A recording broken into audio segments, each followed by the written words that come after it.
invite participation and enjoy and participation from people all over the country. And I really hope that this conference is a big work of everybody, including all the people being seen here and others who have been working in the background. So Dr. Yogesh Shukla has been working day and night to let this conference happen. I request Dr. Yogesh Shukla sir to say one or two lines to open up the conference.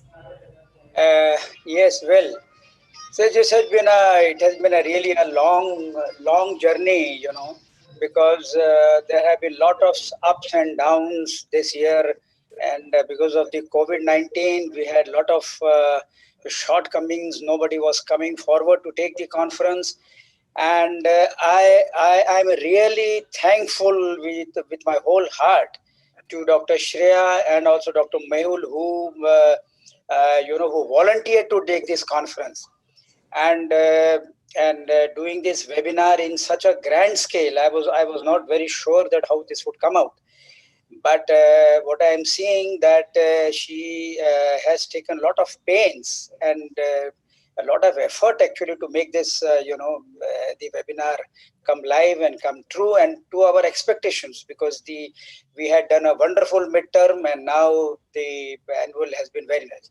As they say, behind every successful man there is a woman, but here behind a successful woman is a man and her husband Mehul. I must congratulate Mehul, please, Shreya. Yes. My heart, give my congratulations. Still working. Yeah. There was some net problem. He is still working. Okay, never mind. So there has been her husband, Dr. Mehul, whom I also know since long years, and he has also taken equal effort. So with these words, I congratulate you, thank you, and you can start the conference now. Thank you so much, sir. So at this outset, I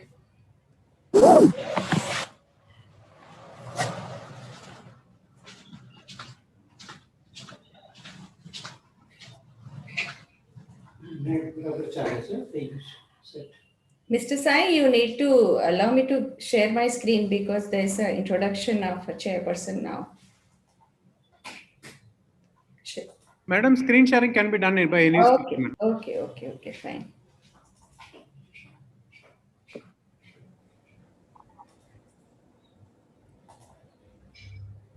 So I invite Dr. Vinita ma'am, who is Professor of Ophthalmology, KG Medical University, and she has done her graduation, post-graduation, and very special interest in pediatric ophthalmology since many years. And now she is the president of Strabismological Society and Pediatric Ophthalmology Society of India, upcoming president.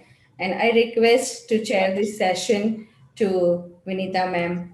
And the other chairing person is Dr. Yogesh Shukla, Dr.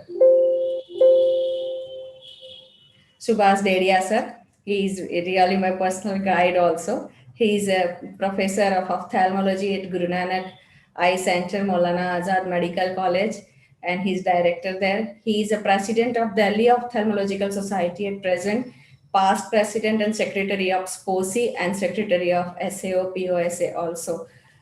We have another judge of paper presentation is Dr. S.K. Sharma, and he's written lots of books for residents also. So I have personally read his book.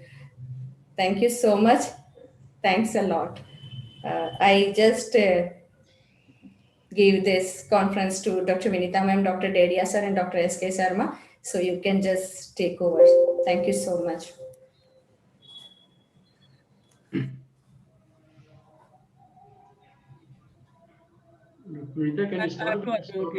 Good afternoon, everybody. So we have this first session of the pre-conference webinar today, and this is the free paper session I welcome the other people on the chair with me, Professor Dadia and Professor S.K. Sharma. And I think let us begin with the first paper. Yes, ma'am. Yes, ma'am. So the first paper is by Dr. Anuja Bhatt, and she shall be speaking on a study of burden of strabismus and its surgical correction at a tertiary care center. Dr. Anuja Bhatt, please.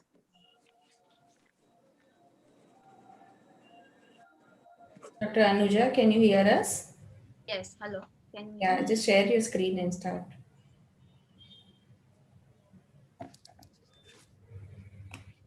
Rakesh एक pen दे दो, यहीं कहीं पड़ा होगा.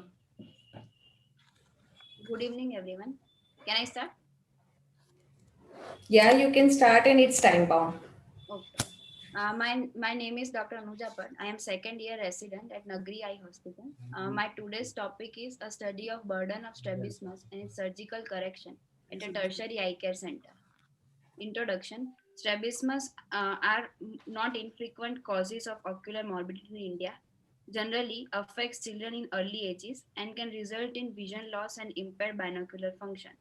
Current study evaluate all the patients of strabismus visiting tertiary care center and to define clinical demographic pattern and surgical intervention. Aims and objective of my study, it is to determine the burden of the ocular motility disorders at a tertiary eye care center, to determine the type of strabismus among patients undergoing assessment, and to determine the number of and type of patient undergoing surgery for squint correction. Methodology. The study design is cross-sectional observational study. The duration is for 1 year. Sample size is duration based. Study site is tertiary care center. Inclusion criteria, all the patients with age less than 17 years. Exclusion, pseudostrabismus and patients with any comorbidities. Patients were evaluated for ocular motility in terms of direction of deviation, committant or incommittant, manifest or latent squint, fixation behavior, and constancy of deviation. Data was collected regarding the patients undergoing squint correction surgically. Statistical analysis was done using Microsoft Excel. Results 84% were concomitant variant with fairly equal amount of esotropia and exotropia. The mean presenting age was 5.45 years. The squint surgery was the preferred mode of correction in 65% of cases. Concomitant exotropia was the most common type undergoing surgery, which is 61%, which was higher than concomitant esotropia. Out of 500 patients undergoing squint assessment, 420 had concomitant squint while with the following distribution. This shows that there was almost equal distribution among ESO and exotropia. Sex distribution. Out of 500 patients being assessed for squint, 220 were males and 280 were females. Age distribution. A lesser number of children were seen in 0 to 5 years of age, while there was equal distribution among 5 to 10 and 10 to 15 years. Squint surgery. Out of 500 patients evaluated for squint, 335 patients underwent squint surgery. 204 were having exotropia and 131 were having esotropia. Out of 335, 190 were female and 145 were male. This discussion, mean age group was seen as 4.45 years, but in a Brazilian study, mean age group was seen as 12.7 years. In current study, strabismus surgery for childhood exotropia was more common than esotropia. Similar to Beijing study and a study conducted in Western population, the proportion of surgery for esotropia is decreased. This may be explained by earlier detection and trend for full hypermetropic spectacle correction treatment, which would decrease the demand for a procedure to correct esotropia. The number and proportion of surgery performed for exotropia is seen to have increased in my study. Similar trend was also reported at Weekly et al., who found that proportion of surgery for exotropia increased from 25% in 1990 to 45% in 2009. Conclusion: concomitant variant is the most common type of squint, with female more affected than male. Strabismus is a pediatric dominant disorder with surgical correction as a fairly common method. Limitation: long-term follow-up is not done, and result of surgical and non-surgical outcome is awaited. Take-home message: this is effect of awareness in general population leading to early presentation and intervention in ocular mobility disorder, preventing amblyopia, which is one of the most worst vision compromising complication of strabismus. These are the references. Thank you.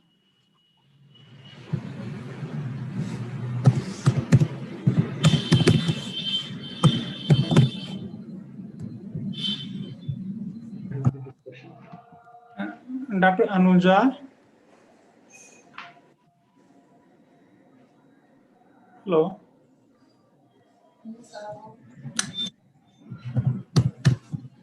Can you hear, Dr. Anuja? Hello. Hello, Dr. Anuja. Yes, yes. It is not that the demand of surgery has been decreased, but because exotropia is more common in Indian population as compared to the Western,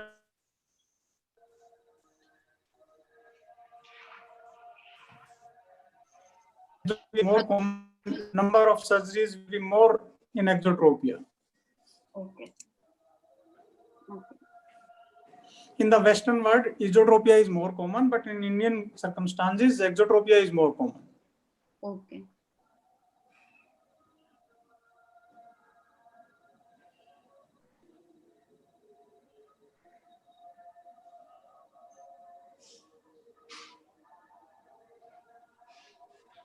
Dr. Anuja, Yes, ma'am. would you please like to clarify your take-home message?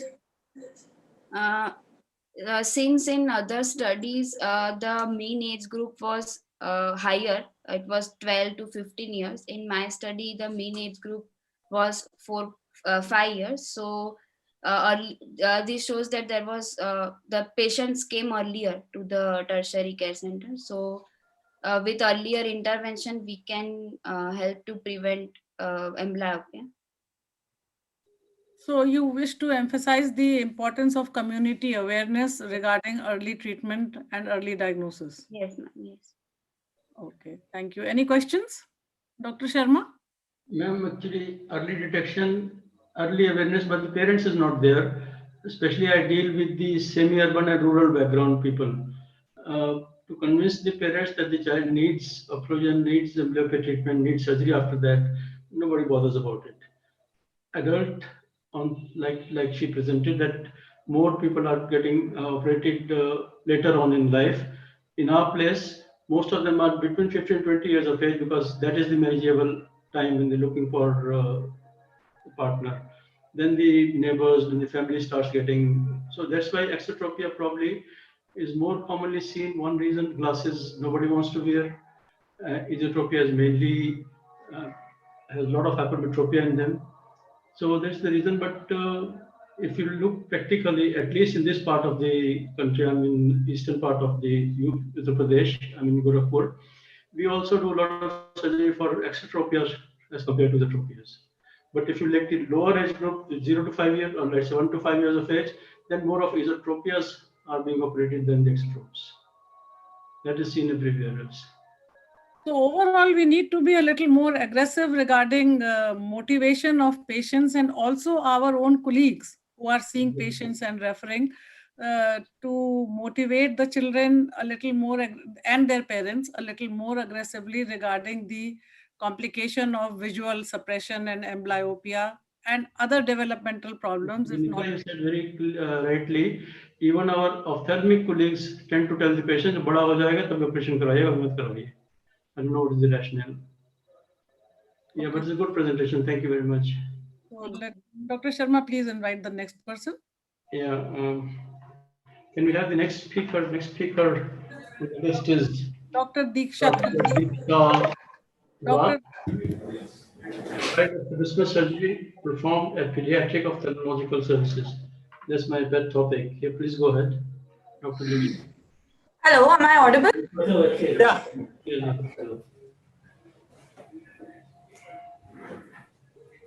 please stop.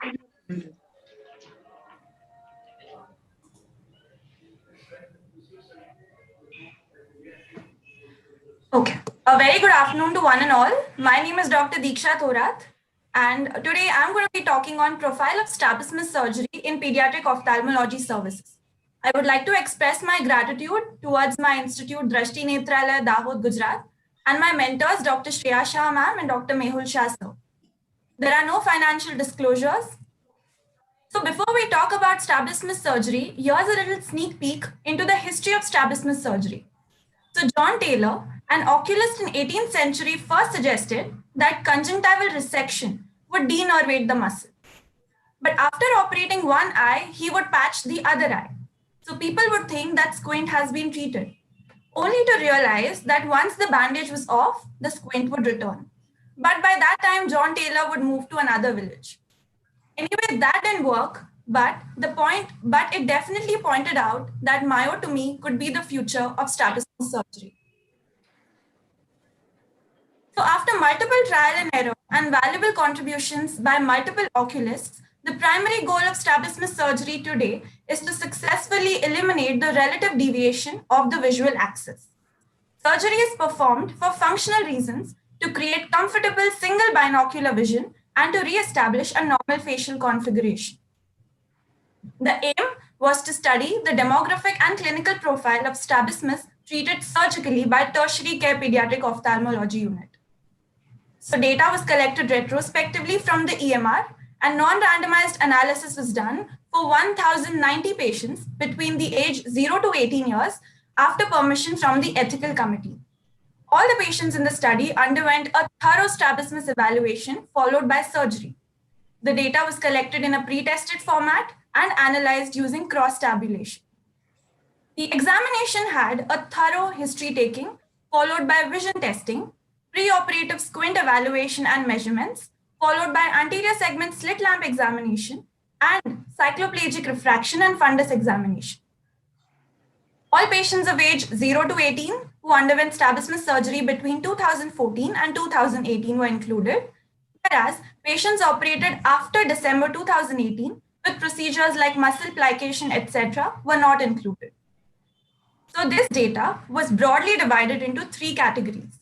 The demographic data contained the age, gender, preoperative squint evaluation and measurement. Surgical details included the type of procedure and the number of muscles operated, whereas the course of treatment included the number of sittings per patient and the post-operative squint evaluation on day 3, 1 month, and after 6 months. The surgery was performed by the same surgeon. Amount of intervention was planned beforehand. However, modifications were made on table on performing the force duction test. So these were the observations. Pediatric strabismus out of the total strabismus patient load was 58.1%. Total number of pediatric strabismus patients evaluated in OPD was 1,743. Total number of pediatric patients who underwent strabismus surgery was 1,140. So the demographic details, boys comprised of 624, girls 467 patients. The recession surgery was performed 85.5% of the times, which is 946. Resection was performed 11.2% of the times, which is 123. Transposition was performed 43.4% of the times, and other procedures comprised of 10%. The other procedures includes periosteal fixation, muscle disinsertion, tendon expansion, tendon lengthening, myotomy, myectomies, advancements, etc. The muscles operated, horizontal recti comprised of 69.7%, vertical recti comprised of 5.7%, and obliques comprised of 5.1%. The average muscles operated were 2.6, and the average number of sittings per patient was 1.27.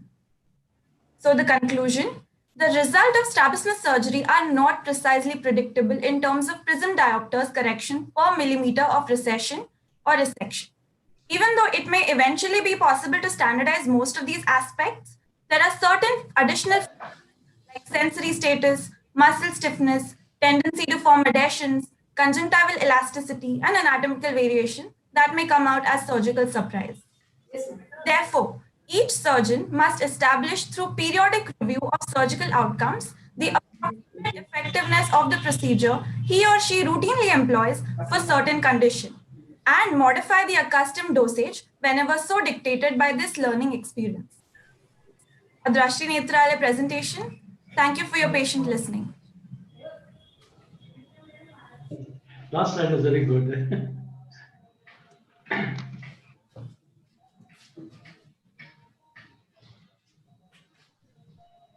Actually, like she said very clearly, the last two slides, each one has his own graph. We can't tell anybody, just to give a rough figure that you do this much for this much squint, but individual variations are so big that I'm doing it for the last 45 years, and still sometimes you do the similar thing in the other case and it backfires. But individual factor makes a lot of decision making. Nice presentation. Thank you, sir.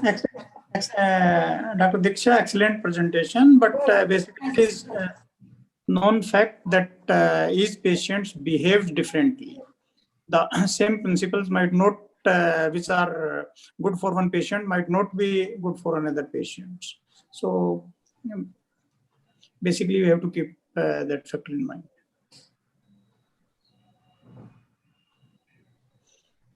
Ma'am, you are unmuted. The guidelines, and we cannot have mathematical numbers that do this much or that much.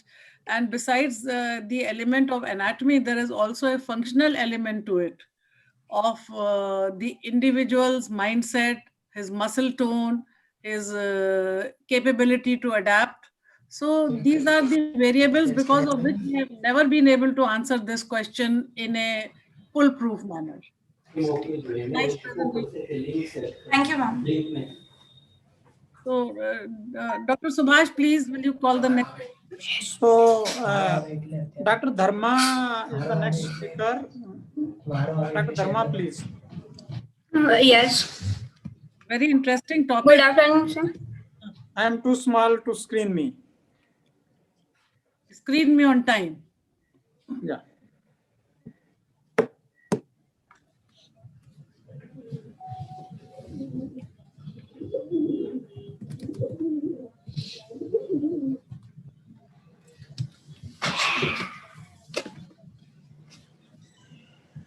Hello, good afternoon. Kelly, you're audible. Please share your slides.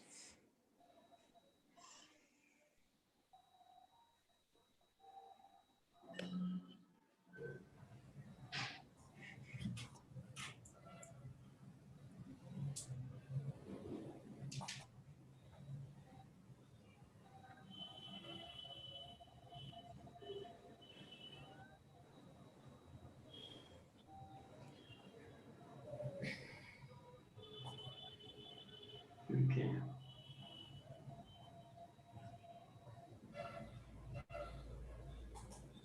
Hello. Hello, good afternoon. You are audible, beta. Please proceed. Oh, okay. I am too small screen on my time. Retinopathy of prematurity is the proliferative retinopathy of premature infants. It most primary cause of the preventable visual impairment. Inspired oxygen concentration less than 40% for premature infants reduce the incidence of ROP. Retinal vascular development is completed in utero where fetus is in relatively hypoxic environment. There is an association between the high oxygen level and ROP lead to development of two hypotheses for ROP development. Delay or halting the retinal vascular development due to the prematurity or hyperoxia induced endothelial cell damage, while peripheral avascular retina produce the pro-angiogenic factor which lead to the retinal neovascularization. International classification of the retinopathy of prematurity based on the anatomical location and the severity of the disease. Zone 1 is the central circle area, Zone 2 donut shaped region, while Zone 3 residual temporal crescent. Stages of ROP: first stage, demarcation line; stage 2, rigid formation; stage 3, extraretinal fibrovascular proliferation; stage 4, partial retinal detachment; 5 is total retinal detachment. In this study, preterm babies having gestational age less or equal to 32 weeks and birth weight less or equal to 1.5 kg was included. Aim and objective of my study: to study the incidence and the severity of the ROP in premature and low birth weight neonates.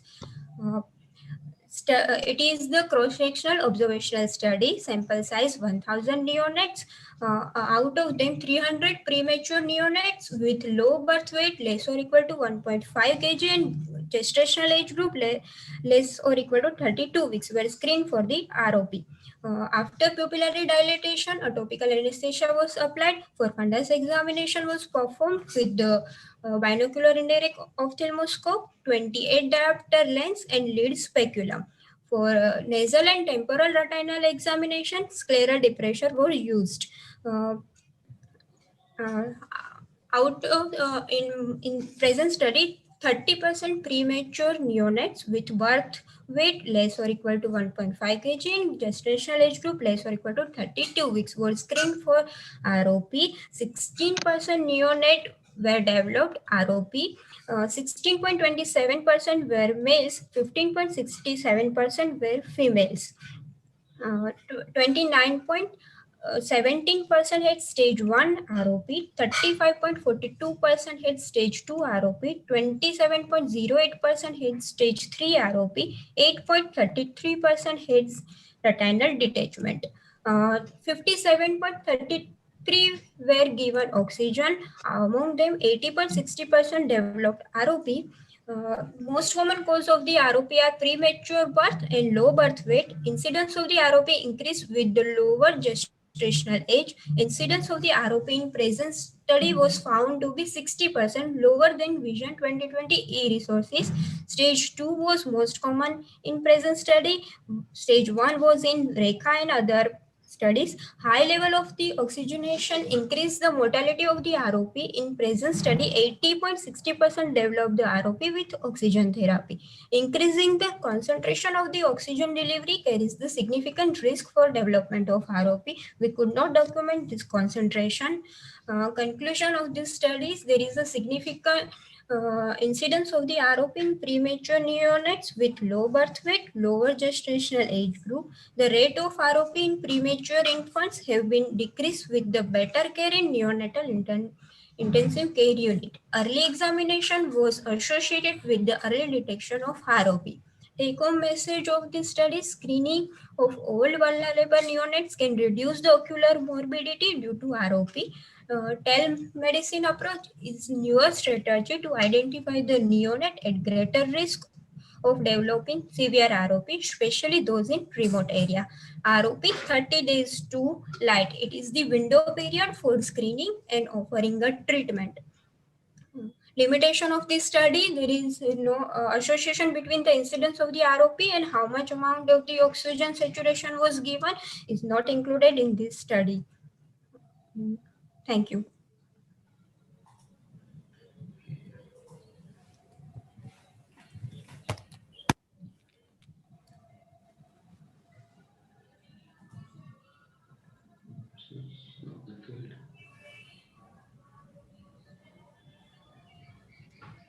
Madam, Dr. Vinita, you're not unmuted. Very nice paper and very interesting conclusions that you have drawn out of this study. But somewhere I missed, what was your study design? Cross-sectional observation study. Okay, so it was a cross-sectional observational study. So how did you come to the conclusion that early detection will or early screening will reduce the morbidity?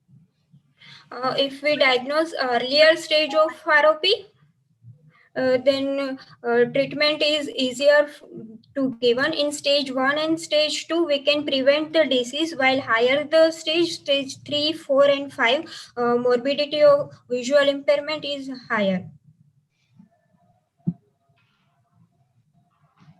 Okay. Dr. Subhash, do you have any questions? No questions, and we can call the next one. Okay, so we have Dr. Hina Patel. Surgical outcomes of scleral fixated IOLs in traumatic versus non-traumatic pediatric aphakia.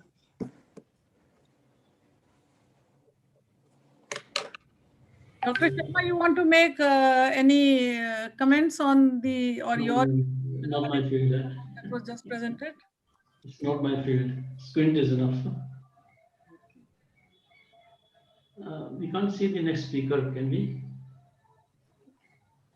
Till the time you can invite next speaker, I think Dr. Hina, yesterday also she was having a high grade fever.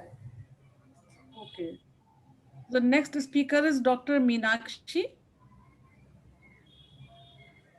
She is talking on development and application of age-appropriate visual function questionnaire in population-based childhood impairment study.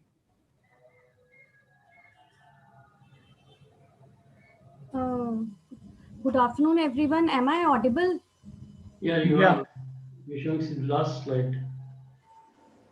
You have directly come to the conclusion. We are going to work in a reverse manner. Yeah. Okay, that's okay now.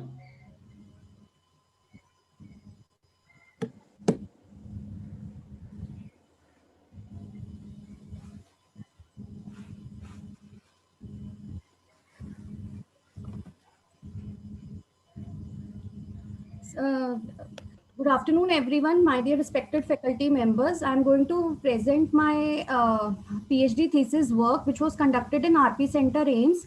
It was a part of a childhood visual impairment study. So the topic of today's current study is development and application of age-appropriate visual function questionnaire in a population-based childhood study, childhood visual impairment study. Oh God, it's not going down. Actually, the slides are not moving down. I'll have to. You escape slideshow and then try to show it. It might work. Okay, ma'am.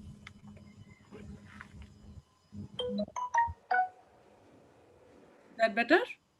Yeah, ma'am. I have come. Now I have come to the. Ma'am, now is it visible? Yeah. Yes. Yes. It is visible. Okay, sir. So basically, what is VFQ? Visual Function Questionnaire. Sir, are the slides clear, or should I put it on slide share? It is visible. Okay, sir. So what is visual acuity? It is a clinical measure of an individual's ability to perform specific visual tasks, and functional vision is a vision used in performing various tasks ranging from outdoor activities to daily activities. Though there are numerous quality of life instruments, but in children, these type of visual function questionnaires to determine the quality of life, especially the vision and functional vision usage, are very less.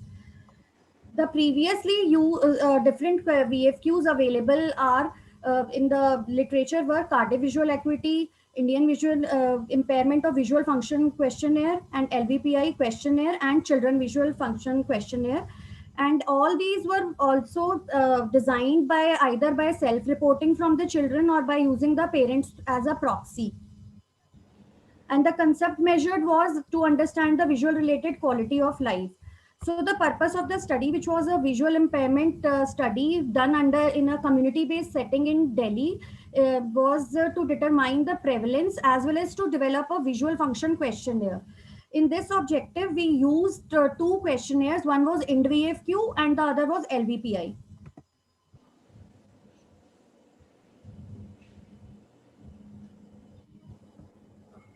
IND-VFQ had 33 questions. As we know that IND-VFQ had 33 questions and LVPI had 20 questions, and both of them had Likert scaling. In IND-VFQ, it is between 0 to 4, and for LVPI, it was 0 to 3, and it is divided into 3 domains.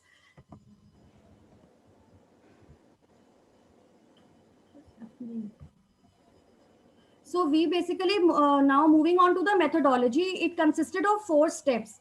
The first step was taking interview or opinion from the experts. These experts were the people who were much experienced in the field of dealing with children with low vision using visual functional questionnaire, and ophthalmologists from RP Center and other places. All of them were given these questionnaires, and they themselves choose the question out of these 53 questions. They finally chose removed the questions which were either having similar language, or the function was not optimal for the child's age. The child this chart is showing how in these two questionnaires finally they reached to the question of 32 questions, either by dropping the questions which were similar in language, or because they were not possible for the child to perform.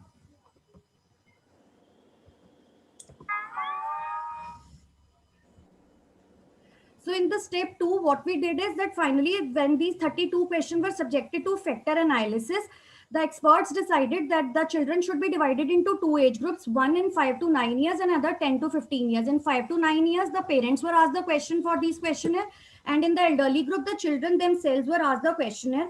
And basically, through factor analysis, they checked whether there was any zero variance. Zero variance means that whether the responses of any question were clustered only towards one response instead of some responses were all clustering towards on one option only. And then the step 3, which involved the factor analysis, it involved the development calculation of Cronbach's alpha, which is the tool for developing the internal reliability of any questionnaire. And it was decided that the factor loading for more than equal to 0.59 would be considered as very good for considering any domain. So by doing this, the Cronbach's alpha by using this factor analysis, we calculated the Cronbach's alpha, which was in the 5 to 9 years, which was 0.839. And we divided these questions into different domains also. Mobility, like the questions were related to child's mobility, daily routine related to child's education or psychosocial, what the child feels, what is the social dilemma for his visual impairment. And in the step 4, finally, we had developed this questionnaire with the Cronbach's alpha. And therefore, when this questionnaire was applied to the children who were found to be visually impaired, having vision of less than 6/18 in our study, after doing the best correction, and then after providing them with glasses or doing some surgeries in the form of cataract or squint, we found that when we calculated and did the pre and post analysis for this questionnaire, in the questionnaire which was finally decided, in the younger age group, finally out of 53, 16 questions were kept, and in the bigger age group, 20 questions were kept. And we found that it really helped to improve the functional vision of these children. So therefore, there was a lacuna that VFQs. I know that they do not enable a comprehensive or detailed assessment of the impact of living within a child with visual impairment. But then also, by using this VFQ, we are carrying out further studies to find this in various age group of children, whether it is effective or not. Thank you.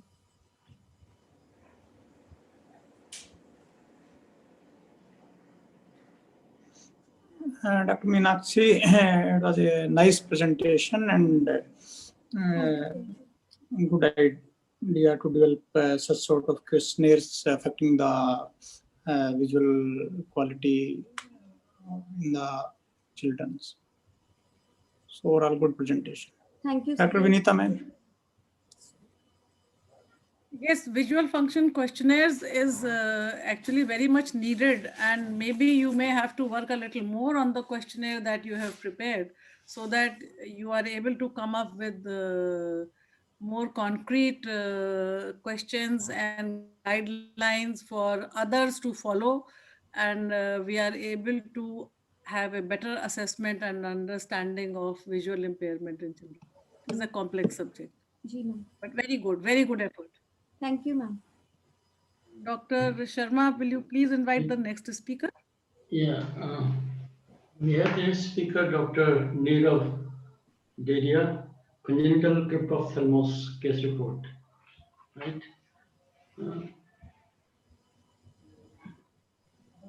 Deria, please. Nirav Deria. It is so good to see everybody after so many months of Corona.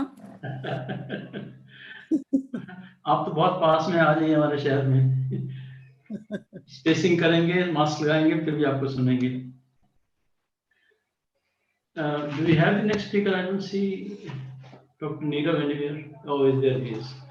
Good. Dr. Neerav, carry on, please. You can't see your face.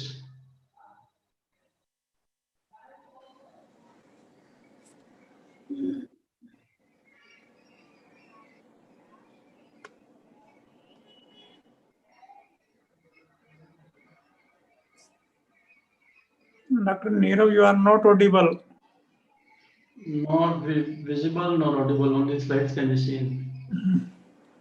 Neerav? Yes, sir. Yes, sir. Can everybody hear me? Yeah, now you are audible. Please start your presentation. Yes. Yes, sir.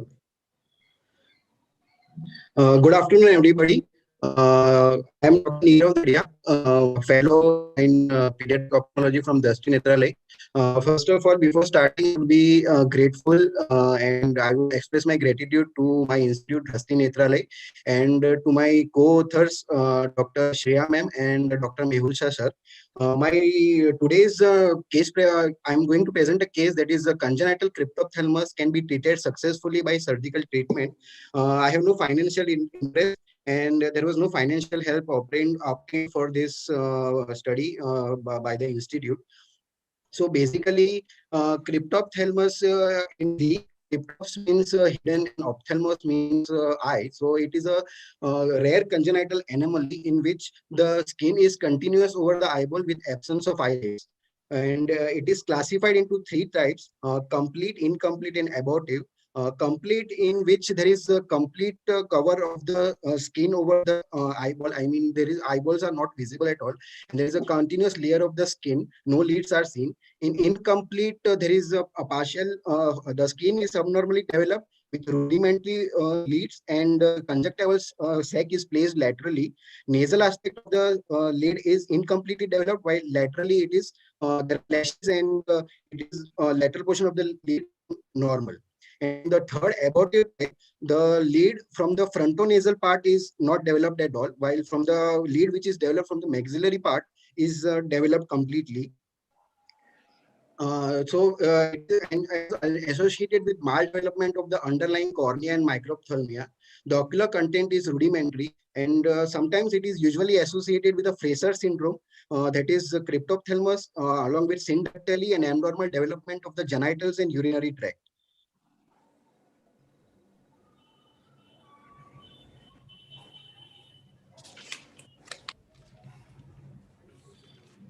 Your slides have disappeared.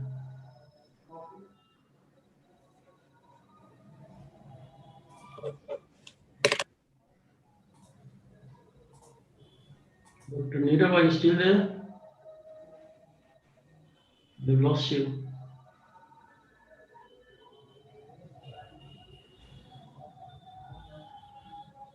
We have lost the speaker and the slides. Dr. Neerav, you are muted. I think his net has gone. There's some problem with the. Yeah, I think he has some problem with net.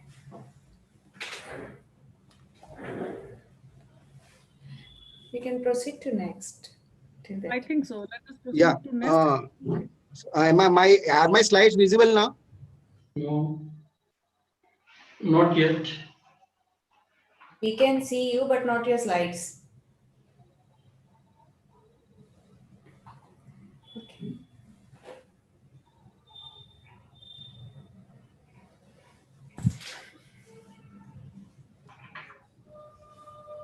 Are you able to click Yeah. on share screen there? Yeah, Are they visible now? it is low. It is. Yeah, Yeah, it's coming up now. Yes. yeah.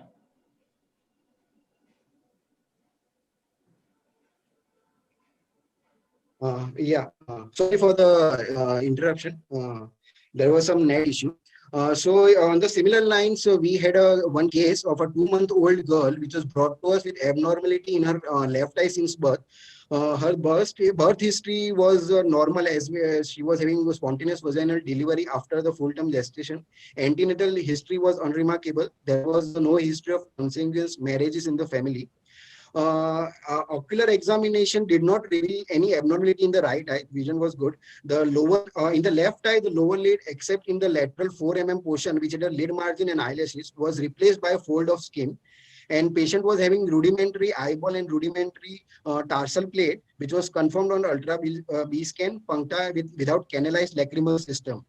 So on the similar lines, we thought it is a case of cryptophthalmos, and we diagnosed it. But when we operated the same case, it was found that there was no bone. There was no bone, and the histopathological examination revealed that it was a dermoid cyst. So, it mimic like an cryptophthalmos case. This was the case which came to our clinic, and there was another case in which orbital reconstruction was done,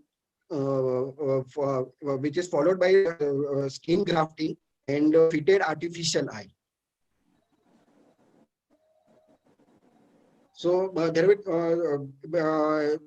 not aware of many reports of rudimentary cystic eyeball treated surgically, but the cosmetic correction can be achieved with the follow-up of 6 years. So my cryptophthalmos can be treated surgically if for the cosmetic correction. Thank you.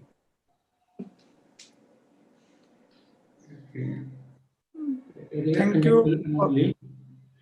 But very well tackled cosmetically. And it's so ghastly for the parents to have a child, both eyes microcornea, both eyes microphthalmos. So difficult to explain to them. But this was luckily only one eye is there. But you Yes, made it very well. Yes, very nicely Yes, sir. tackled a difficult problem. Yeah. And basically, in the second case, it was grossly visible as a cystic case. It was not like that of cryptococcus.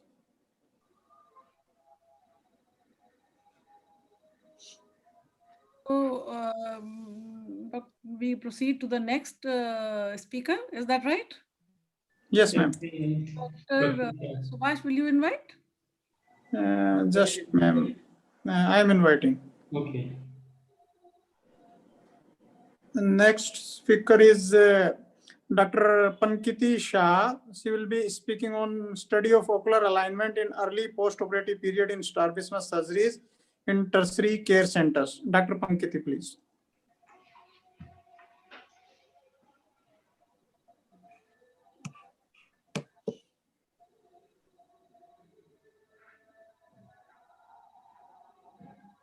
Can I start? Yeah. Okay, good afternoon, everybody. Thank you for this opportunity that I can present my study of ocular alignment in early post-operative period in strabismus surgery performed at the tertiary eye care center. I am Dr. Pankisha, third-year resident at CH Nagri Eye Hospital, Ahmedabad, and I have performed the study under the guidance of my PG guide, Dr. Reema Rawal. So as we know, strabismus is something which we are commonly encountering in our day-to-day OPDs, and mainly a disorder of childhood concentrated in the first decade and maturity of the assessment and the most aggressive form of treatment we require in the first decade. And the importance of early diagnosis and prompt treatment cannot be stressed enough, because if left untreated, the long-term Pankit, will come closer to the mic, please. We can't hear yes, you sir. properly. Hello. We can't hear Yeah. you. Can you come closer? Please come closer to the mic. Okay, sir. I am okay. I am using my earphones for this. Am I audible, or should I speak louder? Yeah. Now it is better. Okay, sir. Okay, sir. Okay, thank you. So, okay, so strabismus is something we encounter commonly in our OPDs, and mainly a disorder of childhood. And the main form of aggressive assessment and treatment is mainly required in the first decade. to prevent the long-term consequences like amblyopia, which are permanent and the child has to live with the consequences for the rest of her life. The indications of surgery, mainly strabismus, we perform to give a good binocular single vision to the patient along with a good cosmesis. So the aim of my study is to determine the ocular alignment in early post-operative period in strabismus surgery at the tertiary eye care center. We have enrolled 100 patients for a period of 2 years operated at our tertiary eye care institute. The patients belong to the category of comitant horizontal strabismus. Pre-op and post-operative evaluation performed at day 1 and day 14 of post-operative, and the data regarding the demographics and the clinical findings were entered in a specifically designed pro forma. So the results of a study, these are the observations we made in our study. We have classified the patients undergoing surgery on the basis of the form deviations and the direction of the deviation, and the intermittency and the constancy of deviation. As we can see, more amount of females have undergone strabismus surgery compared to the males. The age distribution in, we are a dedicated ophthalmology institute, so we have a few limitations when it comes to giving general anesthesia because the patients who require a general setup. So mainly the strabismus surgery patients are aligned. Majority of them belong to the age group of 9 to 11, the school going age group. According to the type of surgery, majority surgeries performed at our institute constitute a double muscle surgery. Fewer patients require a single muscle and even fewer require a triple muscle surgery. Now the results of the surgery, there was pretty good ocular alignment following surgery in esotropia. Out of a total of 41 patients undergoing surgery, undercorrection was found in 8 patients and no overcorrections were found in the surgery, and 33 patients were rendered orthophoric. And in exotropia, out of total of 59 patients undergoing the surgery, undercorrection was found in 5 and overcorrection were found in 3, and 51 patients were rendered orthophoric. In the discussion, the majority of the patients having strabismus surgery were rendered orthophoric after the surgery. A few patients having residual under or overcorrection, and more amount of these are seen in esotropic group of patients.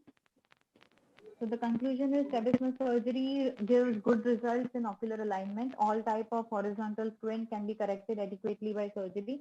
Undercorrection is an issue of concern in adult esotropia.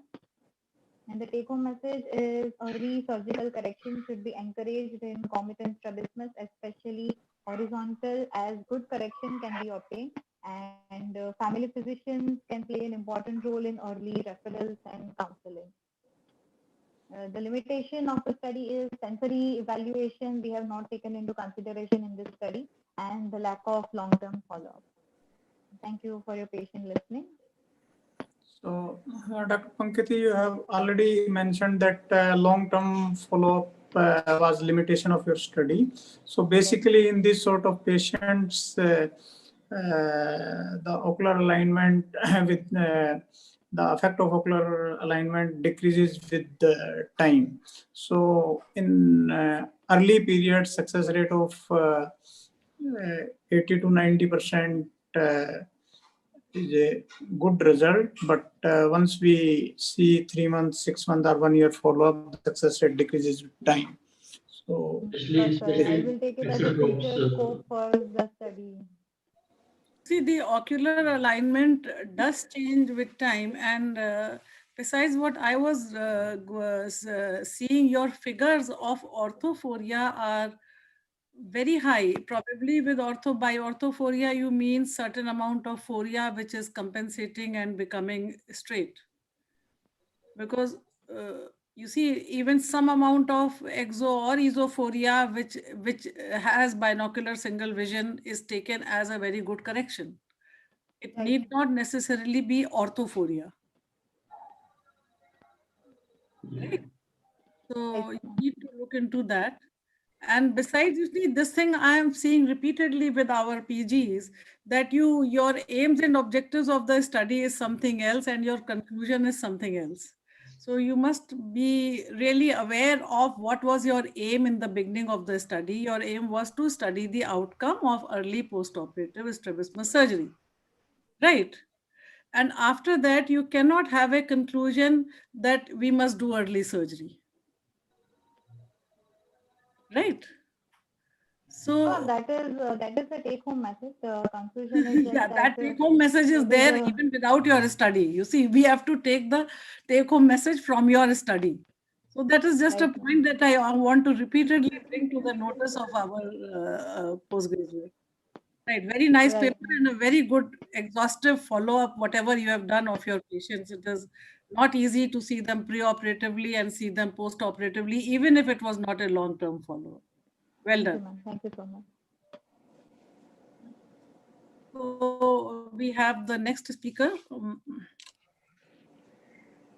We have all become virtual today. Dr. Ruchi Bodat. Epidemiology of blepharophimosis syndrome in a tertiary care center. Good afternoon, all. Am I audible? Yeah. Yes, very nicely audible. So,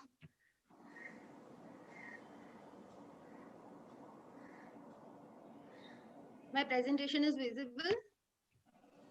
Not It yet. is Good afternoon again. Myself, Dr. Rohit. I'm pursuing secondary DNB from Rashtriya Netralaya, Dahod, Gujarat. First of all, I would like to express my gratitude towards my institute and Rashtriya Netralaya and my mentors, Shreya Shah ma'am and Mehul Shah sir. I will be presenting clinical profiles of patients with blepharophimosis syndrome. There is no financial interest in this. Blepharophimosis epicanthus inversus syndrome.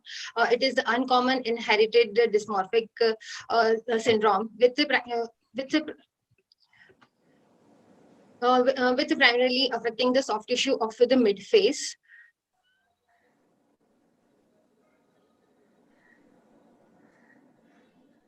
Blepharophimosis is when eyelids are abnormally narrow horizontally.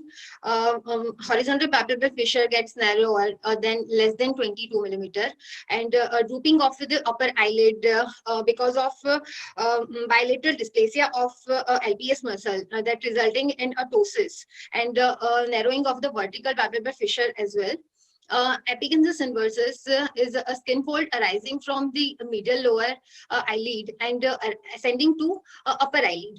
And then telecanthus, it is a lateral displacement of the inner canthi leading to increased intercanthal distance. Other associations are ectropion, high arch brows, strabismus, tear duct located at the wrong place, microphthalmos.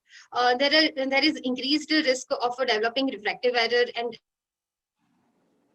amblyopia as well. ES is inherited in autosomal dominant manner or sporadic from de novo mutation in FOXL2 gene on chromosome 3q23. There are two types. BPES1 is more common type, and only males can transmit this disease.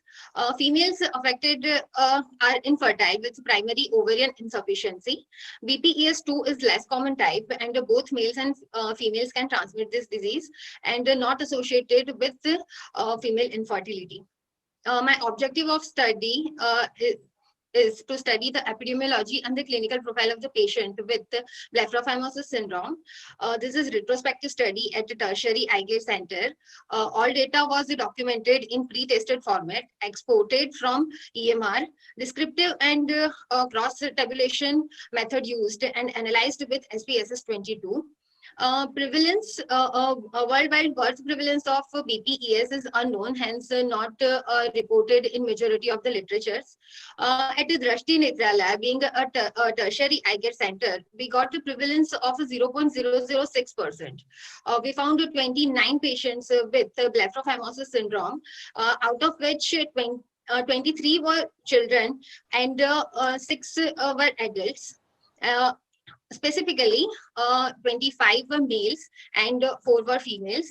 Other observations are a mean age group of this patient was 7.8 plus or minus 5 years. Presenting vision with greater than 6/24 in both eyes is 37.7%, and the patient were underwent to surgery was 10. So treatment is purely surgical, and we are aiming to prevent neck muscle hypertrophy, increase the field vision, and cosmetic correction and other symptomatic corrections. It can be corrected in 3 steps. Correction of first step is correction of a telecanthus and epicanthus inversus by medial canthoplasty. And this can be done by various methods like hornblast CU-plasty, double Z plasty, YV plasty, and intranasal transnasal wiring. Step 2 is lateral canthectomy.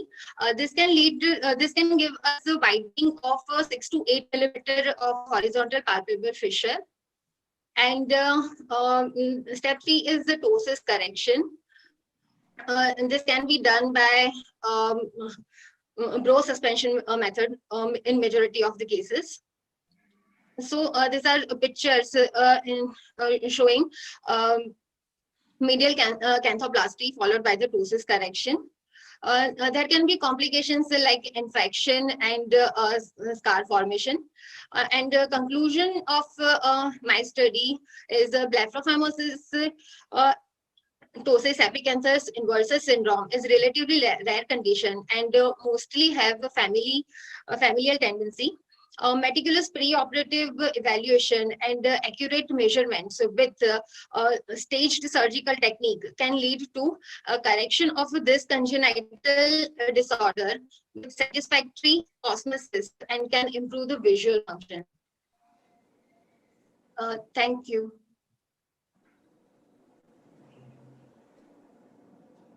Thank you very much, and for taking up this complex topic, which sometimes requires more than one surgery to have a satisfactory correction. And these kind of micro flaps and stitching them requires a lot of patience as well. But anyway, you have done it and very good. So what was your study design? Would you like to tell? Ma'am, I have studied retrospectively all the cases of blepharophimosis patients. So I have studied the age group, in which age group they have presented. And there are congenital cases as well, and we can see the adults as well. And the correction, the surgical correction, how we can correct it surgically, and by which method, and that's it, ma'am. No, so it was a retrospective study, right? So all Yes, these, ma'am. Yes, when ma'am. you put them up, they had already been corrected and you reviewed their records. Is that right? Yes, ma'am. I have reviewed 29 patients of blepharophimosis diagnosed patient, and how many of them were underwent for a surgery, and I have studied the outcome of after surgery as well. Okay, thank you. Thank you so much. Thank you, ma'am. Anybody has any questions or any clarifications? So, okay, so we go on to the next speaker. Dr. Sharma, will you please invite? I think it's the last speaker we have. Second last. No, second last. Epidemiology of congenital malformations, Dr. Ruhi Mune. Good afternoon, everyone. I'm just sharing my screen now. Yeah, you got audible. Thank you. உங்க போன்ல தான் mistake. நான் இங்கேயே பண்ணேன். இப்போ எவனோ ஒருத்தன் Good afternoon, ladies and gentlemen. This is Dr. Ruhi Gune, a second-year DNB resident of Drashti Netralaya, Dahod, Gujarat. Before beginning my topic for the day, I would like to express my heartfelt gratitude and thanks to my institute, Drashti Netralaya, along with a heartfelt gratitude to my mentors, Dr. Shreya Shah ma'am and Dr. Mehul Shah sir. My topic is congenital malformations. So, beginning with this topic, congenital malformations may affect any part of the eye and the ocular usually of an animation, but they may also be malformations can severely impair the vision, whereas others only have a cosmetic significance, and some of these go undiscovered, and they are actually incidentally noted on routine eye examination. Now, congenital anomalies have numerous causes, most common cause of which we ascertain to a genetic entity.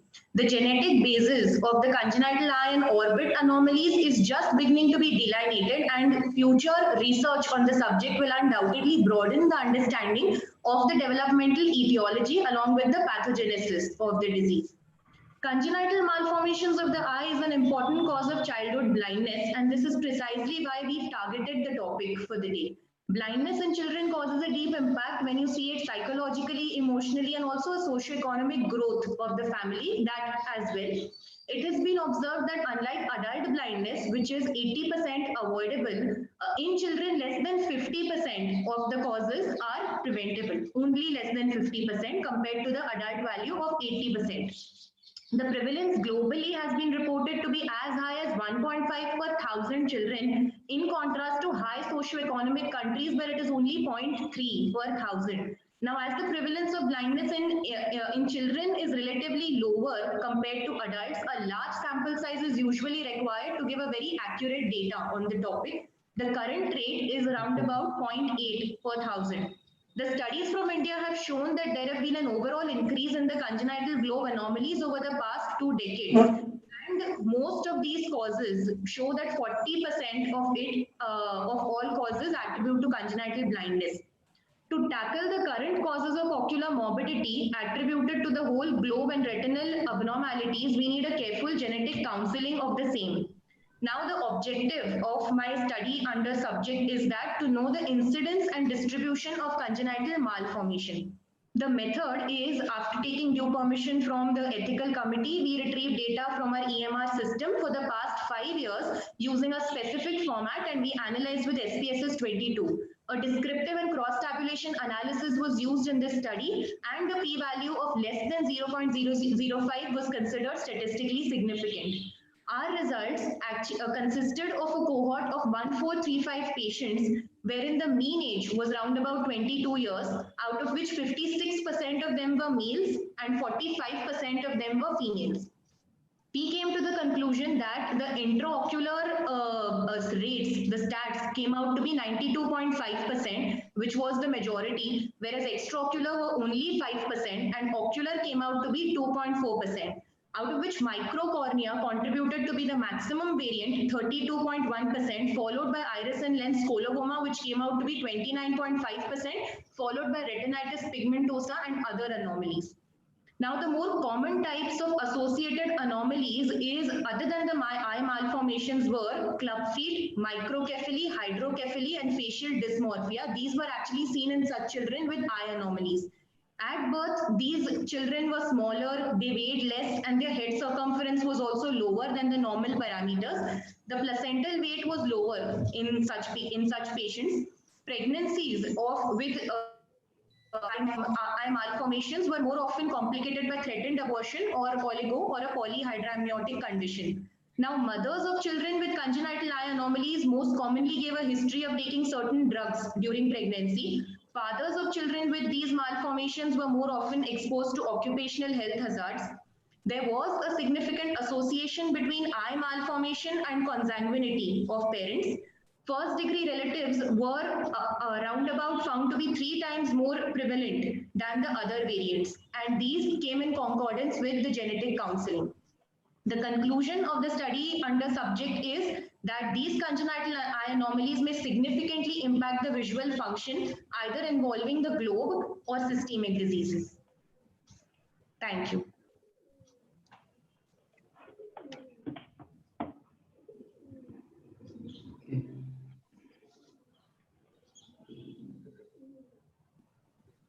Yeah, Dr. Vinita, आपका क्या विचार है? Do you get a lot of congenital anomalies? Actually, इनका ज़्यादा था कि they were presenting in elderly age group rather than the pediatric age group. People lived with this anomaly and then they consulted the ophthalmologist. I don't know why.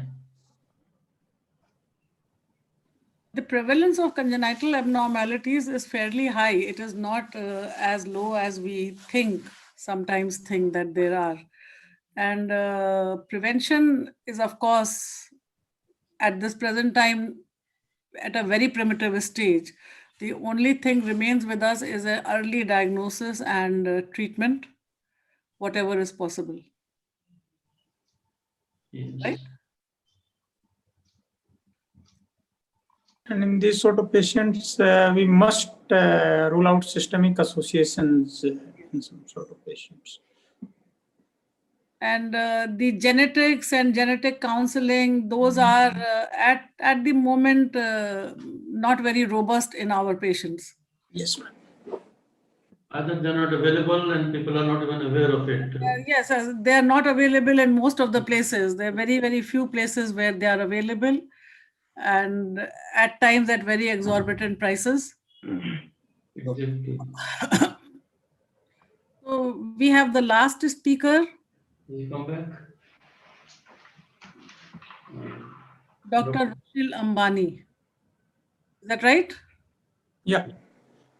And Dr. Subhash, please invite him. So basically, his topic is don't rub. It will be evident on corneal topographical changes in children with VKC. Dr. Rushil Ambani. Am I audible? Yeah. Yeah. Good afternoon, everyone. Don't rub. It will be evident corneal topographic changes in children with vernal keratoconjunctivitis. Vernal keratoconjunctivitis (VKC) is a chronic bilateral conjunctival inflammatory condition found in individuals predisposed by their atopic background. This chronic allergic disease is characterized by intense itching, tearing, photophobia, and conjunctival inflammation. It's actually a benign condition. However, in some cases, there are severe sight-threatening complications such as keratoconus, steroid-induced glaucoma, corneal decomposition following limbal stem cell deficiency. Chronic rubbing of the eyes has been thought to be a trigger for the corneal ectatic condition. This is a cross-sectional study comprising of 25 subjects, that is 50 eyes, who each have moderate to severe VKC in the age group of 7 to 17 years at Nagri Eye Hospital in a period of 1 year. Exclusion criteria include other coexisting diseases, those with previous corneal scars, having history of any surgery, and those unwilling to participate. Grading of VKC was done based on symptoms and careful slit lamp examination findings, which include examination of bulbar conjunctiva, tarsal conjunctiva, cornea, and limbus. Based on these, eyes were classified into mild, moderate, severe, and blinding. For the purpose of study, only those with moderate and severe grading were selected. Corneal topography was performed with Atlas 9000 topography system, which is a Placido disc-based topographer. It uses Pathfinder 2 corneal analysis software that classifies cornea into normal, abnormal, and pathological. Among 50 eyes with moderate to severe vernal keratoconjunctivitis of age group 7 to 17 years, 52% were male and 48% were female. Mean age of the patient was 13.32 years. Mean steep K values was 47.76 diopter. Flat K was 45.17 diopters, astigmatism was 1.98 diopters, and IS difference was 0.9. 14% had steep K value of less than 44 diopters, 62% had those between 44 to 50 diopters, 18% in between 50 to 56 diopters, and 6% had more than 56 diopters. Astigmatism of less than 3 diopters in 62%, 3 to 6 diopters in 24%, and more than 6 diopters in 14% of the patients. 42% had IS difference more than 1.2. Various topographic patterns were found, which include round or oval in 46%, symmetric bow tie in 8%, asymmetric bow tie in 4%, asymmetric bow tie with skewing of radial axis in 14%, inferior stiffening in 12%, crab claw pattern in 2%, and irregular in 14%. In our study of 50 pediatric eyes with moderate to severe VKC, 42% had abnormal or pathological topography. Underlying pathology is thought to be due to release of inflammatory mediators leading to eye rubbing, which in turn can alter corneal collagen mechanically. Dantas and others showed a pathological topography in 22.53% of all patients with VKC. Other studies by Totan and others and Shoja Bezrati observed 26.8% and 28% KCN-like topography respectively. In our study, we observed 42% of the pathological topography. The higher occurrence of abnormal topographies in our study may be associated with consideration of only moderate to severe cases of VKC. So to conclude, in our study of 50 eyes with moderate to severe VKC in pediatric age group, 21 were found to have abnormal corneal topography. Take-home message is that prophylactic screening for corneal ectatic disorders must be done in all patients of VKC, especially those with moderate to severe involvement. There is a need to emphasize on aggressive management and early detection of keratoconus and related disorders in children with VKC to prevent sight-threatening consequences. Limitations include small sample size and lack of follow-up, this being a cross-sectional study. Thank you. VKC is a very important precursor of developing keratoconus. You tell the child not to rub the eyes, it's not possible. We'll do it behind the curtains. So alleviate the symptoms. Be careful that you don't use a lot of steroids. That is probably, it jumps from one doctor to another in practice. And the one who gives them steroids is the hero doctor for them.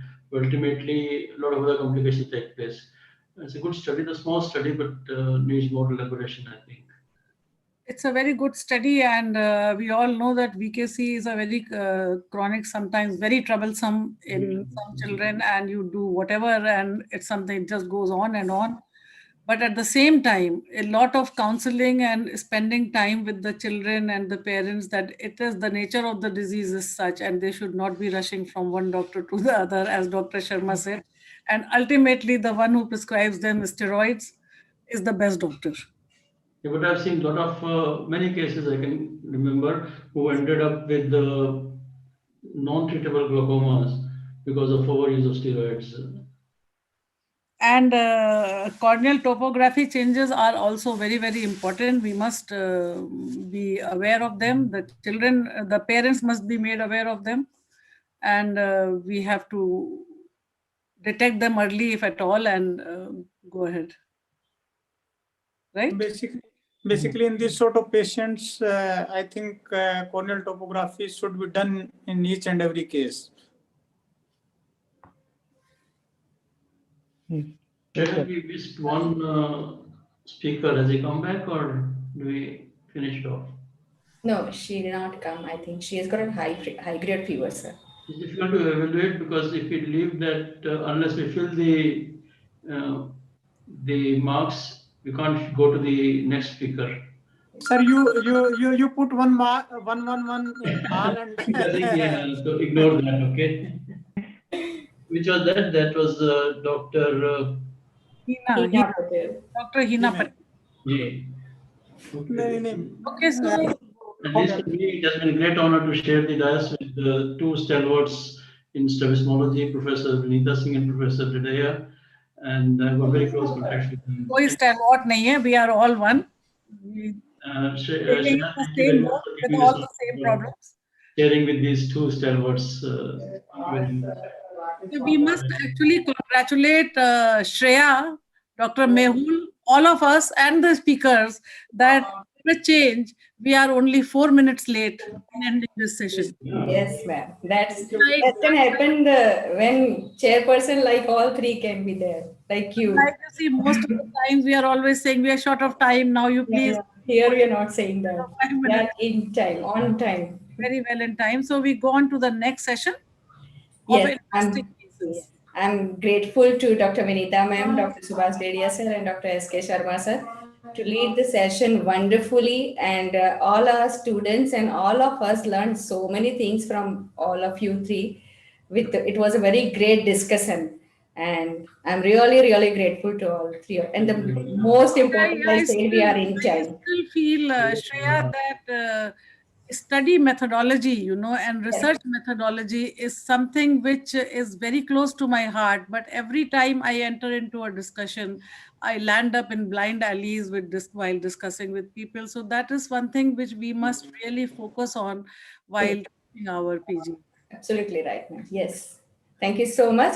So we'll move on to next session. We are practicing since so many years. We all have some or other interesting case. Yeah, it is possible that we may not have recorded and few have recorded.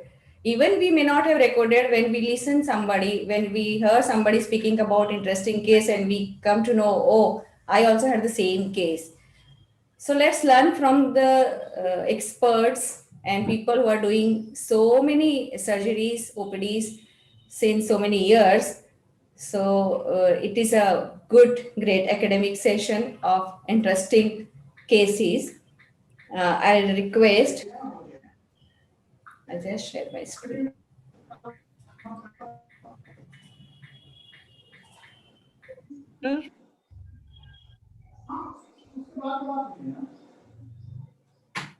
Unfortunately, Dr. Khokar sir is not, he's in OT and he'll come back soon. He is one of the chairperson and everybody knows him.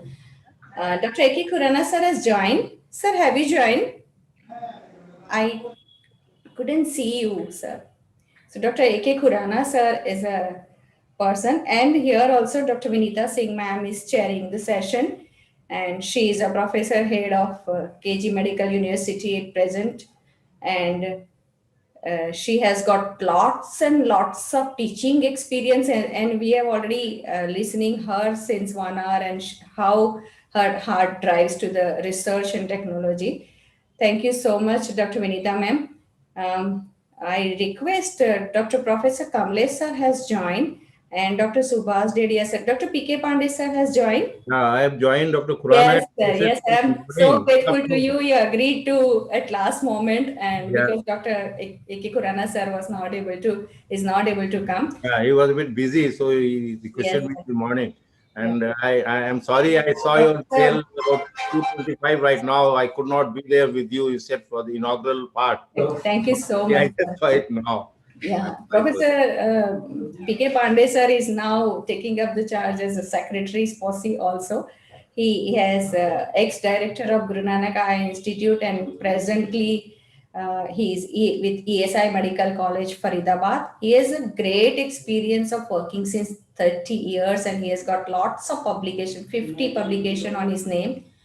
And he is also is a present editor of SPOSI. Over to you, Dr. Vinita ma'am, Dr. P.K. Pandey sir, and if Dr. A.K. Khurana sir can join, they lead the session. So in this, these three people will discuss whatever comes. So welcome, Dr. P.K. Pandey. Madam, good afternoon. Yes, welcome. We are nice to see you.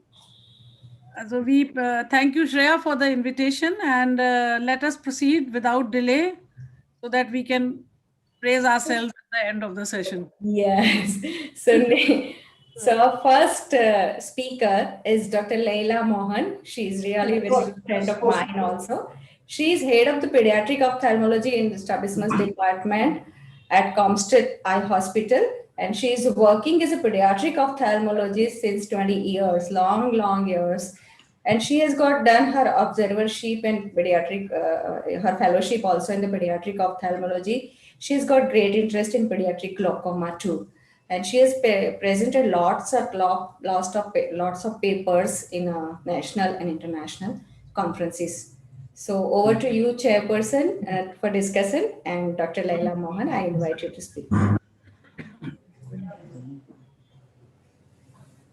Welcome, Dr. Khurana. Good evening, ma'am. Good evening. Sorry for late joining. Thank you so much for joining. Everyone. Thank you, Dr. Shreya, for that. Dr. Pandey is here. I don't think they know of anybody else. Thank you, sir. Thank you. I'm here as per your instructions. Yes, you need to be. Thank you, sir. Thank you. Thank you. Yes, sir. Dr. Laila, you can continue with your interesting case. Thank you, madam. Thank you for. I thank SPOSI for this wonderful opportunity, and thank you, Dr. Shreya, for that introduction and this opportunity. So this is a case of unexplained visual loss in a child of 4 years. So we often see children with vision loss which cannot be explained by our clinical findings. Often they may be labeled as ametropic amblyopia if they have a refractive error. And subtle changes in the media should be closely watched for. Progressive astigmatism may point to the onset of keratoconus, as has been already pointed out by one previous speaker, warranting a corneal topography. Temporal pallor of the disc warrants an imaging of the brain or orbit. And macular pathology can be best seen by an OCT. I present here a 2.5-year-old boy who presented with intermittent squinting of 6 months duration. And on examination, he had intermittent exotropia of variable angle of deviation from 30 to 40 prisms. And his Newcastle control score was 5. Visual acuity was 618 by picture chart with astigmatic correction of minus 1.5 at 180-degree axis. And fundus examination did not show a sharp reflex at the fovea, but there was nothing other than that. He was given an over minus correction of minus 1.5 in addition to his cylindrical correction in order to encourage fusion, and he was advised follow-up after 6 weeks. During his second visit after 6 weeks, his Newcastle control score improved to 3. That means he was fusing more often, and he was tolerating the over minus correction well and was very compliant with glasses also. So he was advised to continue his glasses and advised review after 4 months. He came after 6 months with a deterioration. His score has deteriorated to 5 in spite of his glasses, and a detailed cycloplegic refraction was done, and the refraction remained the same. Fundus examination did not show significant pathology and was advised to continue the over minus correction because he was tolerating it and review after 3 months. After 3 months, visual acuity deteriorated to 624 and 618 Snellen. He was good enough to read Snellen, and he was very intelligent. So the visual acuity was very reliable. And the Newcastle control score remained at 5, not improving. He was given a reduced over minus correction of 1 diopter, and 6 weeks later, his vision and fusion did not improve. His fundus examination showed subtle changes at the macula. And so an high definition 5-line raster OCT of the macula was ordered. And this is what we could retrieve. Retinoschisis, foveal schisis was seen in all layers, and at close examination of the macula, we could see some subtle spoke wheel pattern also. So he was given just the cylindrical correction and followed up. And the brother of this boy, the younger brother, was brought to the OPD with occasional squinting at the age of 2 years. And he also showed variable intermittent exotropia.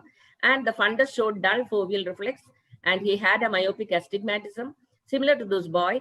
And an OCT could be done at 2.5 years, which showed foveal schisis. So usually they present X-linked juvenile retinoschisis present during the first decade, that is school-going age, with a defective vision. But it can even be seen in as early as infancy, and HD 5-line raster image gives good resolution of the fovea, and it is not influenced by the eye movement, so easier to acquire in children. And schisis is seen primarily at the nerve fiber layer, outer plexiform, and outer nuclear layers. And mainly it is foveal, macular, and peripheral may be there. And ganglion cell layer and all other layers can be seen as we see here, the schisis cavities. And it was first described by Joseph Haas in 1898 and is one of the leading causes of macular degeneration in school-going children.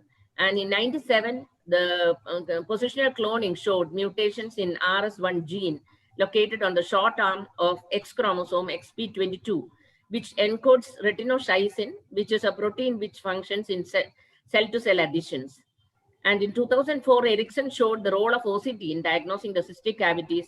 And 2006, Apushkin et al. Studied the effect of topical carbonic anhydrase inhibitors in reducing these schisis cavities with 2% dorsalamide in these cases. And OCT has changed drastically the diagnostic approach for XLRS, And 82% of the patients with macular psoriasis was not seen ophthalmoscopically by Jonathan et al., who studied extensively this and who classified XLRS by OCT findings in 2006. And later, both clinical and OCT findings were incorporated, and the modified classification differentiates the phenotypes into foveal, lamellar, complex, foveo, peripheral, and atrophic. 6 of them are cystic subtypes, and the other atrophic, which is seen in later life. So the implications are large cystic cavities in schisis with rapid deterioration of visual acuity has been shown to respond to on and off use of topical dorzolamide, as shown by Rasek Kosa et al., who gave an on and off use of topical dorzolamide in large cavities which deteriorated vision. And long-term effects have shown reduction in size of cysts as well, and with improvement of vision, but they have found that the size of the cyst and the visual acuity do not correlate. The role of topical carbonic anhydrase inhibitors in long-term and short-term are being studied even now, and gene therapies are underway since 2015. So the take-home message is unexplained deterioration of vision in children need meticulous clinical examination with imaging if necessary. Children who come with intermittent exotropia may have macular pathology and need close follow-up if not responding to conservative management. If visual acuity is not improving with correction, an OCT may help before planning surgery, especially if they are not improving with the refractive correction. And OCT can show foveal and macular pathology even before ophthalmoscopically significant changes are not seen. And they help in coming to a conclusive diagnosis before labeling them as ametropic amblyopia. Thank you. Thank you for a very interesting presentation. I just wanted to say a few things. One is that we should have suspected something in the initial phase because the vision was not improving and it was unlikely to have given rise to meridional amblyopia. So I think we should have suspected, there should have been some suspicion, I think. Another thing is the 3-year-old was little early to confirm the visual acuity, but then consistently he was not reading well. So that is why we decided to. And deterioration, which you documented, the visual acuity, whatever it was, it actually dropped in a subsequent examination. And the other thing is these exodeviations, they do happen in this kind of visual loss, and this high minus therapy or minus therapy is usually good for high AC by A ratio cases. So it doesn't work in all the cases, and it works in a small amount of, say, about 20% diopter, 25% diopter. This deviation was a bit large for that kind of therapy, but I think still he showed good response to that initially. But since the condition progressed, then it obviously it worsened. So I think it's a very interesting case and very interesting presentation for all of us who are doing strabismus, that we should keep in mind these possibilities because they are not clinically very obvious. And OCT is, I think, very diagnostic of this condition, as Madam has shown. So I think we should order such investigations whenever there is an indication. Thank you for a very nice presentation. Dr. Laila has come up with very, very clear take-home message from her observations. It's a very interesting patient. And the real take-home message that she has brought up is what I would think, that if our clinical findings are not being able to explain the visual deterioration, we must have our eyes open to look for the cause. And intermittent exotropia or even a unilateral exotropia occurring in a very small child must always lead us to try to look for something. And OCT, of course, is very helpful, and we are able to diagnose these things pre-ophthalmoscopically. And this is X-linked. So boys are affected. Girls will by and large be not affected. So there are two brothers which were affected. I think that's another thing to keep in mind. That girls will not be affected because they are XX. So only the XY will be affected by and large. Boys must share some of the bad things. We always share more than our load. Thank you, Madam. I think it's a very good message that we can include OCT macula as a routine in amblyoptic patient. We may get many new findings. I think some of these cases, if you are having OCT, there is no harm in doing OCT done in every case. Those which are where we can't explain the visual loss, maybe I think that may be. Yeah, the main indication. Yeah, unexplained I visual think, loss you know, maybe. for meridional amblyopia, there has to be some amount of astigmatism. I mean, if it doesn't explain, then we got to look for something else. Yeah, that's what I was saying. We should have suspected that there's something else. So, well, always has to suspect something, I think, to be able to reach. Doubt is very important. If you are certain, then you will not reach anywhere. So always have doubt. I think that works well. So let's go on to the next speaker. Is that right? Dr. Ramesh Murthy. Yes. So good to see you. Welcome.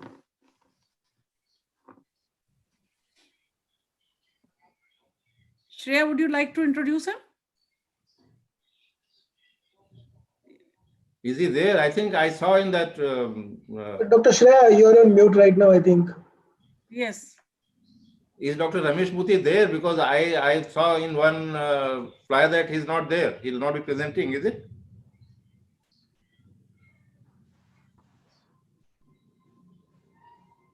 Ramesh Murthy, somehow he is not able to come and he is not present in this case. He is coming up for the debate. And our next speaker, Dr.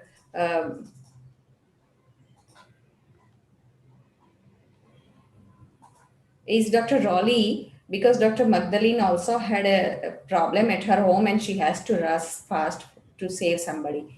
So over to you, Dr. Raleigh Khurana. She also has got a great interest in pediatric ophthalmology and she's putting up very nice case in front of us. Let's see how much we learn from her. Thank you so much, ma'am.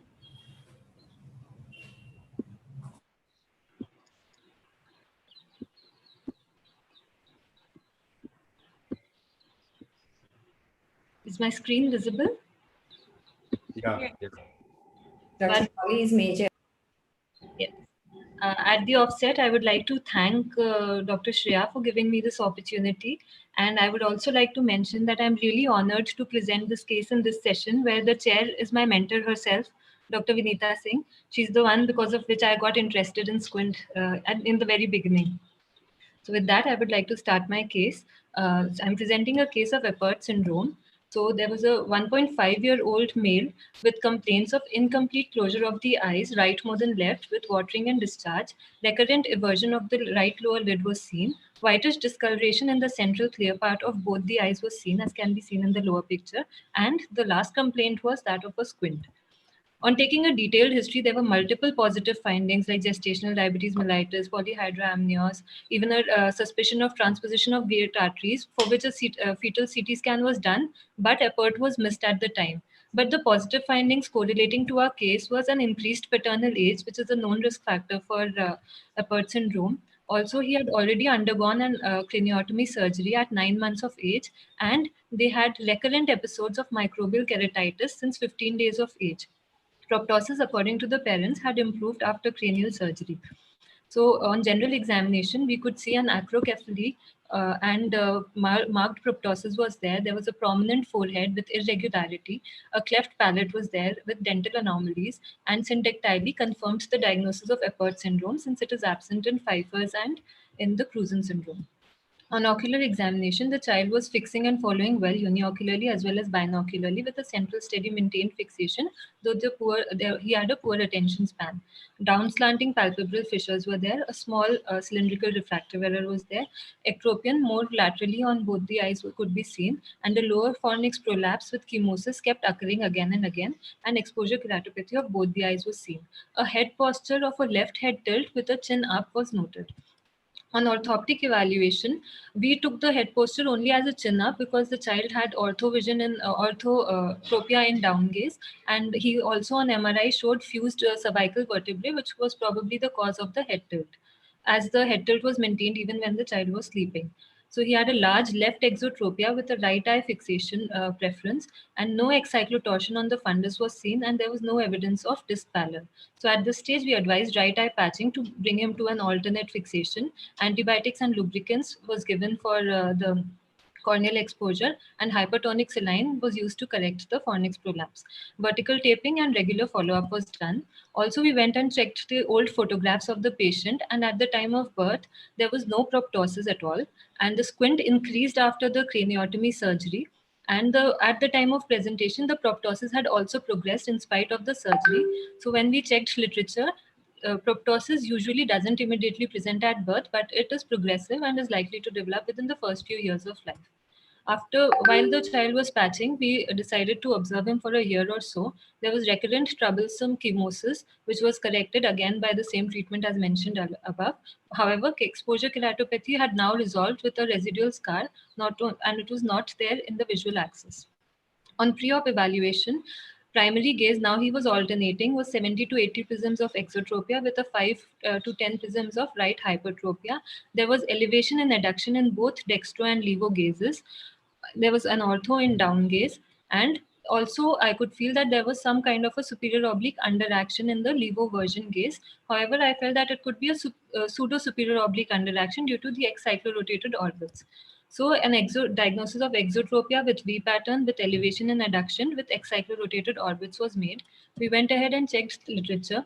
So excyclorotated orbits leads to aberrant insertion or malformation of the extraocular muscles, aberrant insertion especially of the lateral and the medial rectus, leading to an incomitant horizontal strabismus, most commonly exotropia. Also, the MR pulls the eye up and the LR pulls the eye down, leading to a pseudo inferior oblique overaction, which could give us a V pattern, but it is a pseudo inferior.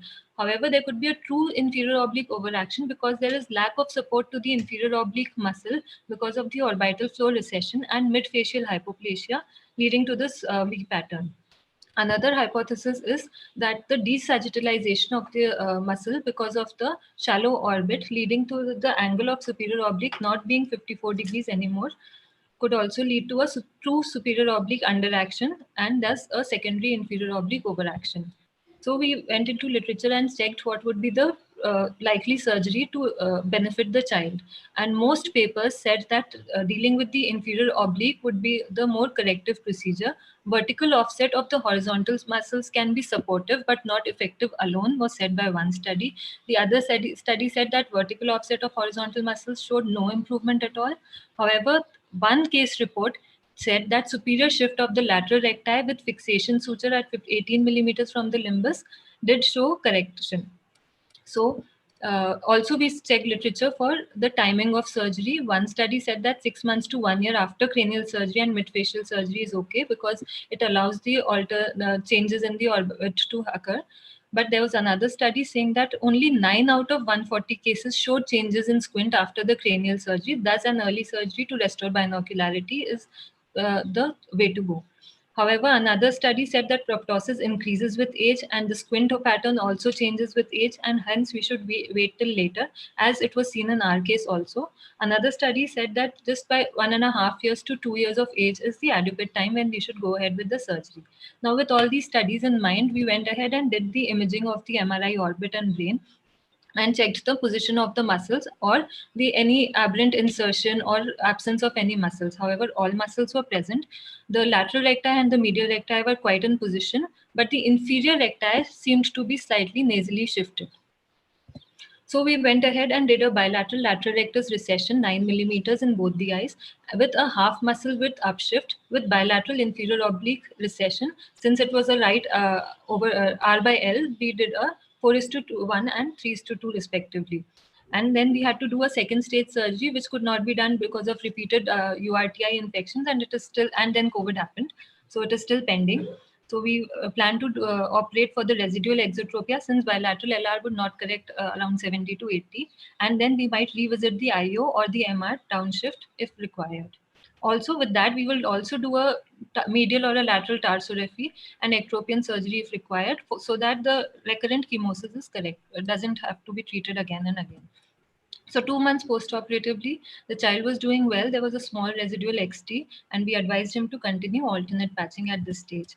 At 1.5 years post-operatively, the pattern had collapsed. The elevation and adduction was corrected. However, a small squint was left, as was seen even at 1.5 months of age. The chin-up head posture had also resolved. So the take-home message is that strabismus is only a part of effort. We should first deal with the corneal and the conjunctival complications and manage them well because they are vision threatening.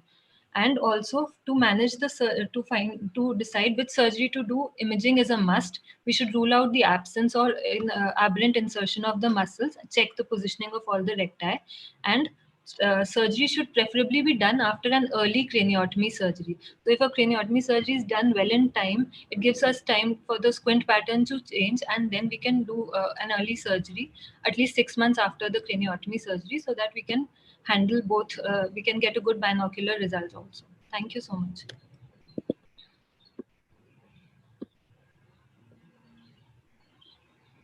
Thank you for very nice presentation. I think it's a multi-speciality situation. So we have to work in tandem with neurosurgeons, with the ENT people. That's one thing. And they could also have a lot of systemic issues. And even they could have things like hydrocephalus and papilloma. So a lot of things could be affecting their vision also. And they're very challenging. As you rightly said, that there could be absence of extraocular muscles, especially superior oblique is quite often absent in these cases. You will find reports of series of superior oblique, bilateral superior oblique palsies in these craniosynostosis. And sometimes they're quite subtle, like crusions. You know, if you don't have an eye open, you might miss them because they have a lot of spectrum of presentation. So subtle ones you might miss. So one should be always keep that in mind whenever you find an exo deviation which is large, I think, and you don't think it is an infantile kind of exo classically, then you should always think of a craniosynostosis in large exo deviations. I think that is my feeling. We should always keep that in mind, and very good presentation. Thank you so much, sir. Very interesting case. And well, I think I have said good to you so many times. So this is another one. It was a very comprehensive discussion and complicated patient, of course.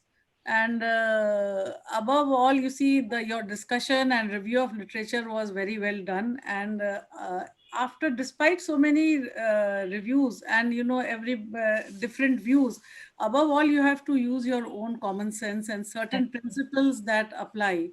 See, cranial surgery is, of course, important in this kind of patients, and it has to be done timely. But if for some reason you are unable to do it, then it is good to give them restoration of ocular alignment so that they enjoy the binocularity and develop binocularity during the developmental phases.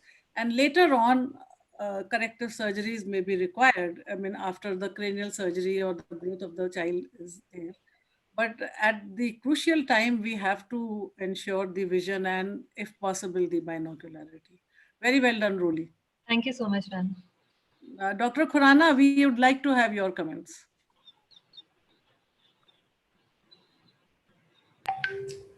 It's mute, sir. So you are unmute. Please unmute yourself. You have to unmute, sir. Welcome, Urmil. Good evening. Good afternoon, ma'am. I was about to say काफी देर से wait कर रही हूँ. कोई break आए. So I would say good afternoon to you. Yes, sir. Good afternoon, Again, it's Palita. muted. Good afternoon, everyone. I think she has very nicely presented. Only one comment, that since the atropion and lateral exposure is there, I think that should be tackled earlier to prevent. Already there is an exposure keratitis, which I think you should have done along with the squint itself, especially in the right eye. Thank you. What is the incidence of the case? What is the literature showing? How much is it? Till date, we have the National Organization of Rare Diseases have reported only 300 cases till 2019 for Apert syndrome. And this was the first case reported. Apert was the first craniosynostosis reported in 1906. 1906. So the first one, followed by Cruzen in 1912, I think. Actually, sir, there was the first case was in 1895, but it was clearly described and reported by Apert in 1906. Yeah, so it is more than 100 years, and it has a lot of cases have been described. And Still only 300 of them, yeah. Yeah.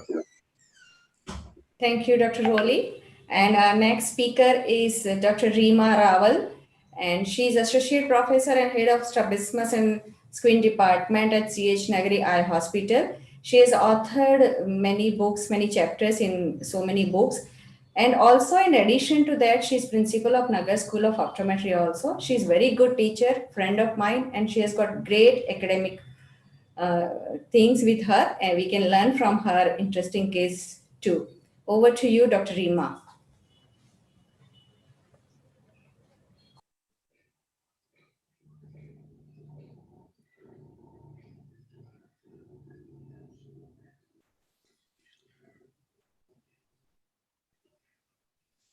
Yeah. Good afternoon, everybody. Am I audible? Yeah. Yeah. And is my screen seen well, sir? Yes. Yes. Good afternoon. Yes. First of all, it's a great pleasure to be talking in front of such panelists and great teachers. It's such an opportunity. And thank you, Dr. Shreya, for giving this opportunity. And you've been working so hard for this conference in so many days. And thank you so much. So I shall be presenting and I shall be talking about an interesting case that is a surgical dilemma. And actually, this was not the case I was going to present till 4 days back. And this something comes up, and I thought it's really, it would be interesting to put it forward in this panel to get your views about the case. So I just changed it in the last minute about 4 days back.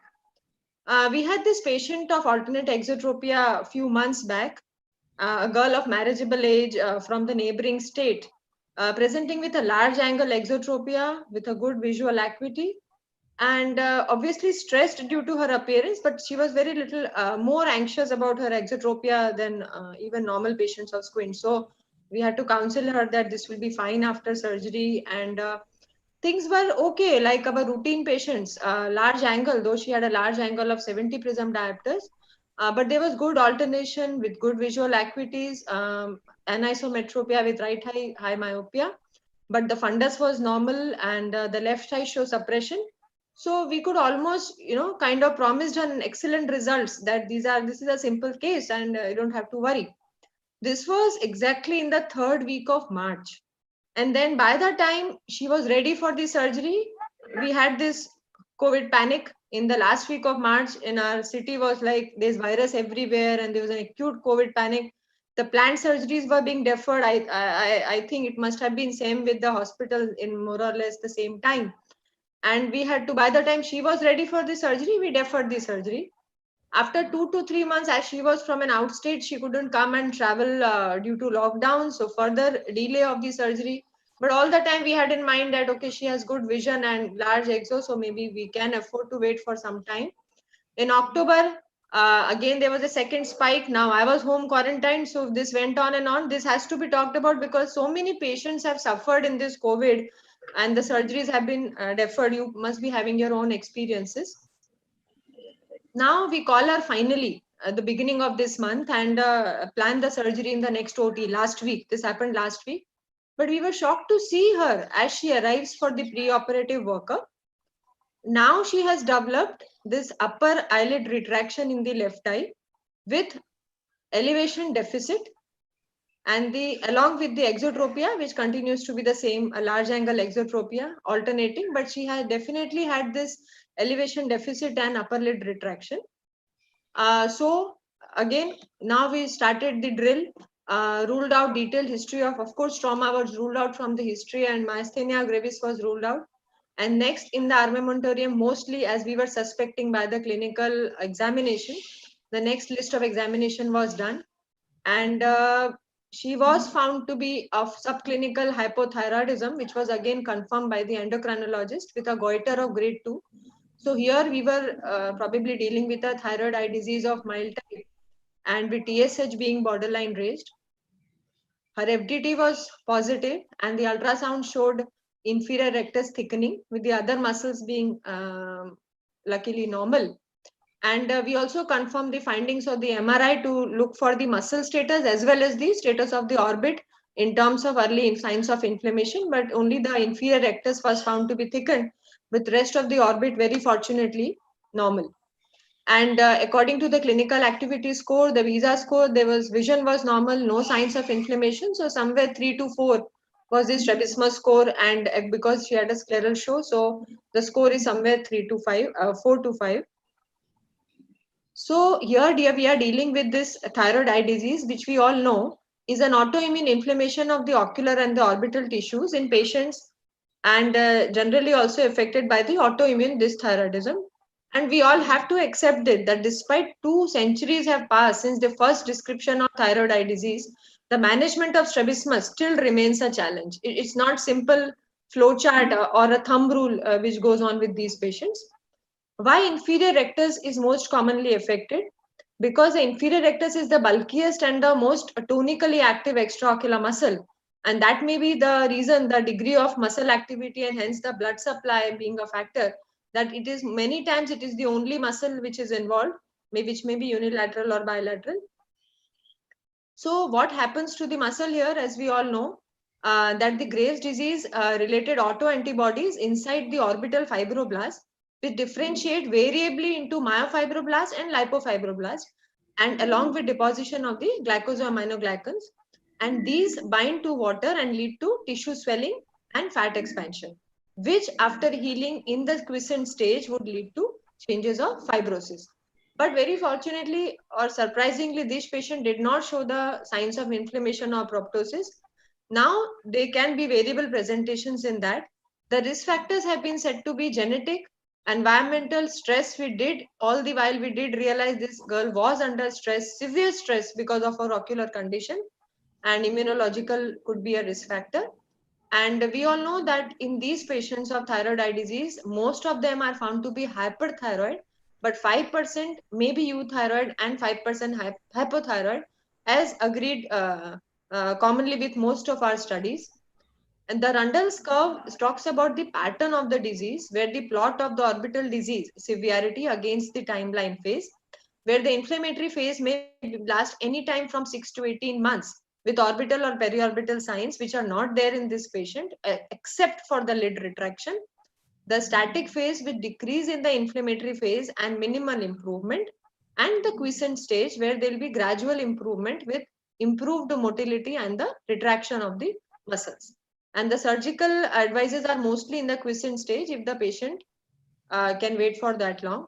So our plan in this patient is, of course, keeping a level check of the hormones and the constant supervision of the endocrinologist, the steroids, activity score on follow-up, a repeat force reduction test, wait for the stability, which may be minimum of 6 months, and then plan the surgery.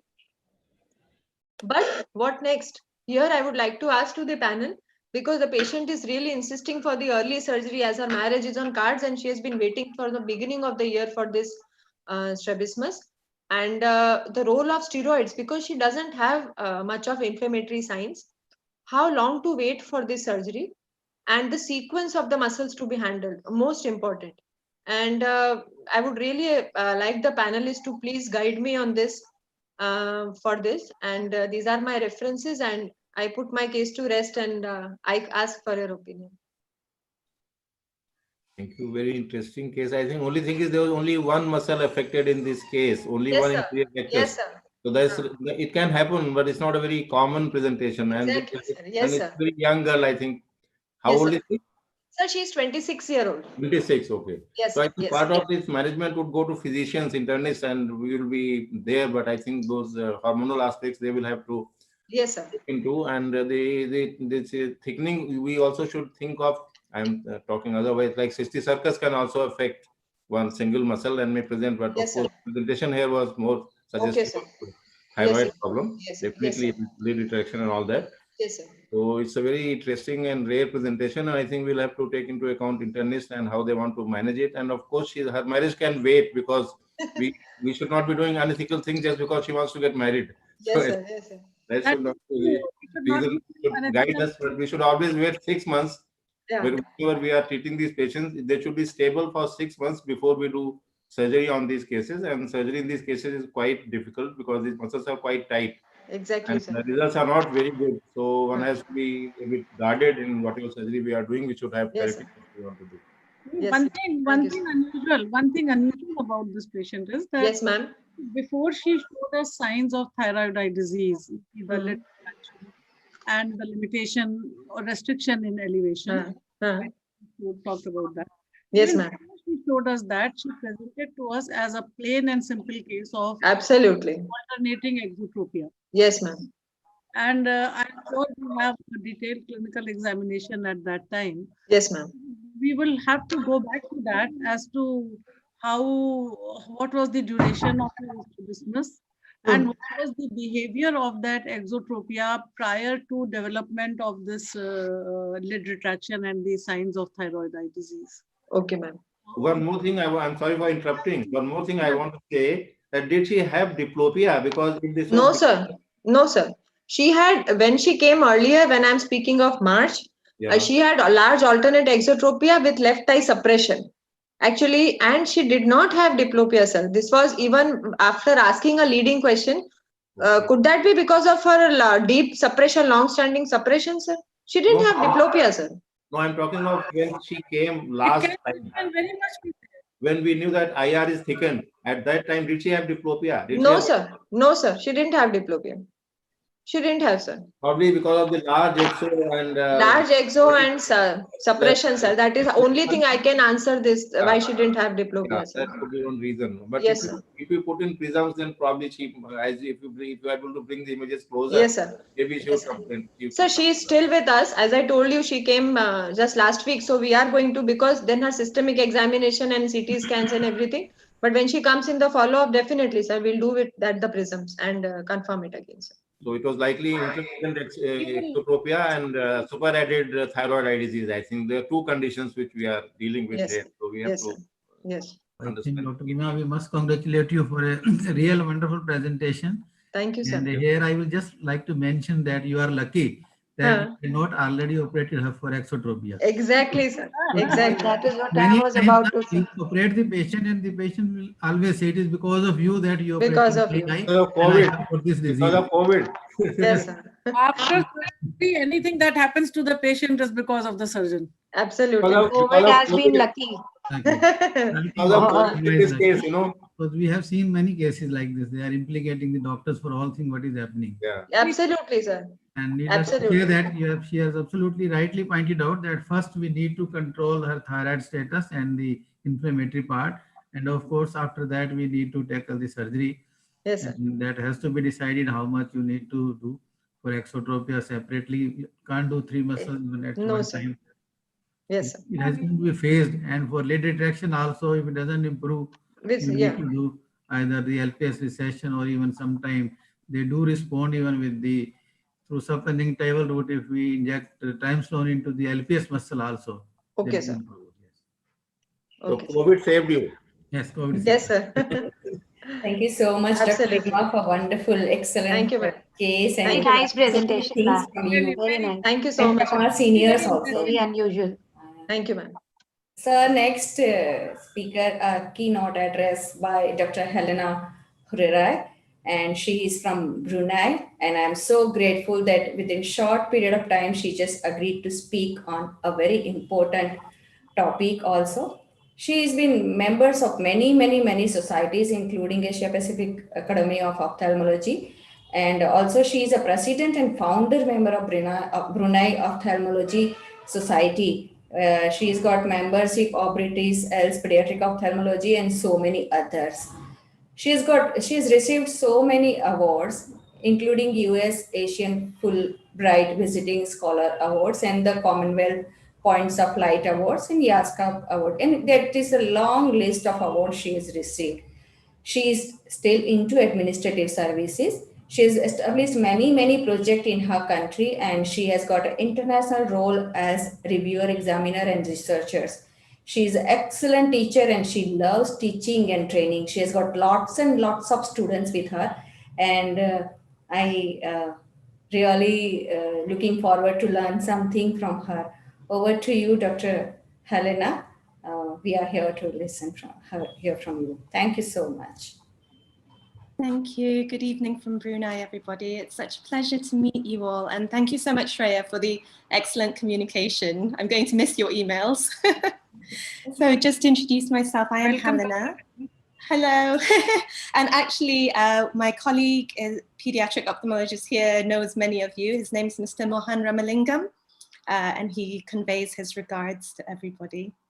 So without further ado, one of my main passions in Brunei since I returned, besides medical education, is actually the very vulnerable group that we have, which is the special needs children. So when I returned to Brunei, what I did do was set up the Brunei Special Needs Eye Care Service just to address this very unique group of patients, which traditionally, when I was trained in London, you know, we'd come in and then just say, oh, stimulate the vision, look at some contrast cards, see you in 6 months. But since coming back, actually, I'm working with a pediatric neurologist and our Child Development Center to implement an early vision intervention program in this group. So I'd just like to share with you what we've done so far. Thank you so much for this opportunity, and I hope this builds links between SPOSI and the Brunei Ophthalmology Society. Okay, there you go. Just checking everyone can see my screen. Yes, we can see. Okay, great.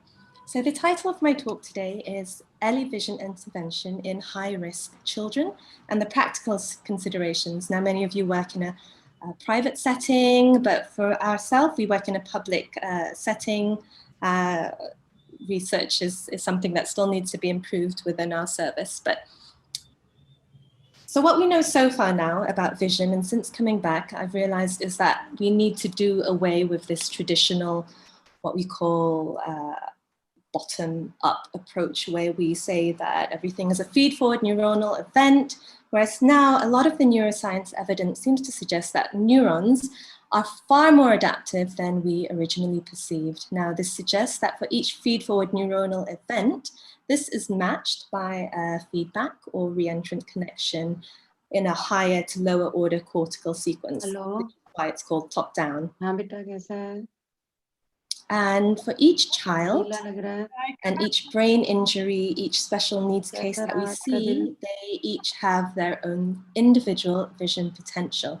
Now, with the exception of the retina, actually, all the research is now indicating that each area of the visual pathway are subject to this top-down influence. And this includes the primary visual cortex and the lateral geniculate nuclei. पानी में बाल्टी में उसमें भिगो दे 2-4 घंटे के लिए पड़ी रहे उसी में. Mr. Sai, you can mute others. Actually, there's some noise going on. नहीं ऐसे कल Urmil, can you mute yourself? तो ये तो पहले एक डाल के देख ले, अगर उसका कलर नहीं छूट रहा तो दूसरी भी उसी में डाल देना. Dr. Urmil, can you mute yourself? Sorry. Yeah, I'm sorry, Dr. Helena. No problem, it happens. Actually, I cannot see the screen. I cannot see the Helena's screen. Okay, Shreya, is there a way to? Doctor, you may have to stop sharing and share again. Okay, let me do that. How is that? Perfect now. That's fine. Yes, perfect. Okay. We can see so that. just, yeah, okay, yeah. Wonderful. So in terms of what we're doing now is that we are going in early, and by early we mean less than 8 months of age, and we're targeting the neuroplasticity in a very purposeful way. So we're talking very, very purposeful, regular, daily stimulation of the vision of these children. And this is to try and improve the potential of a brain injured child to see. So next slide. So what we have now in Brunei, which we've just established this year, is the Brunei FOVIA Working Group. Now this is FOVIA standing for Focusing on Vision Early. And this is an early intervention program for children with vision impairment, and we're targeting the age ranges between 0 to 5 years. The group itself is made up of a large team. We have a pediatrician who specializes in child development, pediatric neurologist, myself, the neonatologists, and then the allied health professionals, as well as our orthoptics and optometry services.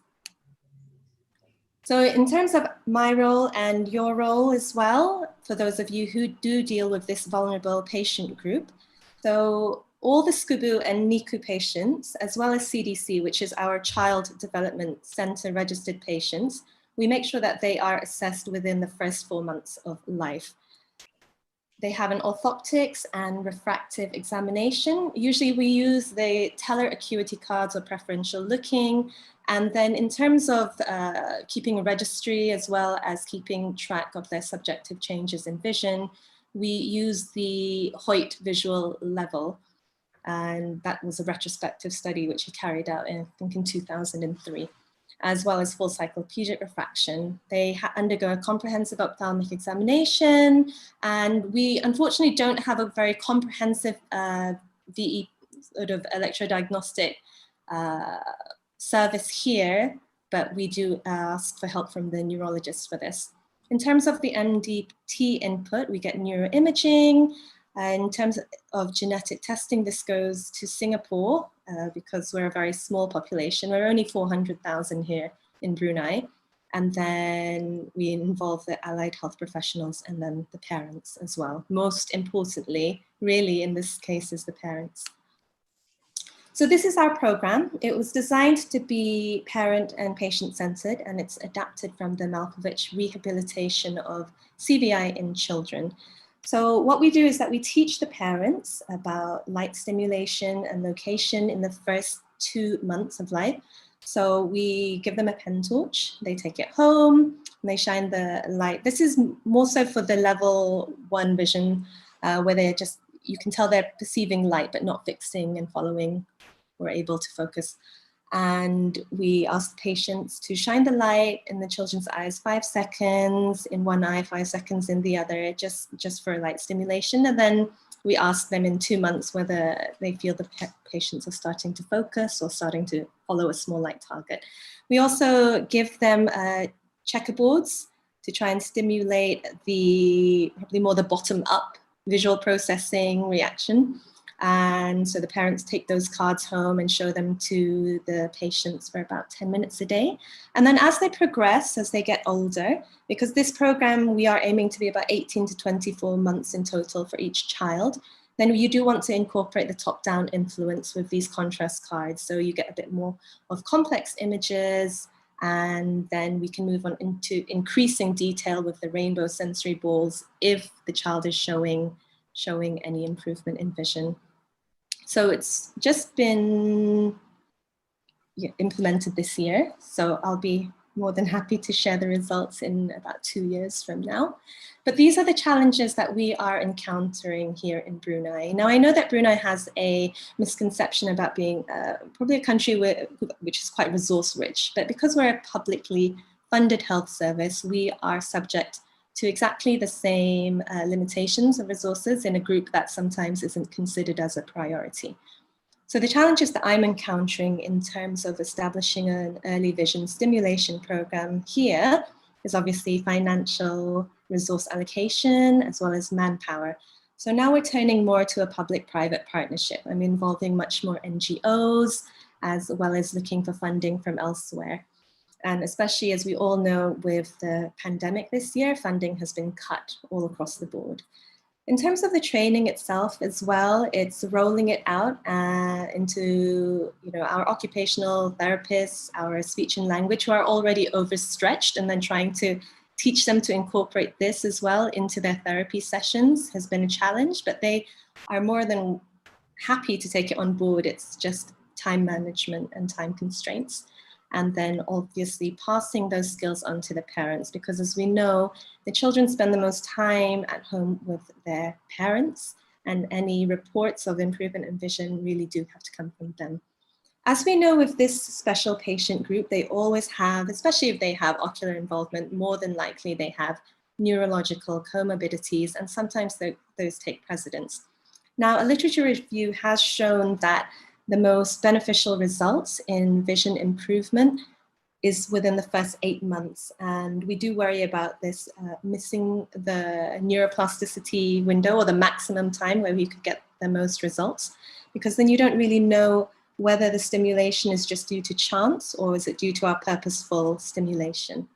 And I'm not sure what it's like in India, but certainly in Brunei, we are facing this paradigm shift where it's a very fatalistic society. So they kind of say, well, this is God's will and nothing can be done. So it's giving that psychological support and encouragement for the families and getting them to persist with the program. It's about empowering the parents because they are quite in a hopeless situation when they do come to us. And then it's also changing our own society's perceptions here of special needs children. So in my closing remarks, I would just like to say, especially when dealing with a special needs population, we are pediatric ophthalmologists, and so besides being physicians and surgeons, you do end up becoming their psychologists, their counselors, you become an advocate for this group, a source of hope when they're feeling really low, and an educator as well. So thank you very much. These were the references from the papers in terms of the physiology and the program that we adapted from. So thank you very much for having me today. Thank you. Thanks a lot, Dr. Harina. And I'm grateful Dr. Sudarshan Kokar sir is already there and to take up the charge also. If audience and anybody has any question for Dr. Helena, I'm so grateful to you to give us excellent knowledge. To teach. Thank you, Shreya. Yeah. Yeah, I think that's a great talk, Helena, and you're taking a good step towards the improvement of the vision of the kids. I mean, because these are the kids who are going to live for next, I think, what, 80, 90 years. Whereas if you put money for people who are getting cataract at 60, 70, maximum, they're going to stay around for 40 years. So I think the priority has to be clear. I'm really surprised a rich country like Brunei, which is oil-rich country, does not fund for the kids. I think that's, when they send you to UK to get your trainee, so they must have spent some money. So tell them not to send more people to UK, but you can use resources to get equipments. I think a VER is a must in your setup. Yes. You can't do without that. VER, VEP is a must. And secondly, I think all these kids need to have a MRI because basic thing is up there. So you have to take care of that, and you have to have the physiotherapist. So I'm working in a hospital, All Indian Institute of Medical Sciences, and fortunately, our government gives us all the funds, and I think most of these people to have access to the VERs and all. Because if you can't catch this problem early, it's not that all the CVIs are going to have bad prognosis. No, I think it's a misconception. We have a set of patients with the Downs, which we had, and earlier when we started about 20 years back, everybody said Downs patient, don't touch. I mean, they don't want to get anything. Now, most of these kids have gone to college, are doing well, and I mean, it depends on what kind of phenotype you're getting. I mean, it's not that all are doomed. Similarly, the CVI patients also, if you can pick them early and stimulate the way you should, up and down movement, I mean, those are the excellent things. And mind you, even if the brain is not functioning, the nerves, neurons can be put back to work. I mean, that's where it counts. And the earlier you start it, the better it is. And I think head off to you, Helena, just talk to your administrators and tell them to put some money and get some resources. Good job. Yes, absolutely. Thank you so much, Professor. And also, and that's the thing about the MRI, what they are very good at doing here is instigating the MRI and letting us know so that the child doesn't have repeated GAs. So I'm able to do a baseline EUA at the time as well. Yeah. Don't send to Singapore. Do it yourself. Thank you so much. I know. Thank you. Thank you so much, Dr. Helena. I'm so happy that Dr. Kokar sir is back. Sorry, I was in the OT, and I'm taking a week off next week, so I put all the patients today. So OT finished from 3:35. There were about 5 pediatric cataracts, and 2 of 3 were subluxated lenses. So I thought I'll finish the work and come. So I'm sorry I got stuck. Thank you so much, sir, for at least later you came. You joined. Always pleasure, Shreya. Grateful to you. And who doesn't know about Dr. Kokar sir? He has got 168 publications, and he's already HOD of AIMS Delhi, and he's into the services since many long 38 years. So we'll have a great discussion when he's back with us after doing surgery. The next speaker is Dr. Jay Kelkar, and she's already done her DNB FRCS from National Institute of Pune. She has also got 26 publications on her name, and she has written very good book on pediatric eye care for parents. She's been working in this pediatric field since 16 years. So I request Dr. Jay Kelkar to take over, and she'll present her interesting case. I request all the speakers to stick to time, because then later on we may not have to regret that we have to leave so many people. So please stick to time. Thank you so much. Yeah, the rest of the guys can mute the mics actually, because it disturbs in between. Yeah, please. Pressed can mute your mics. Thank you.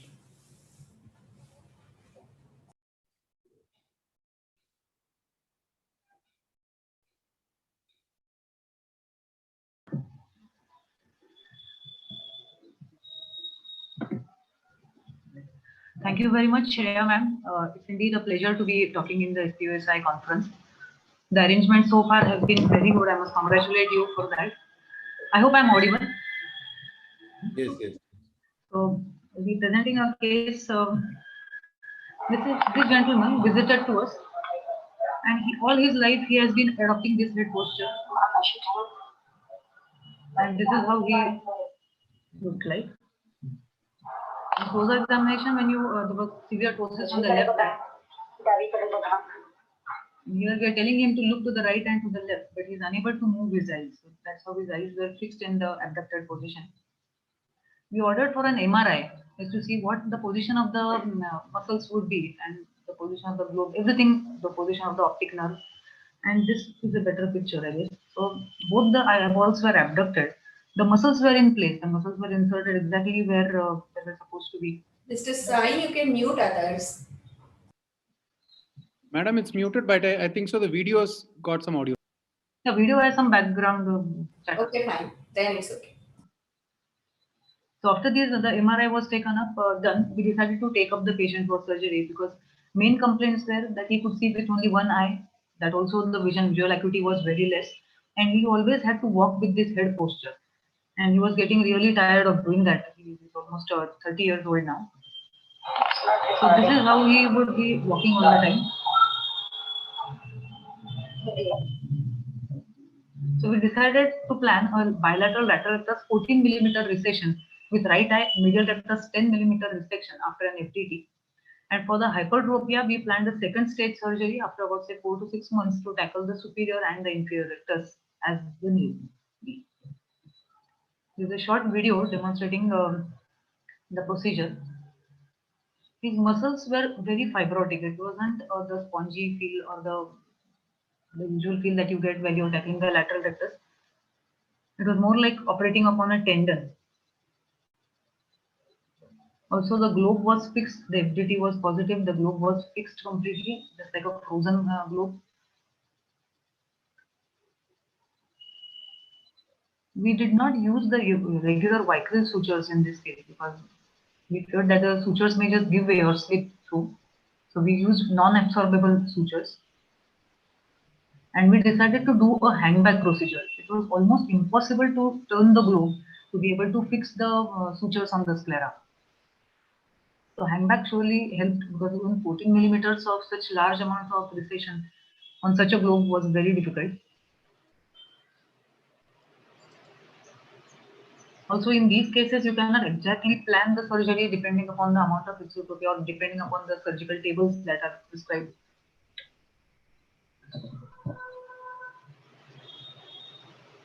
This was the lateral rectus and similarly the medial rectus also.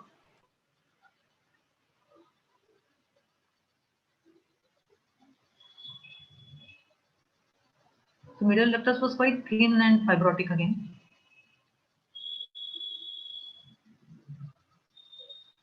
And yeah, so pulling the muscle was, we were fearing that the muscle should not get disinserted because of the amount of traction that was being exerted on the insertion. And here we could successfully manage to do a 10 millimeter resection.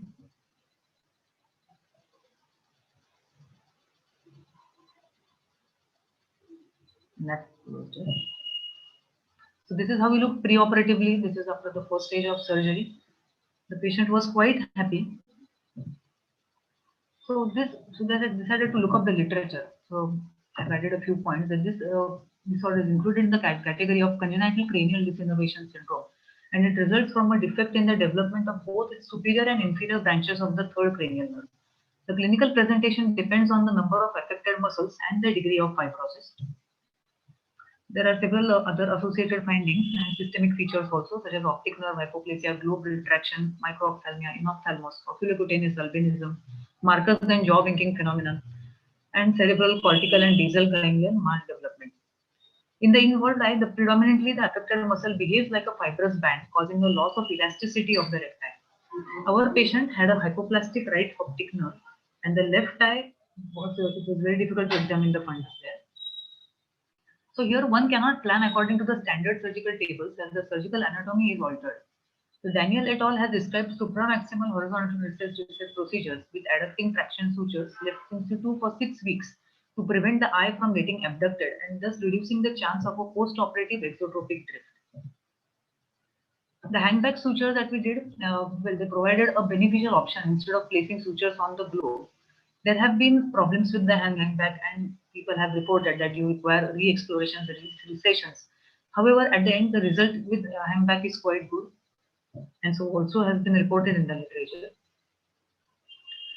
In contrast, it has been also there have been free resections of the nucleus cut. The lateral rectus has also been reported and suturing it to the periosteum, but that has not been as powerful as suturing it to the lateral orbital periosteum in decreasing the exotropia in CFU1. So just merely cutting the muscle free of its attachment to the globe is often unpredictable. We did contemplate doing that, but came up. The muscle may reattach to the globe and continue to exert some force on the globe. Again, for the hypertropia, which we are planning as a second stage, a disinsertion of the superior rectus has been advised, but after the FDT, we will be taking a call on that. So surgery in case of CFUM definitely requires an individualized approach. Satisfactory outcomes are possible in significantly reducing the head posture and obtaining cosmetically acceptable alignment of the eye in the primary position with systematic planning and staged procedures as required. So this was the patient. This is what we achieved post-operatively.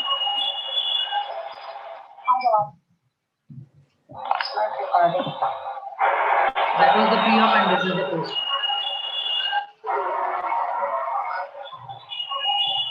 So for now, the patient is quite happy. Of course, we are expecting again a drift or a return of the exotropia. Let's see how the sutures hold, which is why we didn't take the absorbable sutures. But in all, waiting for the second stage surgery soon, and I hope I'll be able to put forward those results also. Thank you.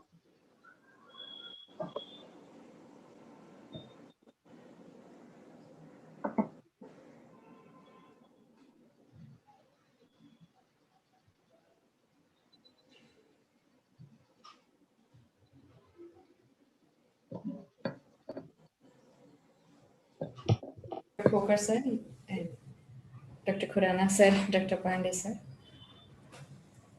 Okay. I think that was a wonderful job done. In fact, what you've done is you made this guy look, he's more comfortable looking with the head straight now rather than turning around. I think, and you rightly use the non-absorbable suture. I think that's the way to go. And you can't predict these ones because there's fibrosis all around. As you said, the lateral rectus is like it's like a tendon. It's like a rope you're cutting through. And I think that was the best you could do. And did you use any mitomycin C in this one? No, sir. If you wanted to reduce the, you could have tried a mitomycin C touch-ups in these ones. Whatever you do, at the end of the day, they don't work as well. So just keep an eye on this and see if it drifts. Don't be in a hurry to go for the second procedure because this might shift. So give it about a 6 months time minimum. And once it comes to a position which is the primary again for him, and then from there you plan out the surgery again. Yes. Great job. Thank you, sir.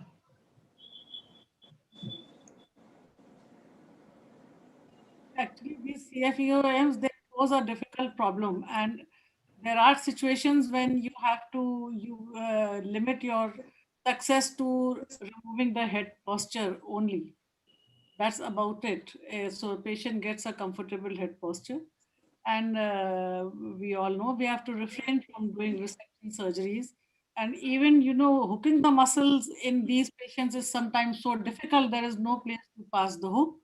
There is no place to pass the blade of the scissors. You have to sometimes take the pivot on the hook and use your scalpel to cut the muscle. And I'm sure you said that you did not find place to rotate the globe and put the stitches, so you had to resort to hangback surgery. You've done a wonderful job. Thank you very much. Can I say something? This was CFM2 you diagnosed. Hello, Dr. Kelkar. Yes, sir. And the globes were quite clear. This is autosomal recessive disorder. Was there any family history? No, so the patient was not accompanied by any family member. A friend used to bring him along, and the patient himself was quite mentally challenged. He was not able to give all the answers correctly. Because these are very challenging situations, and Yes. Tuchel syndrome and CFM2, they are autosomal recessive, rest are dominant. Only thing is there's large amount of vertical deviation here, which normally you don't see in CFM2. Usually the globes are near to the lateral canthi. And what I could see, you could lift the medial recti quite when you were resecting. Once they are fibroid, it's not easy to lift. I mean, they were very easily lifted. So, I mean, that was a bit unusual presentation to my mind. I've also done a few of these CFUM one particularly, and there's very challenging situations, very difficult, and no matter how much amount of surgery you do, they're always undercorrected. And here you didn't have any, the eyes were not fixed in the down gaze. In CFUM2, classically, eyes are normally in down gaze in CFUMs. That is the typical presentation, and not much of ptosis also in this case. Did we have ptosis? It was severe ptosis. This patient had a lot of, the left eye was completely totally. Right over, moderate. Of ptosis, but globes are not fixed in down gaze, which is a bit unusual with CF. I mean, globes are usually in down gaze. Here you don't have that. So I think one has to look at the differential diagnosis, though it's very interesting and challenging case, but it's not a very typical probably case of CFM2 because there are certain features. Thank you so much. Thanks a lot, Dr. Jai, for presenting a wonderful case. And our next speaker is Dr. Amit Mohan. He is working at Sadhguru Netra Chikitsalaya Postgraduate Institute of Ophthalmology, Chitrakoot, Madhya Pradesh. He is into this field since 10 years, and he's a very senior pediatric ophthalmologist there.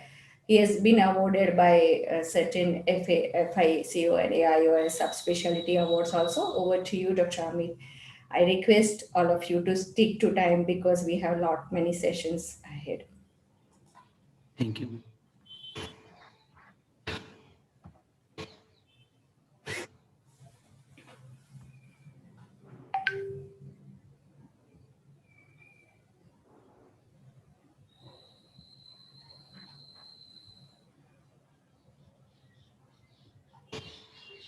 Good afternoon, everyone. I am going to present on series of cases of acute acquired committed dysotropia in children associated with excessive online classes during COVID-19 pandemic. As we all know that acute acquired committed dysotropia is a rare condition characterized by sudden onset of large angle dysotropia with symptom of diplopia and committed deviation for both near and distance. Excessive use of a smartphone is a newly described etiology of acute acquired committed dysotropia. Spending too much time in front of a screen can lead to many ocular complications, including ASE. As we know that the schools and colleges across the country were shut down as a measure to spread the novel coronavirus in children since the second week of March. The pandemic has transformed the traditional chalk and talk teaching model to technology-assisted e-learning. The aim of our study is to describe series of cases of acute acquired committed dystropia in children who were attending online classes on a smartphone during this COVID-19 pandemic. Children with age, full screen presentation mode. Yeah. You can just press slideshow. Yes. Acute acquired committed dysotropia in our study was defined as a committed isodeviation in all the gazes is the same with normal ocular movements and photographic evidence suggestive of absence of strabismus before the recent episodes were studied. Children with history of prior head trauma and febrile illness before presentation were excluded. These are the variables in which the mean age was 12.5 plus minus 4.2 years, ranging from 7 years to 18 years. All 8 were males. The 5 were emmetropic, 1 is myopic, 1 is pseudomyopic, and 1 is hypermetropic. Mean duration of playing video game is 1.6 hours. Duration of watching a smartphone for e-learning is 4.1 hours. Mean angle of deviation for distance is 48.1 prism diopter, and mean angle of deviation for near is 49.3 prism diopters. This is the demographic details and baseline characteristics of children with acute acquired committed dysotropia in our series, in which all 8 were males and age range from 7 to 18 years. One of our patients had ASE with accommodative spasm. He had presented with blurred distance visions with myopic refraction and diplopia. Measurement of isotropia for that child was 25 prism diopter for both distance and near. Visual acuity was 6/60, which improved to 6/6 with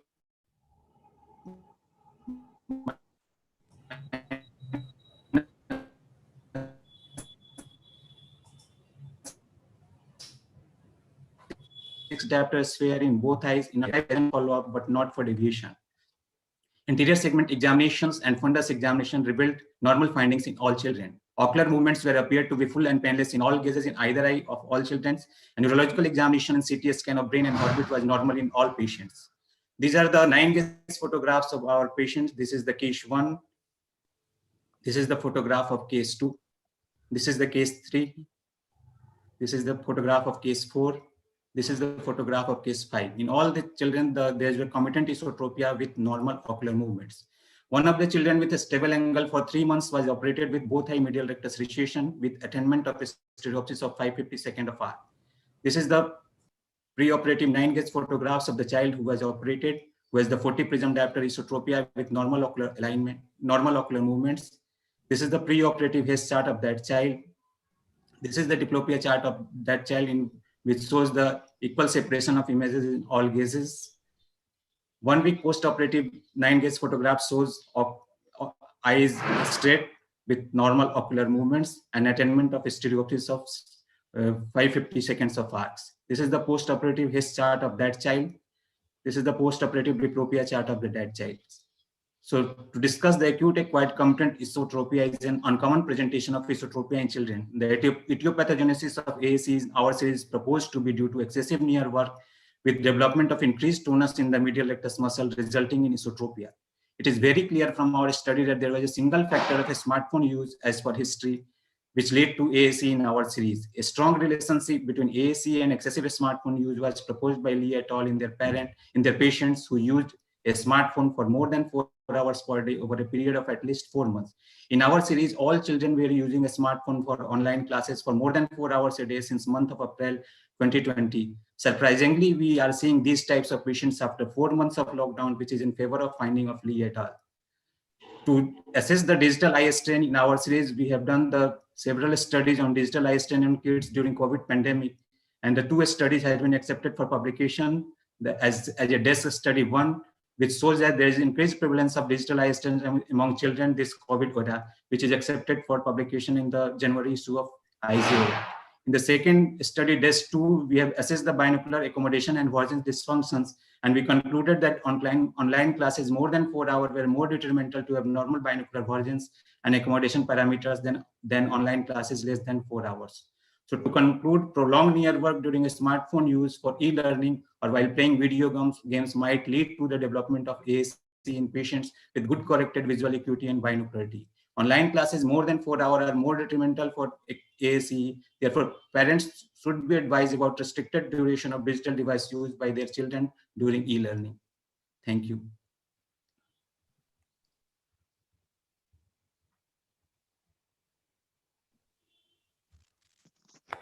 Shreya, how many speakers left now?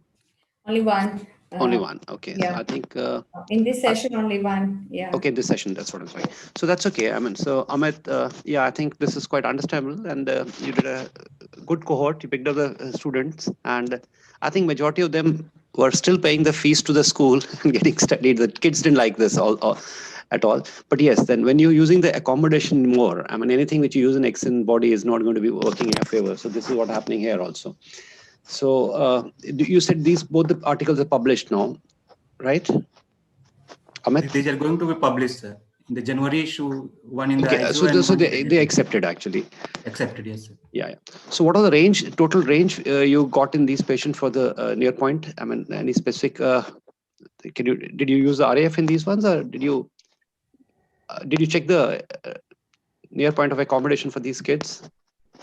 I mean, was there any shift in that? Because depending on the screen you're seeing, if you're seeing a bigger screen, your distance might be away, and if you closed on a maybe cell phone, it might have a different impact on the system. We have also described what type of screen they are using, and most of the children who are using their smartphones of the 30 a smartphone at the near distance, they have more the accommodative spasm. So you suggest that they should have a bigger screen in the house to reduce this problem, right? The accommodative spasm is not AACE, that is accommodative spasm. That is not classically treated as AACE. When we see AACE, there are 3 types which have been broadly described. So these will probably fit into Fancicity type, that very small hypermetropia. Maybe these had some esophoria, which has broken down into a phase probably with long-term smartphone use. What is important to keep in mind is that some of these could have neurological disease, which could also present with AACE. So there could be certain features like nystagmus or some other features which may keep it away, but one should always keep in mind that there could be a neurological problem, and probably an MRI may be indicated if you suspect that there could be a neurological issue. CT may not be enough to give a proper, to rule out a neurological involvement in these cases. So one has to be careful, because if there is a tumor sitting and you do surgery and later on something else happens, so one has to be careful in these cases which are acute onset or concomitant esoptropias. Yeah, I think that's okay. I think Shreya, we can move on, because I think Dr. Padishma has a session in the other Thank you teaching so also. much. Thank you, Dr. Amit. And I invite Dr. Gunjan Saluja. Over to you, Dr. Gunjan Saluja. You have your interesting case here. Yes, Are ma'am. you here? Thank you, ma'am. Gunjan? Yeah. Yes, ma'am. Yes. Thank you, ma'am, for the. Take your time, because Dr. Yes, Pradeep ma'am. Sharma has to go back and he's into the next session. Okay, ma'am. So I'll start my presentation. A very good evening, everyone. Thank you for the opportunity. I'll be presenting an interesting case of cyclic esotropia and its management with the help of retroequatorial myopexy, that is the Fadden surgery. So, chief complaints, it all began when a 51-year-old female patient presented to us with complaints of diplopia and inward deviation of right eye on alternate days. For the last 1 year, there was no diurnal variation of symptoms. There was no history of any significant trauma, photophobia. There was no history of any previous ocular surgery or any other systemic illness. So coming to the examination, patient's best corrected visual acuity was 6.6 and in 6 near. Anterior segment and fundus were found to be within normal limits. Coming to the squint examination, there was no head posture, no nystagmus, there was no limitation of extraocular movements. Deviations were 35 prism diopters, both for near and distance. But to our surprise, and based on the patient's history also, what we found was on the first day, patient was orthopheric and binocularity was present.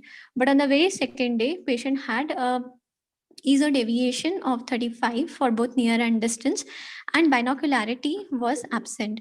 So keeping this type of nature of the esotropia, we admitted the patient, we kept her under observation, and we found that the cycle was alternating after every 24 hours. So this is the above picture is of the right eye of esotropia on the squinting day, and the below picture is of the orthophoria on the non-squint days.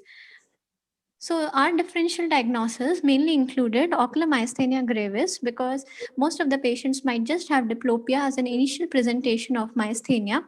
And second was the cyclic esotropia. So myasthenia was ruled out because all the investigations which we performed for myasthenia came out to be negative. And MRI also revealed that there was no space occupying lesion present. Based on the patient's observation and other thing, so we and because the deviation was also 35 prisms, we just performed a right medial rectus posterior fixation suture at 14 mm, and this is the post-op picture at day 1 at 1 month, and in the right hand side we have post-op picture at 6 months, all of which having a stable deviation of around 5 degrees exotropia. So coming to our discussion, cyclic esotropia is a rare but an interesting entity. And as the name suggests, it is characterized by a 24 to 48 hours fixed cycles of ortho and hetero. Exact etiology and pathogenesis is not known.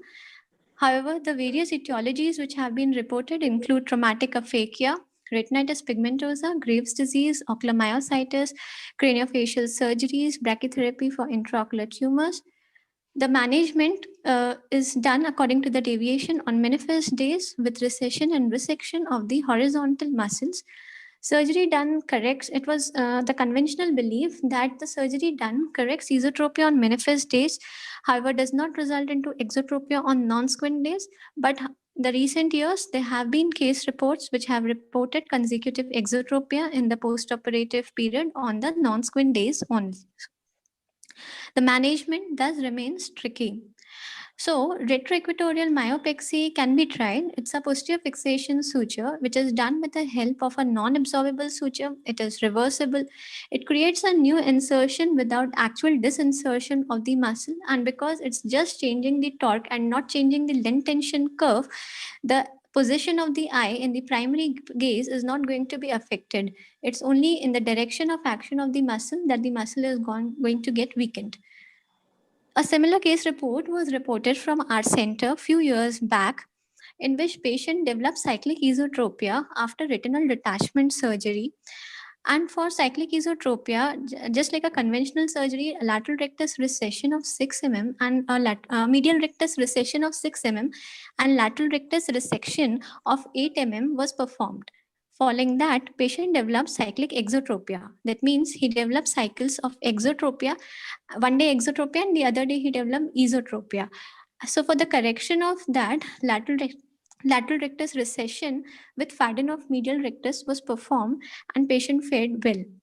So as to conclude, or a take-home message can be that cyclic esotropia is a unique type of strabismus, and retroequatorial myopexy can be a good option to manage cyclic esotropia. The procedure is reversible and that adds an advantage, but long-term studies with larger sample size are warranted for the indication of Faddens in this management of cyclic esotropia also. Thank you, and I would like to thank my mentor, Professor Pradeep Sharma sir. It was his surgery and his idea to perform this surgery in this patient. So thank you, sir, and thank you for the opportunity. Yeah, great, Gunjan. I think this is one of the situations where the Fadden is the surgery of choice, actually, because you don't want to change it during the normal straight posture. I think you've done a great job. I think, Shreya, I think we should switch over to the next one. And because Dr. Sharma has another. Yes. Dr. Roshan, can I say something? Just a moment. Yeah, please. Yes, but okay, just take a minute, please. Just a minute. I just wanted to say that Faddens is classically done for incompetent strabismus. And here it is a competent strabismus and we are doing Fadden. It is going to create a lot of incompetence in the side gazes. And they're not supposed to correct the primary position deviation. So what we are saying here, that the primary position deviation has got corrected and there has been no incompetence, which goes against the grain of Fadden. That is my... No. Yeah, that's okay. But what they're trying to say is once that muscle is coming into the action, its activity is reduced. That's what it's saying. I think Dr. Sharma wants to react to that. Basically, the idea is there is an extra innervation on the squint days, which the Fadden is working on. And that is what it's taking care of. So there are situations in which, like nystagmus blockage, or those in which we may resort to a Fadden for such reasons. In this case, we have done, I think both of these have been published. First one was published in JPOS, in which we had done for a consecutive exotropia. And then there we had done a recession on the lateral rectus. And for the esotropic day, we had done the Fadden. The second case also now we have got it accepted for IGO. So these, and the good thing is that it doesn't create incompetence in these cases. Now these are unusual situations. In spite of being an incompetent, Dr. Pandey, you should note that here there is no diplopia in those cases. So this is a different situation in which it's an innervational problem and we need to do something different. No, the point is once the eye goes into that same side gaze, there is probably going to be incompetence because there is going to be more innervation flowing to the lateral rectus also by hearing stop, if the size fixating. So we need to show 9 gaze photographs. Had we shown 9 gaze photographs, then I would have been probably slightly more convinced. But since you are saying, I take it with a little bit of... Yeah, I think we can show you those 9 gaze photographs. But okay, I think that's... And we move on to the next long-awaited topic session. That's a debate. And the rule of debate will be each person will present for 4 minutes. Stick to your time. The first debate starts plication versus resection. So we know all the strengthening technique of vertical recti muscle. Dr. Elizabeth Joseph she believes that plication is the best thing to do. She's head of Department of Ophthalmology and Chief Pediatric Ophthalmology at Little Flower Institute of Ophthalmology, Angomali, and she has got her advanced training in pediatric ophthalmology, and she is into this field since many years.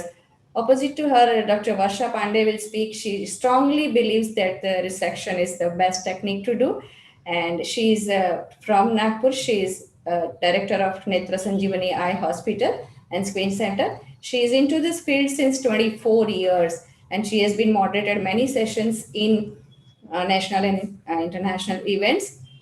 Over both of them, we have got stalwart in strabismus, Professor Dr. Pradeep Sharma sir, and he is the first undergraduate and postgraduate student of AIMS.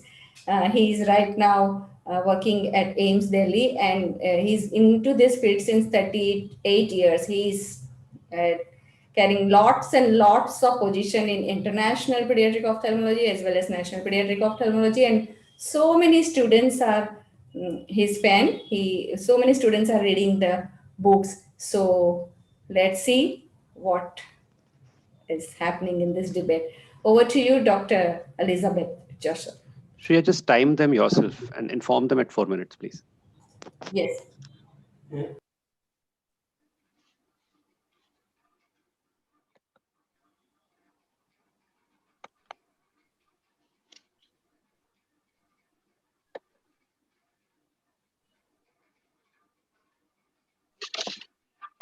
Greetings to all of you. Good evening, Dr. Varsha and Professor Pradeep Sharma sir. First of all, I thank Dr. Shreya for giving me this opportunity. Dr. Shreya has done a very wonderful job in organizing this first virtual SPOSI.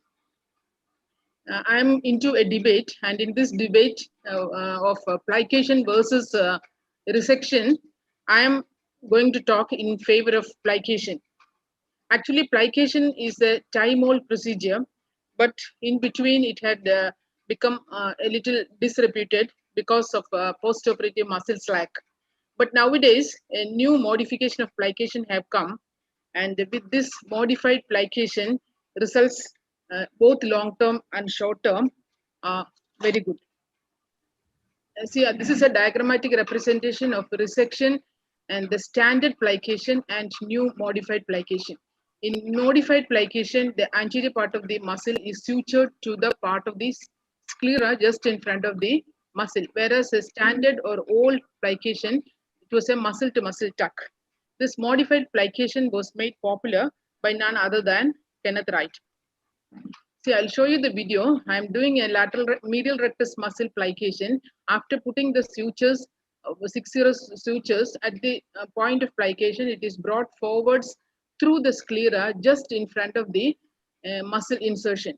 And by pulling on these sutures, a fold of the muscle is produced.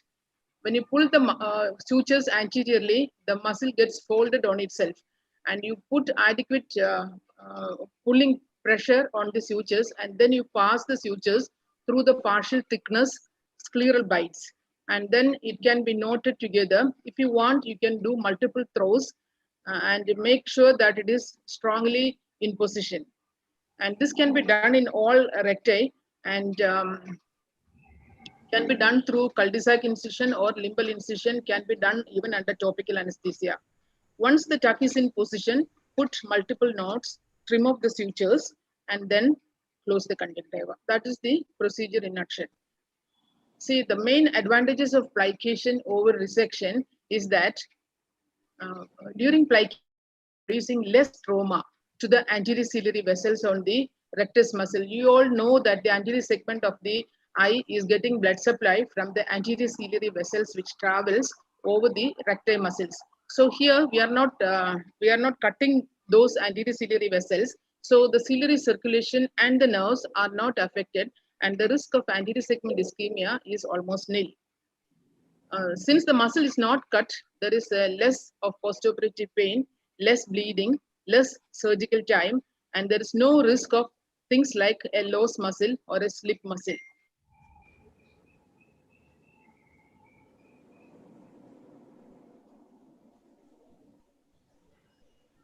Also is possible. See, the often quoted disadvantage of slication is that it will produce a bulge of the sclera, a bulge at the region of the plication. But personal experience and experience by others shows that this bulge is not very cosmetically problematic. So this is my own patient. This patient had a large exo, already done 3 muscle surgery, and resulted in a residual 20 prism XT for near, underwent plication of the medial rectus muscle.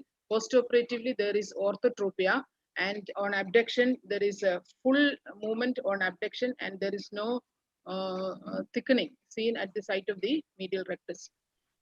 Let us look at the literature too. There are so many articles saying that resection and plication have got almost equal results.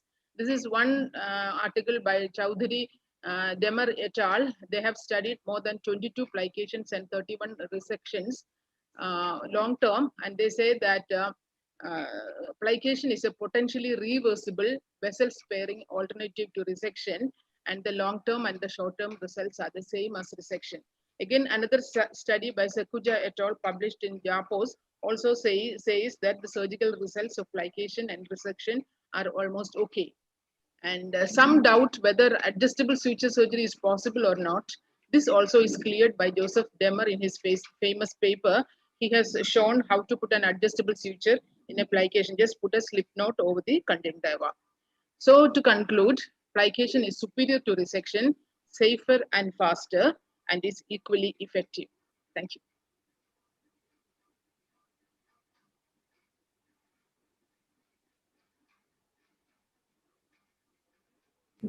Dr. Varsha, you can start sharing. Stop sharing, Dr. Elizabeth.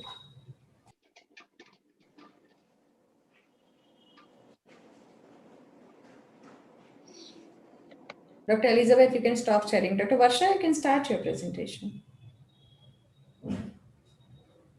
Dr. Varsha?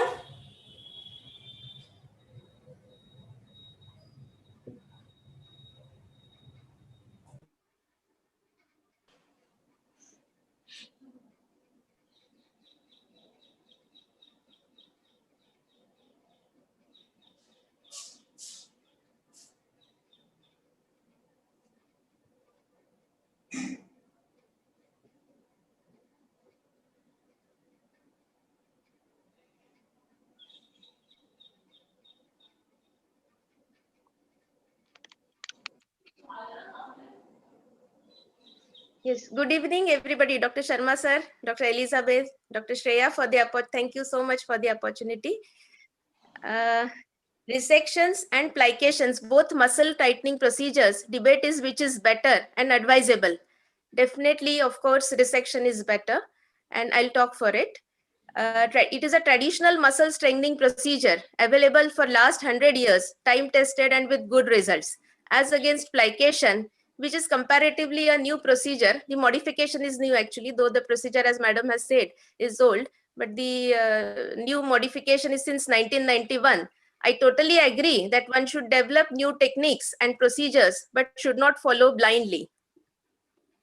Plication, as we all know, is performed with an absorbable 6-0 vicryl suture, and it is absorbed over a period of 60 days, and therefore it may cause a muscle drift, though similar results as resection in initial period, but long-term undercorrections are observed.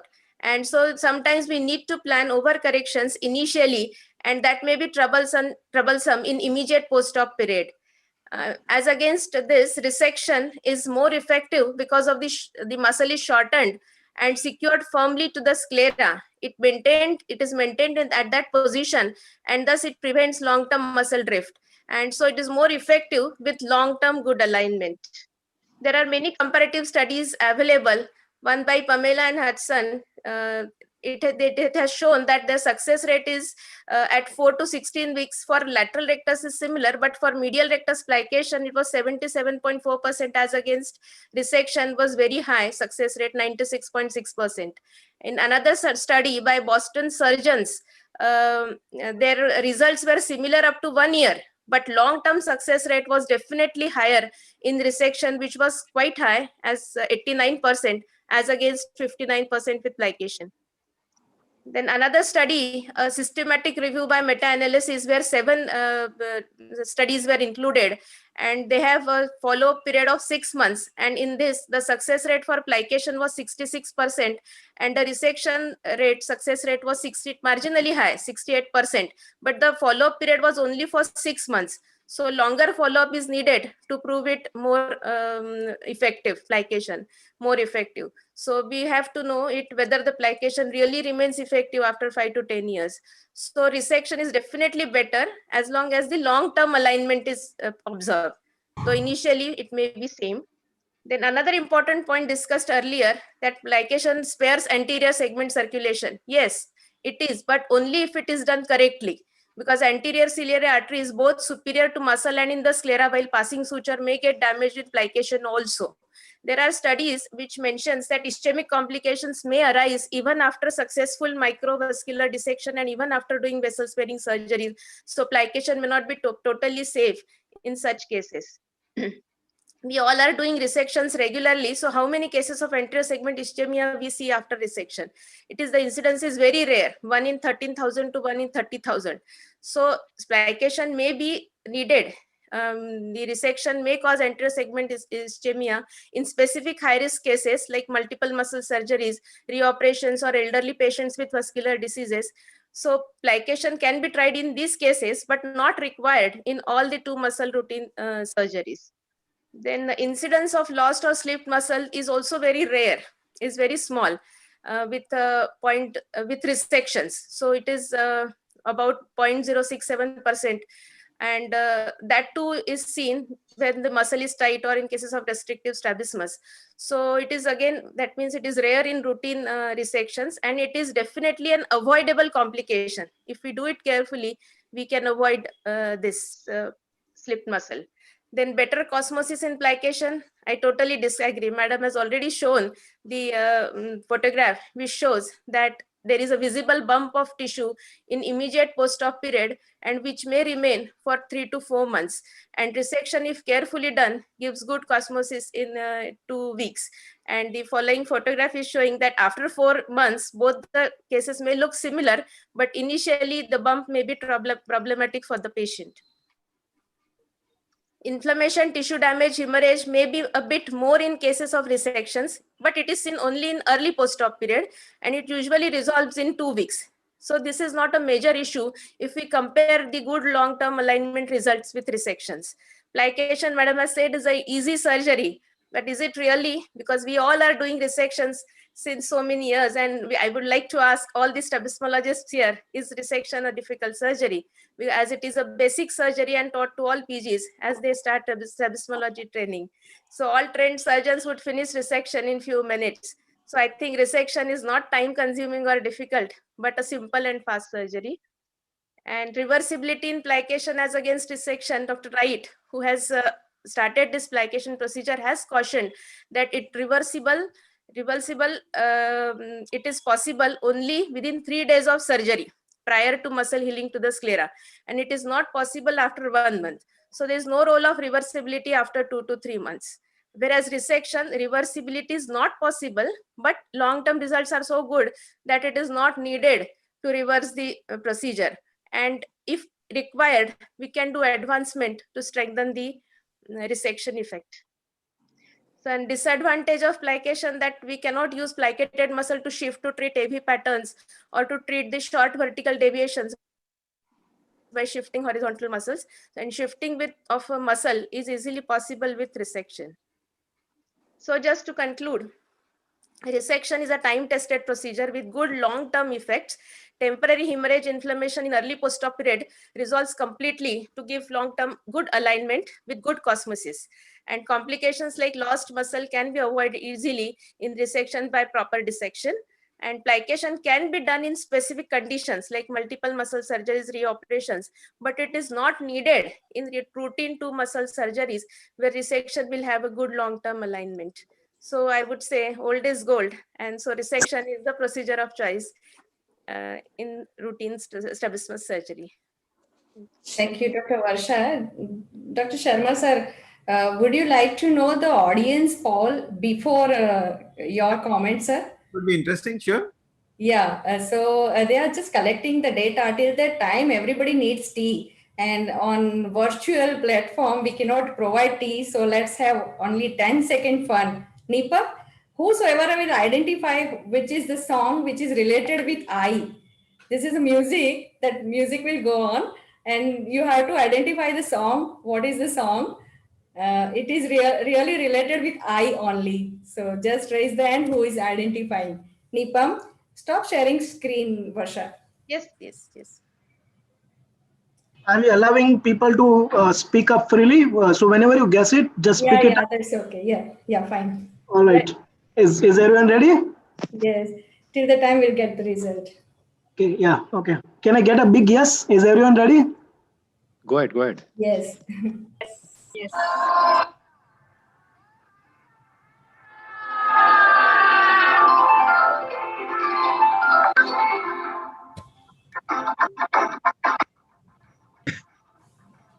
Anybody? Kajrare. Yes, sir. I was expecting you only because you are the person who will identify everything in these songs. Yes, sir. Yeah, it was Kajrare, Kajrare. Thank you so much, sir. I think both of the people have done a wonderful job. They have presented their facts very correctly. But as Dr. Varsha is saying, that rejection is old is gold. But I think we also have to be open to the fact that when old wine is served in new bottles, it becomes still more acceptable. So even we have to keep on looking. This is also an old procedure which has now been served in a new form.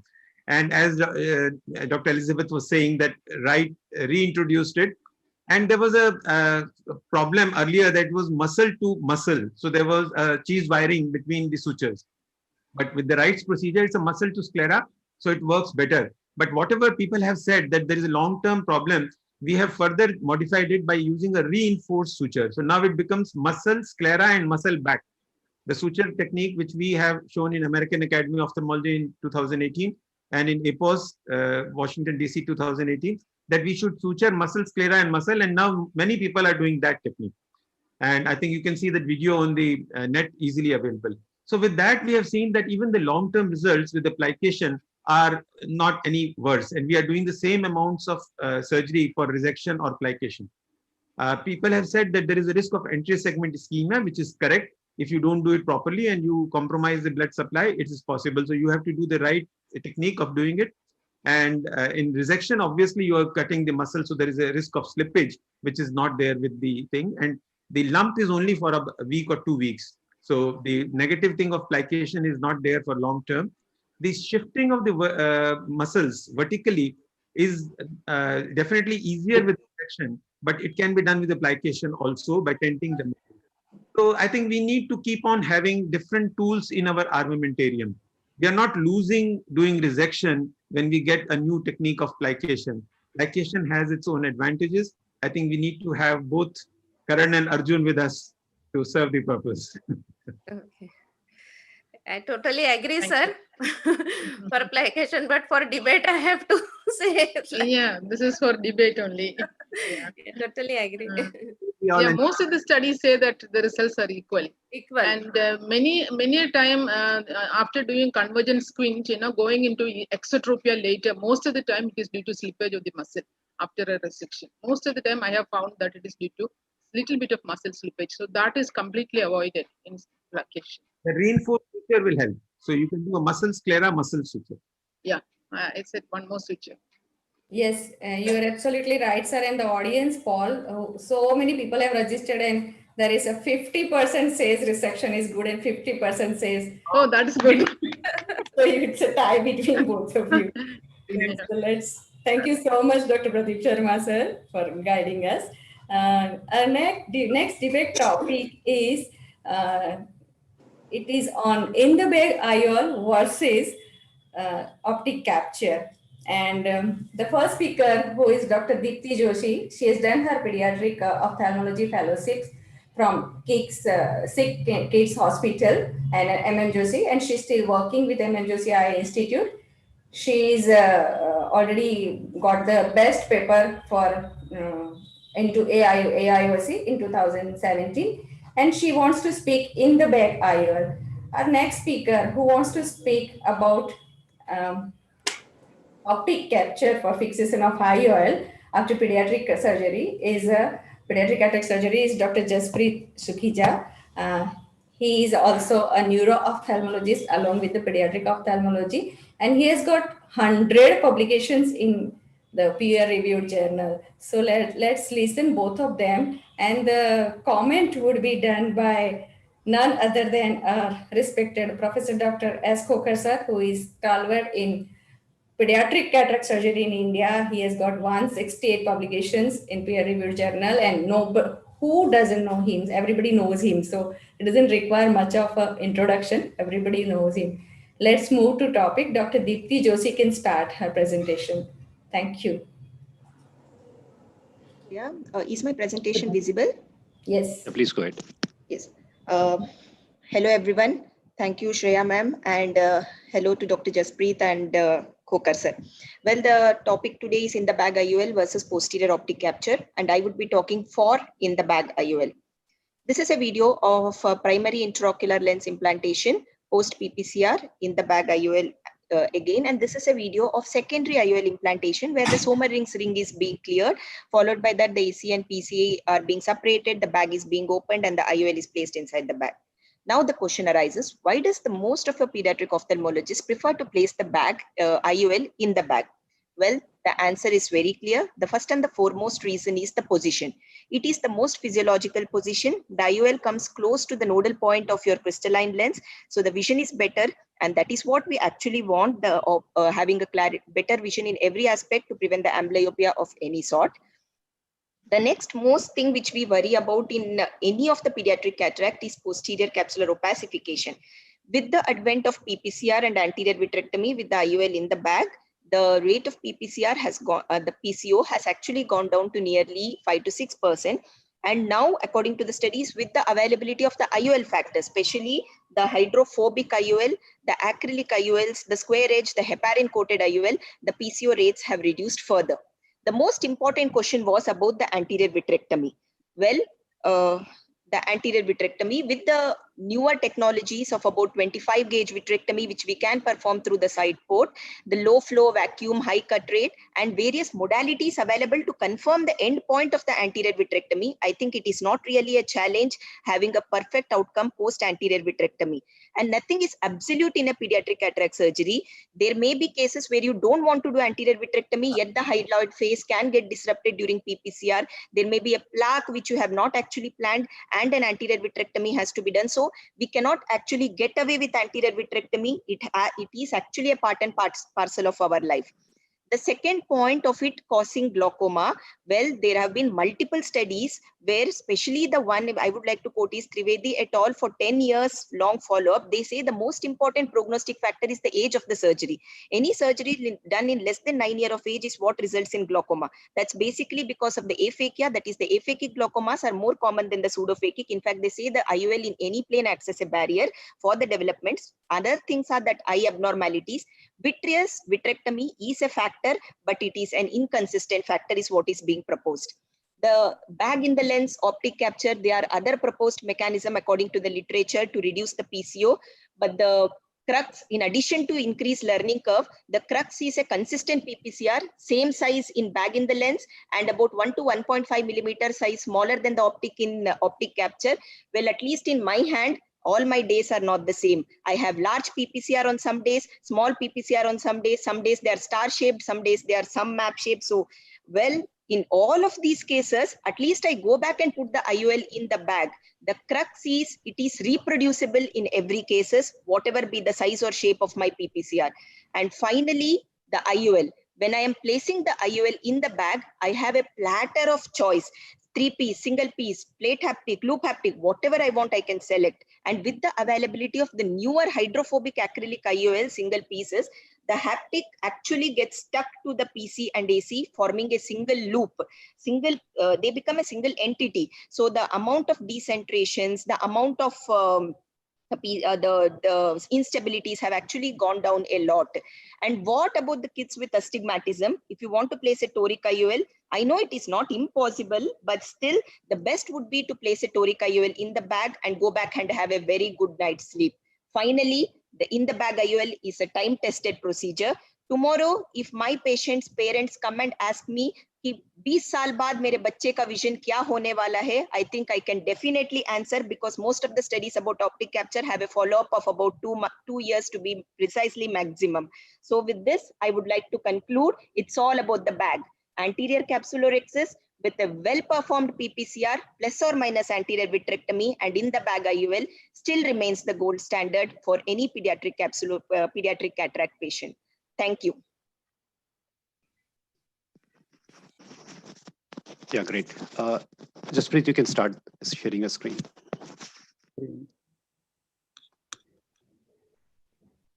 Where did it go on? 1 second, I'll just. Yeah, take your time.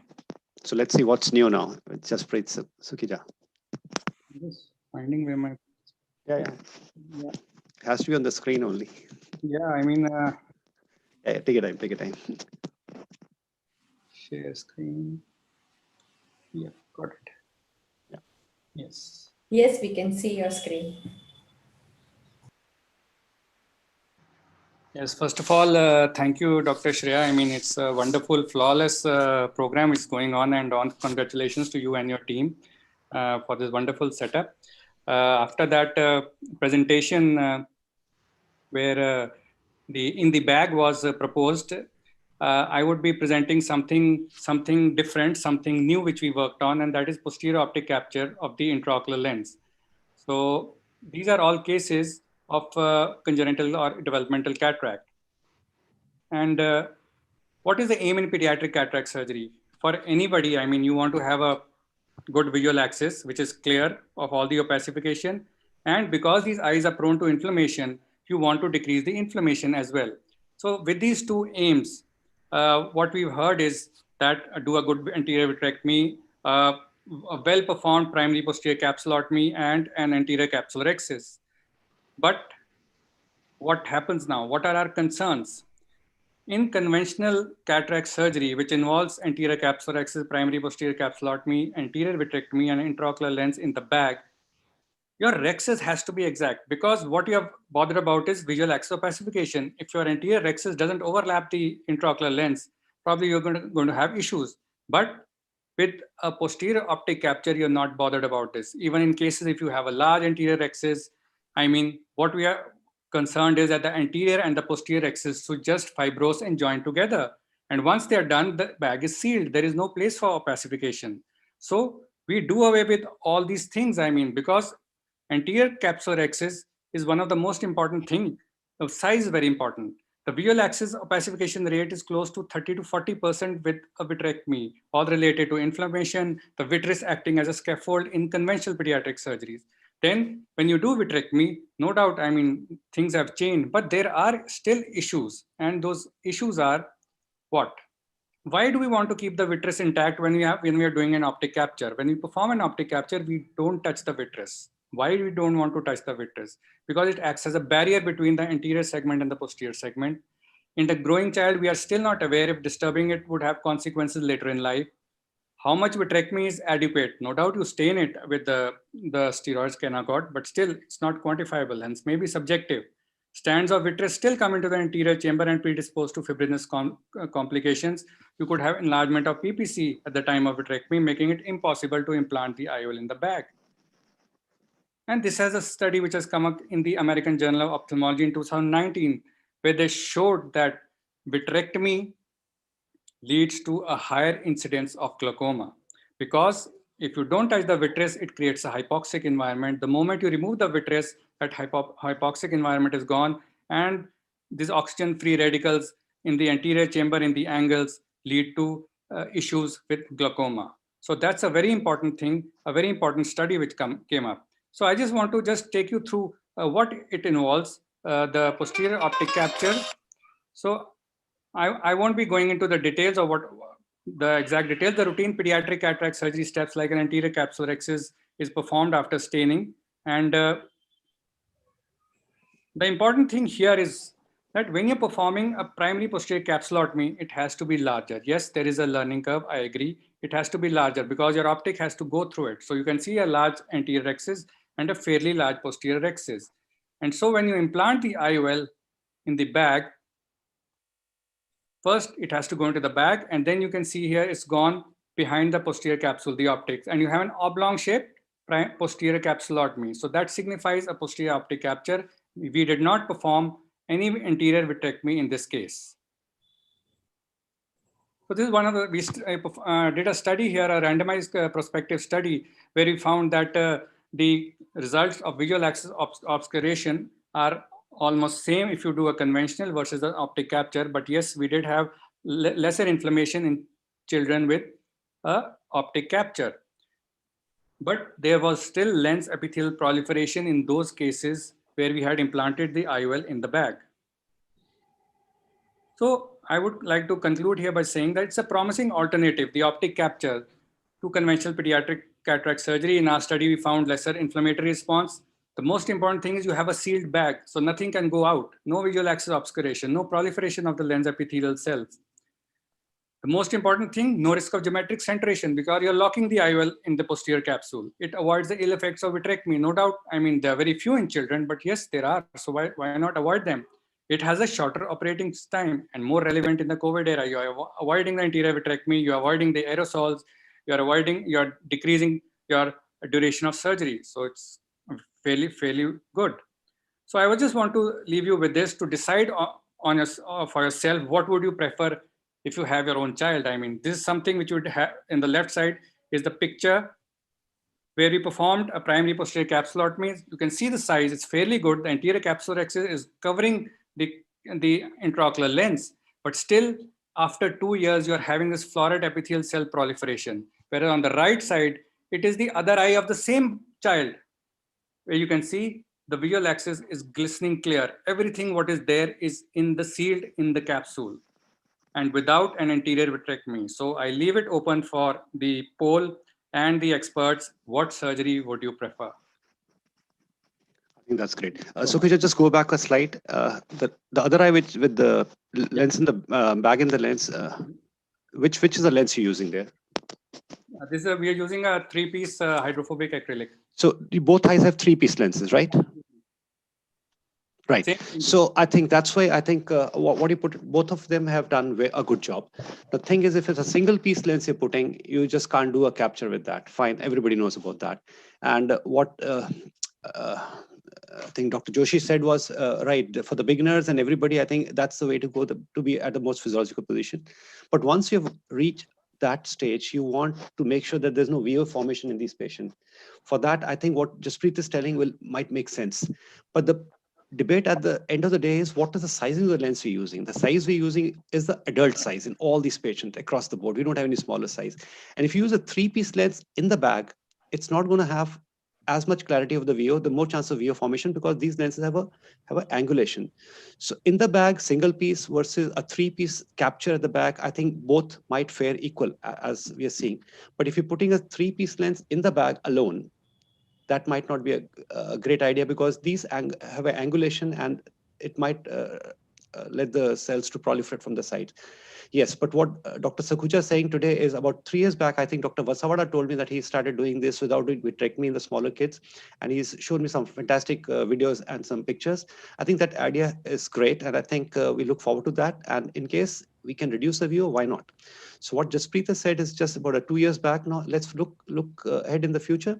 But yes, that has to be kept in mind, that we need to do that. So whenever you're planning the surgery, even if you're putting a single piece, start practicing that your rhexis of the posterior is a little bigger, not very small, and in the center. If you do an off-center rhexis, even a 3-piece capture with a little off-center rhexis can cause issues. So you have to have it in the center, and that goes without saying. But I think both of them have done well. One is a time-tested old thing, and the second one, what Jaspreet said, is a new thing about 2-3 years back. Yeah. Okay. Thank you so much, Dr. Kokar sir. Till we are waiting for the result, Nipam, can you just do something so at least some smile can come on everybody's face? They are listening the topic since so long. They're not gloomy. There's music. You have to identify the Hindi song which is related to I. Dr. Pradeep Sharma has left. Oh, Dr. Pradeep Sharma has left, but other will get chance. Another Pradeep is here. Okay. Here we go. और बेटा अभी पापा का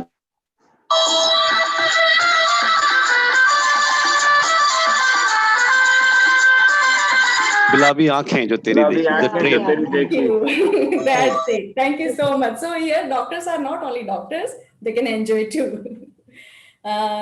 Let's see the audience poll. Almost 100% said that they'll go for in the bag IOL. Yeah, but I think with the period, I think what Jaspreet has showed is a new thing. So I think in the future, this might be needed, and people should stay with the 3-piece lens. They should know how to put them, because I think that's a lens which is very forgiving lens. With a single piece lens, if you do a capture with that, and it doesn't have a memory. So 3-piece lens is going to stay with us for long. And as Jaspreet said, if the results are good, I think they're most welcome. I think we should look forward to that. Good job, guys. Thank you so much, sir. Thanks, all of you.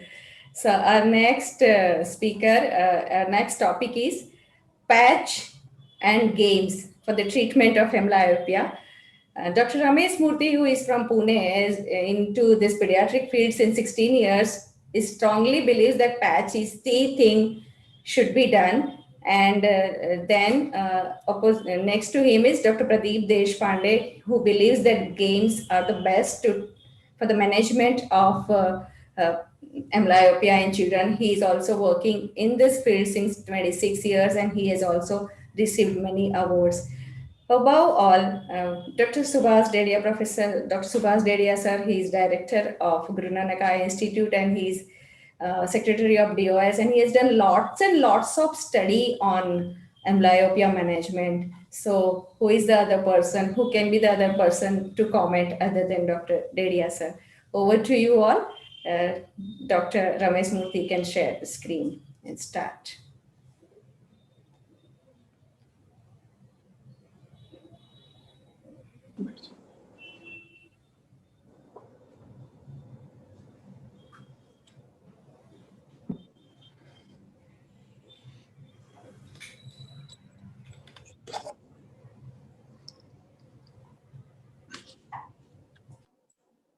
Dr. Ramesh Murthy? Dr. Ramesh Murthy? Dr. Ramesh Murthy, you have joined?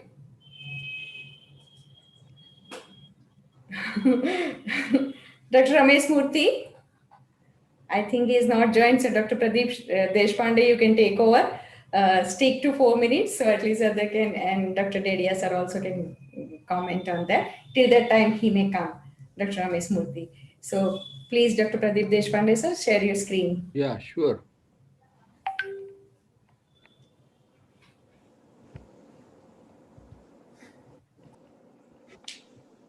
Is it visible? Am I audible? Everybody, please stick to time for 4 minutes.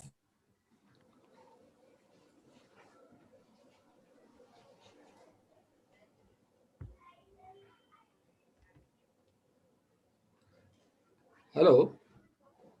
At the onset, let me give my sincere thanks to the organizers, especially Dr. Shreya and other people, and all the organizers of SPOSI team.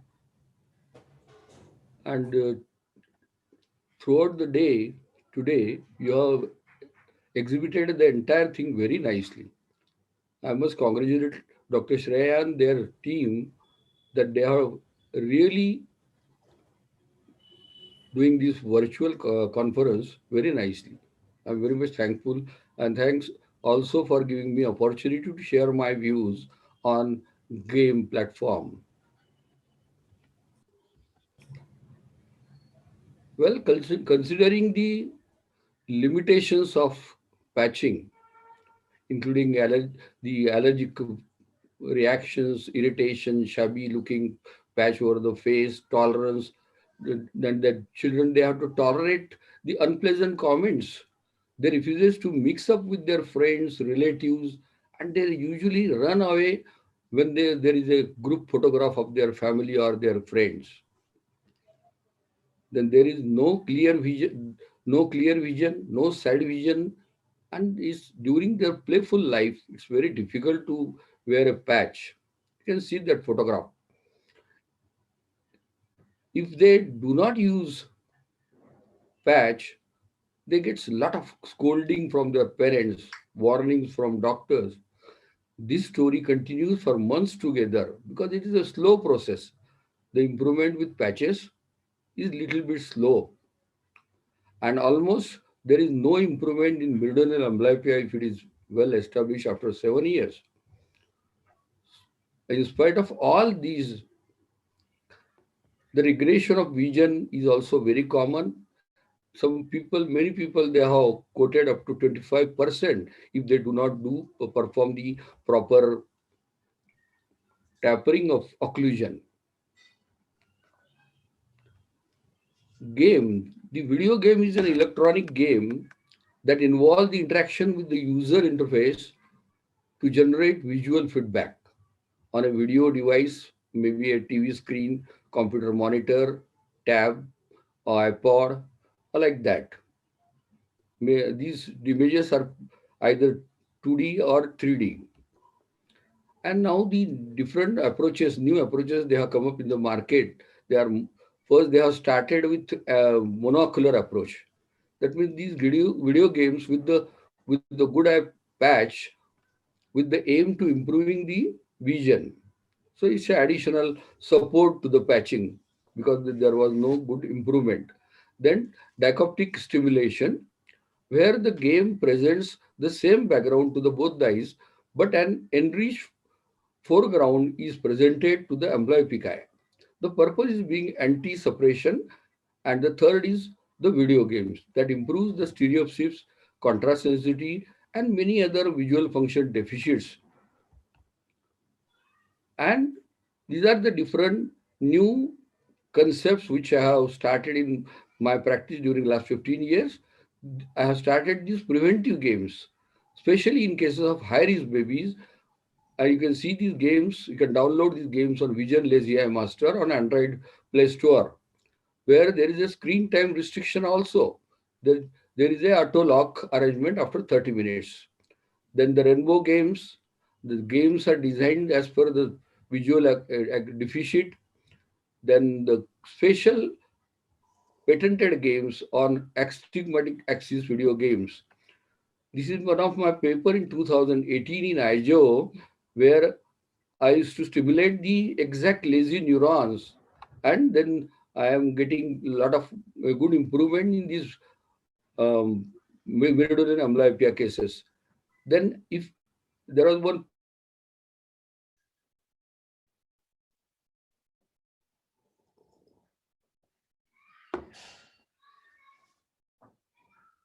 I have read one paper in SARC a different type of, it is responsible for different color.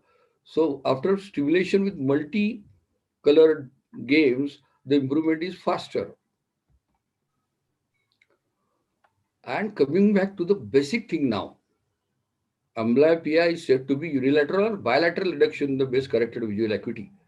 But as per the recent advances, the other eye, which is called as normal eye, has also many visual function deficits.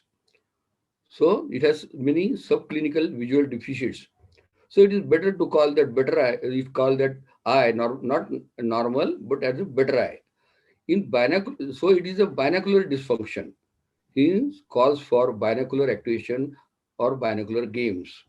The reason is that the major mechanism is not the lazy state of the one eye, but the active inhibition of the amblyoptic eye by the better eye, which disrupts the equilibrium between the excitatory and the inhibitory signals. I can see the child.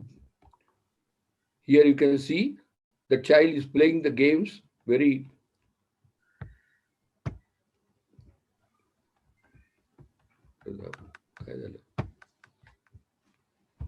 okay.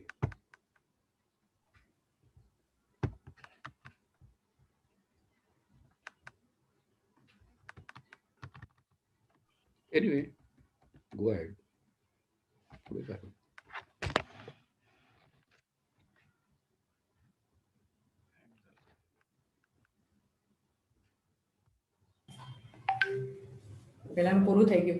Just a minute.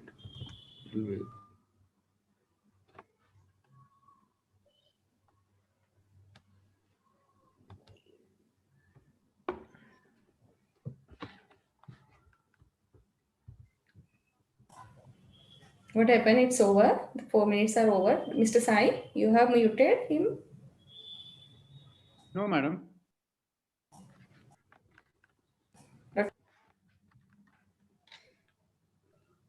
Anyway, I would like to say only one thing. Okay. That these video games, if they are, we can do a lot of work on those games. We can produce different types of games to improve the different multiple visual deficits. So I'm preparing certain games as per the visual acuity deficits also. Then these games, preventive games are already available. And with the when with the advancement of science, gradually the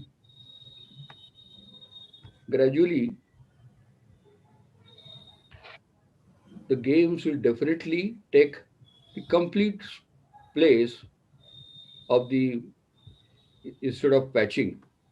And if I say in conclusion, and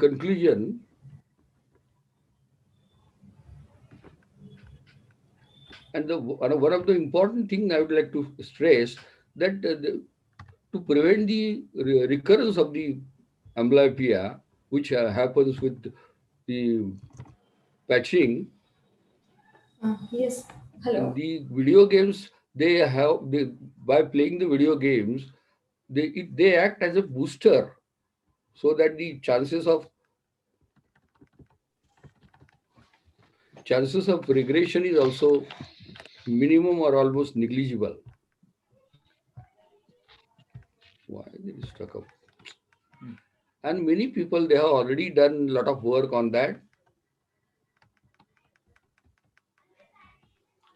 So many researchers, they have come out with different types of improvement of visual by playing the games.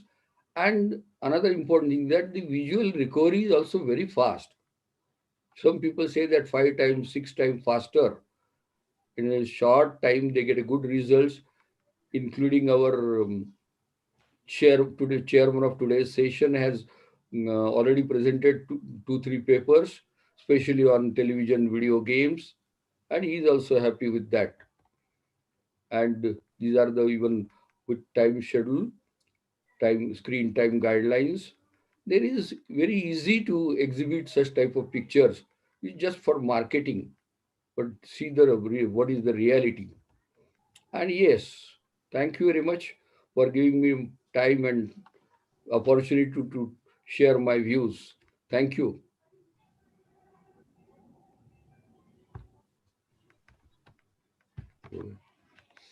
Thank you so much, Dr. Deshpande. Dr. Dedia, we are waiting for your comment and summarization of the topic, so audience should not get confused. Thank you so much, sir. Over to you, sir.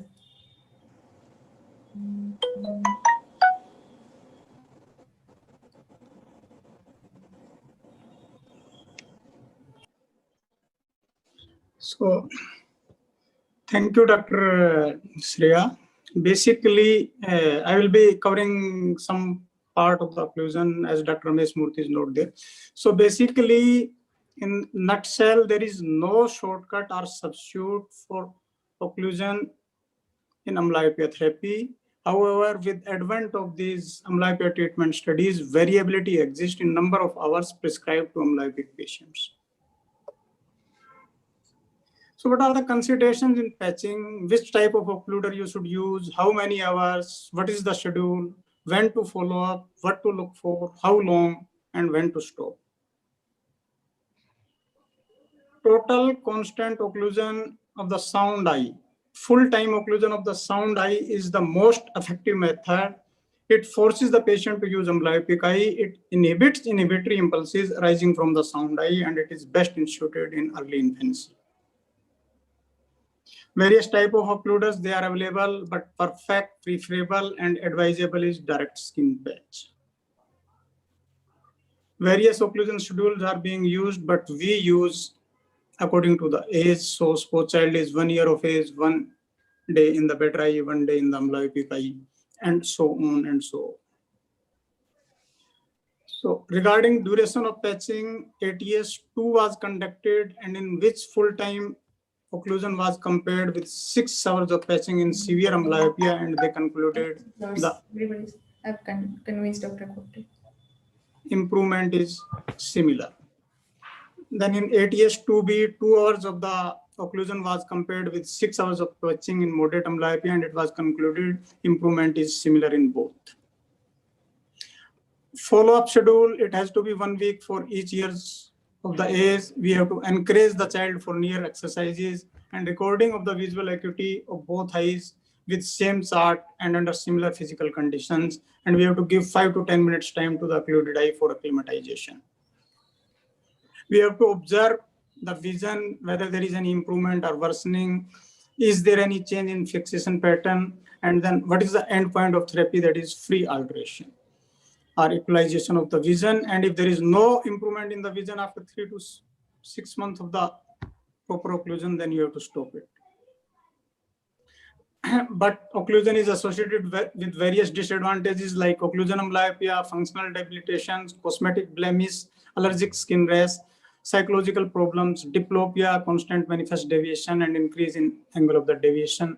Though some of these problems can be taken care by recently introduced these smart glasses. We have used television games as a modality for providing near activities in treatment of myopia because it is easily accessible in every household, causal influence it enjoys in our life, and fondness with which children watch it. It is an effortless method of providing stimulus to myopic eye in children, and we have noted that there is improvement in the distance visual acuity, near visual acuity in both groups, but it was found to be better in television game group as compared to full-time patching in treatment of myopia. And though this was small pilot study, based on our results, we recommend use of near visual activities in the form of television games along with full-time occlusion in treatment of myopia. We have published this in Journal of Strabismus. Then another thing is regarding use of mobile games. Why mobile games should be used in myopia? Because they are easily available in every household. They are popular mode of entertainment among children. And now the concept is loss of binocularity is one of the defining feature of myopia. So now focus has shifted from monocular interventions to interventions that directly target binocular functions.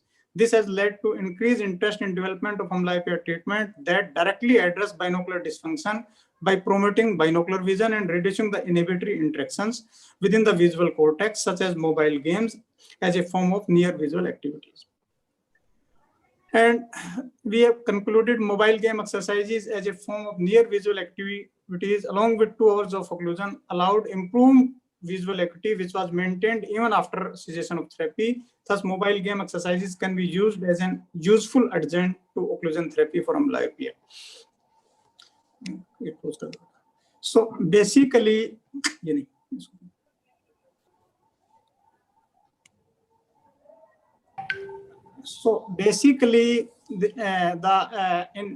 this PEDIC group also, they did not found these mobile games to be useful, but in our hand they have been found to be useful.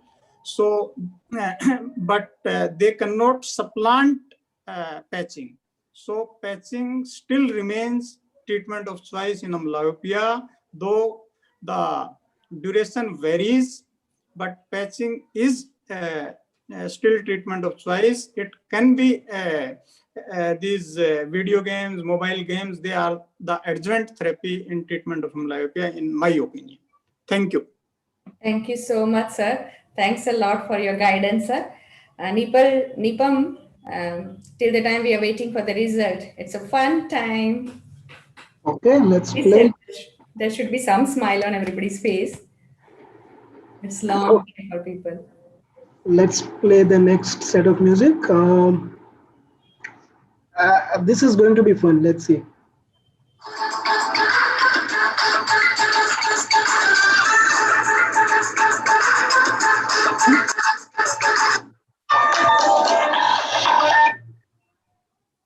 Any guess?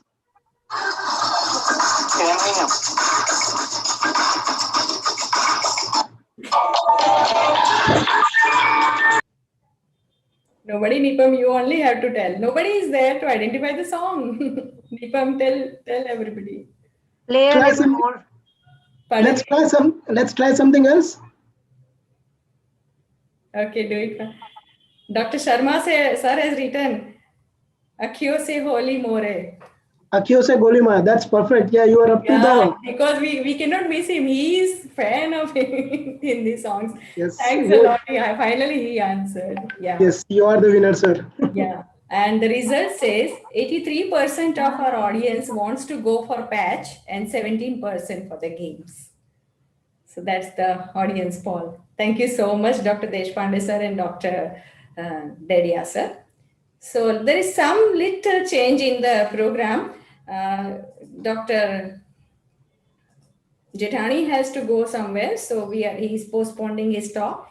Dr. Jethani is into pediatric ophthalmology since many years, and he is eminent pediatric ophthalmology practicing in Vadodara. Previously, he was working with NGO, and he believes that for superior oblique surgery, tendon split lengthening is the best.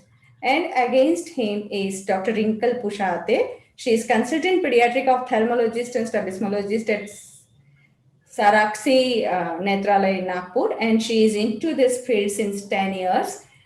She's done her fellowship from Arvind Eye Hospital, Coimbatore. Dr. Jethani also has done from there.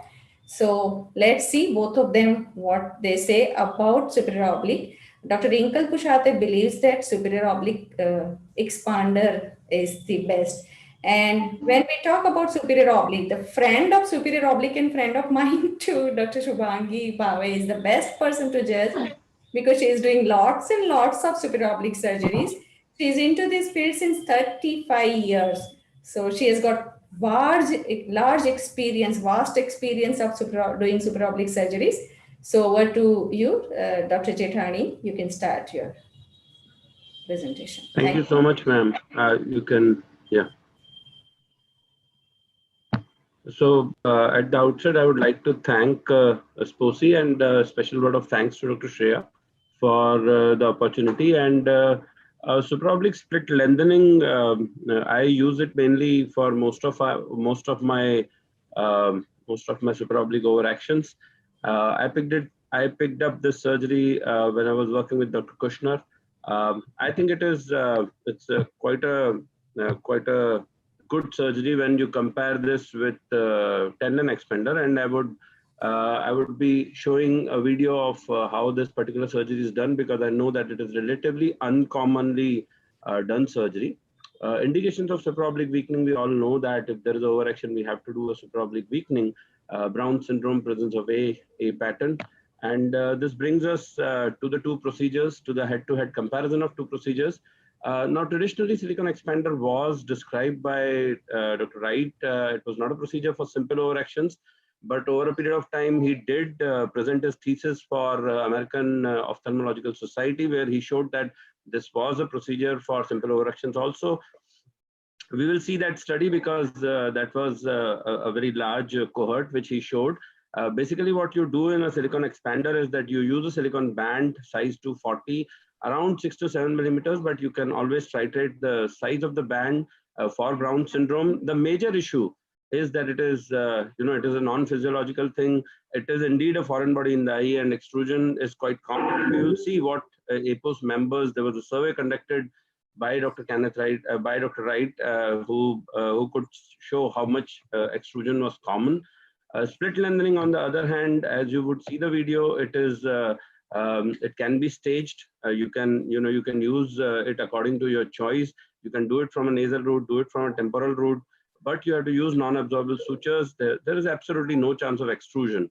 It does affect torsion, A pattern, and supraoblique overaction.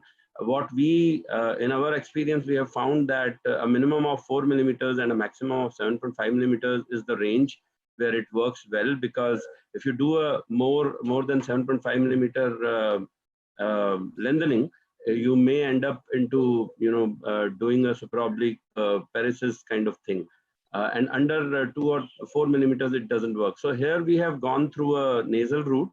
As you can see, it is a supranasal fornix. But this is an old video. We now go through a temporal route. You can see that the supraoblique has been wonderfully identified. And now what you basically do is you basically tie two sutures which should be non-absorbable, and you tie two sutures in such a way that there is a clear cut. You can see that there's a space for lengthening. There's a space for splitting the supraoblique. Basically, you are trying to make sure that you are preparing the muscle for the split. And once you have taken the sutures, what you can do is you can split it from the center. And once you split it, you can basically, now you have got two arms.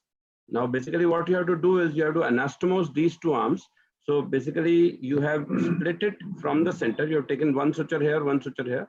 and did a Z split, and then you will tie the two sutures end to end anastomosis kind of suture, and it would effectively lengthen. You can see that it will effectively lengthen the supraoblique, and thereby it would weaken the supraoblique.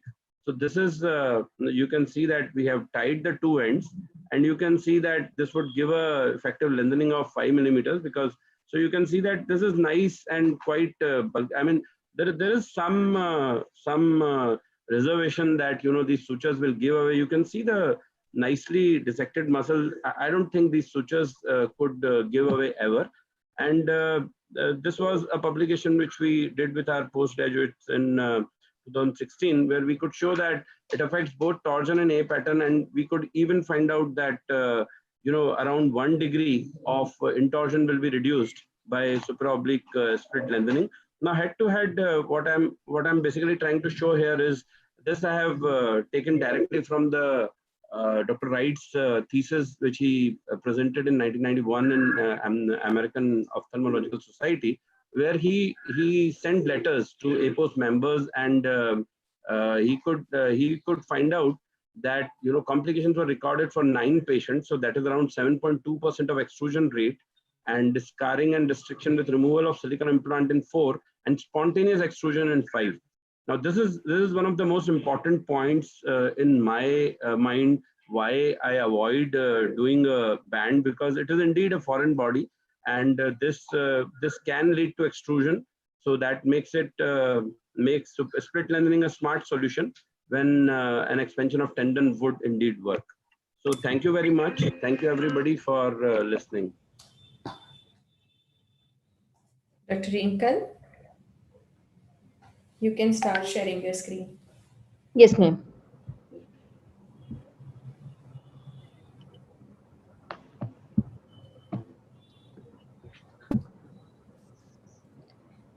A very good evening to everybody, and thank you, Shreya ma'am, for giving me this opportunity. And very good evening, Dr. Jitendra and Dr. Shubhangi madam. I'm trying to share. Just a second.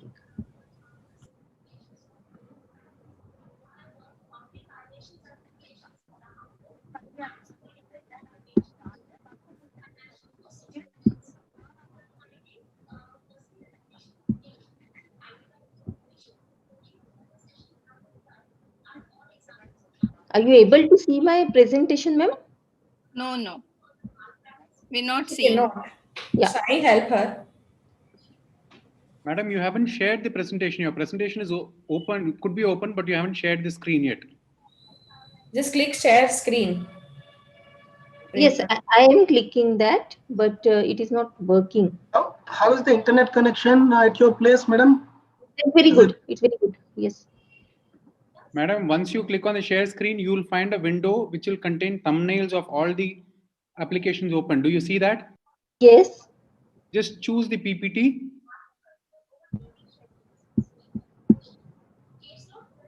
And say share. Can you see it now? No. Not yet. No, not yet. Click the green area.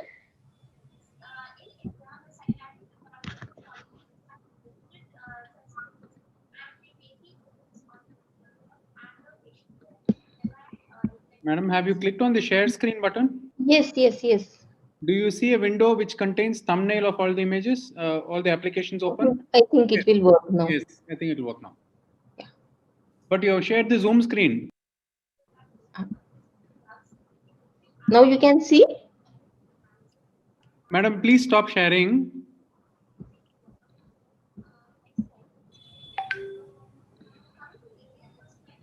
Yeah, now click on share again. Yeah. And choose the PPT. Choose the PowerPoint. Your PowerPoint is open, right? My PowerPoint is open. Probably your video is stopped. Is it that you have stopped your video? Madam, have you opened your PowerPoint? Yes, my PowerPoint is open. It's in Keynote. You have to open your presentation on the PowerPoint. Yeah, okay. Your keynote is open, right? Do you see a thumbnail image of the keynote on the share screen? No, When you I click on don't see share that. screen? I don't see that. No. So your keynote is not open. Just close and open the keynote again, madam, please.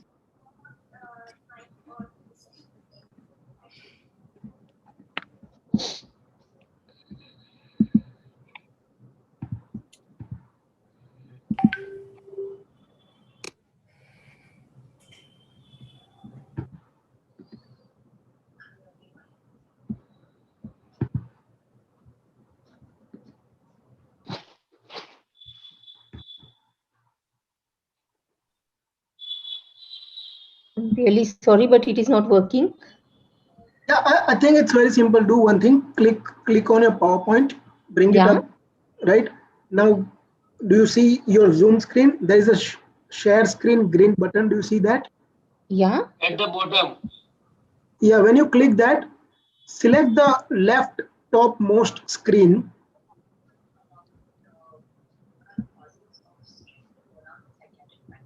And just click on share. You'll see a lot of screens option when you select that, right? So select the left topmost out of it and just click share. Just a second. Are you able to follow that? No, no, no. All right. I'll give you a call. If you can ping me a number, I'll give you a call and I'll walk you through. Dr. Shreya, you want to go ahead with any other Till that presentation in time, the... Dr. Shubhangi can... Yeah. Yeah. I'm so Please sorry, go but ahead.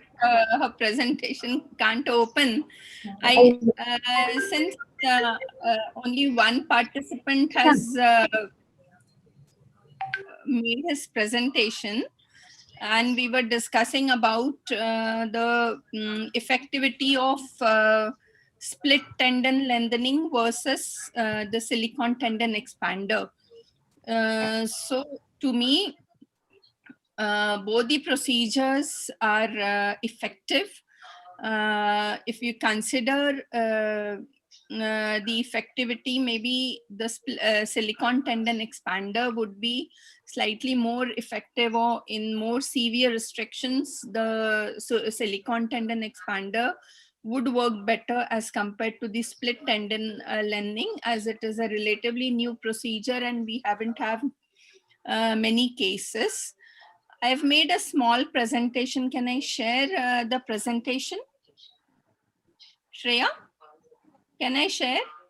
Yes, you can go ahead. As Wrinkle's presentation is not working, you can go ahead and at least tell something to the audience. Okay. So,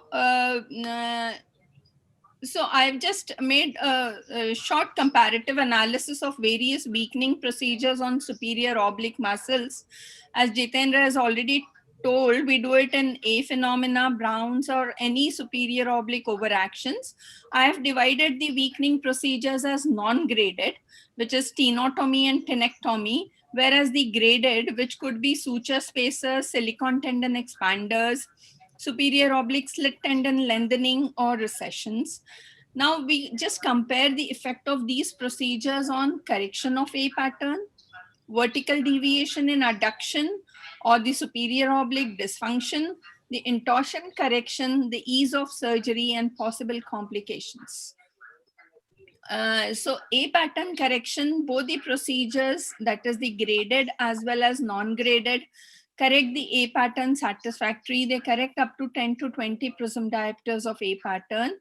Posterior 7/8 tenectomy is a weak procedure, corrects up to 10 prism diopters of A pattern. Now, vertical deviation in adduction or superior oblique dysfunction, in non-graded procedures, that is tenectomy or tenotomy, only 84.6% achieve correction as against 95.5% in graded procedures.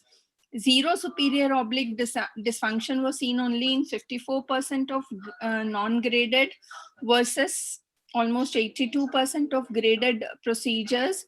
The superior oblique paresis occurs in about 30% of non-graded versus none in graded weakening. In graded weakening, we do not see any superior oblique paresis after the surgery, which is not a very good thing to have, because then we have a vertical deviation in down gaze or the reading gaze, which is important. Loss of stereo acuity was seen in non-graded procedures, and retained or improved stereo acuity was seen in graded procedures. The intorsion also was changed by 4 to 6 degrees in the graded procedures, whereas the procedures which interrupt the insertion of the muscle, there was a large excyclodeviation. Like one study by Sharma sir told us that translational recession corrected by 11.3 degree of torsion, whereas antepartial recession of 6 millimeters produced an excyclotropy of 12 degrees. Dr. Jethani has published a correction of 0.8 degrees for one of intorsion for 1 millimeter of split tendon lengthening. Now, silicon tendon expander is more time consuming as compared to the tenotomy, or as compared to maybe the suture spacers or other. But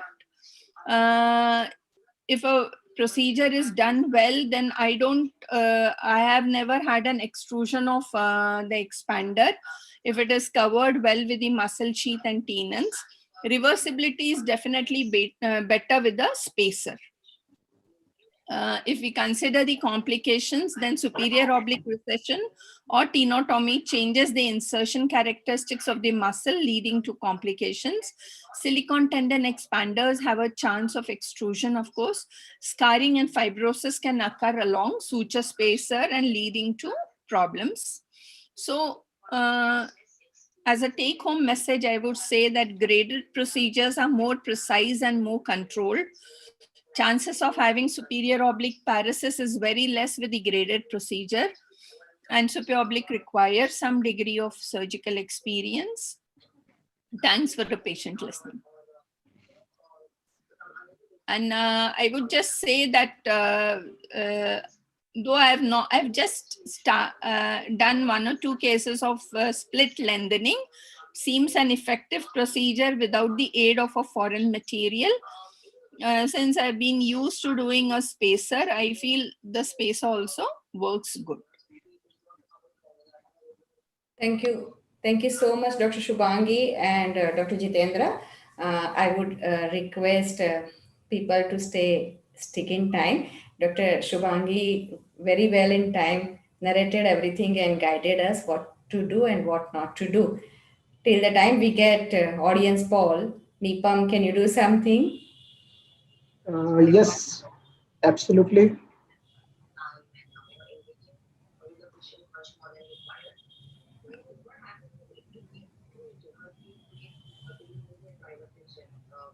It should be as fast as possible.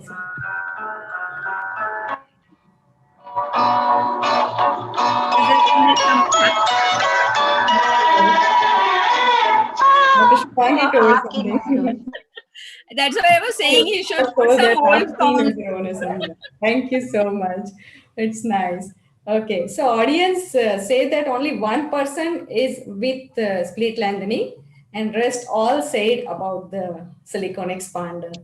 Thank you so much, all of you. Procedure, no? It's a Yeah, newer it's very procedure. easy procedure. Take Yes, some yes. time for them to know the procedure. Right. So our next topic goes on, and here we are moving to next topic, which is LR-OU recession versus R&R in one eye or intermittent exotropia. And Dr. Chandresh Parekh from Mumbai is a pediatric ophthalmologist, and he is working in this field since many years. He believes that LR-OU recession, both eye LR recession, is best technique. And Dr. Rishi Mai is a West Zone executive now, and he's also in this field since many, many years. Everybody knows his biodata because it has been circulated a lot. And now he is going to speak on recession versus resection. And above that, there is a Dr. P.K. Pandey sir, who will guide to both of them. He is a professor, Dr. P.K. Pandey sir, and he has got lots of experience and vast knowledge about the strabismus. So over to you, Dr. Chandresh. Hi, can you hear me? Yes. And is my screen visible? Yes. Okay. Respected seniors and dear colleagues. Just make Good it evening. show. Sorry, sir. Just make it presentation mode or slideshow, full length. I'm trying. That's right. That's right. Yeah, yeah. Okay. A very good evening to you all. I thank the organizers and the SPOSI, especially Dr. Shreya Shah and Dr. Mehul Shah for inviting me here. And also RTS, congratulations to them for organizing such a very good conference. The debate topic I'll be speaking on is bilateral recession versus recession in intermittent exotropia. And I'll be speaking on bilateral recession. Now, these are the different topics which I'll be covering. The biggest bugbear in the surgery for intermittent exotropia is the recurrences. So what does the literature say? The bank SP says that after 6 months, the recurrence rate, the success rate of BLR, lateral rectal recession, is 97% as against 82% with recess resect. And after 1 year, it is 92% versus 74% in recess resect. Choi J et al. Has said that after 3.8 years, the recurrence rate was, the success rate was 58% in BLR versus 27.4% in recess and resect. Our own Mohan K has presented a paper where he says, found out the efficacy of recess and resect, and his conclusion was less than half the patient had long-term satisfactory surgical outcome. Yang X et al. Had done a 3 years follow-up, and he found that the success rate was BLR was 61% as against 44%. And ZF et al. Found out that BLR was associated with more stable long-term ocular alignment. The reason is that in bilateral rectus recession, the recurrence occurs usually within first 6 months, while in recession resection, it is a continuous process which can occur anytime after the surgery.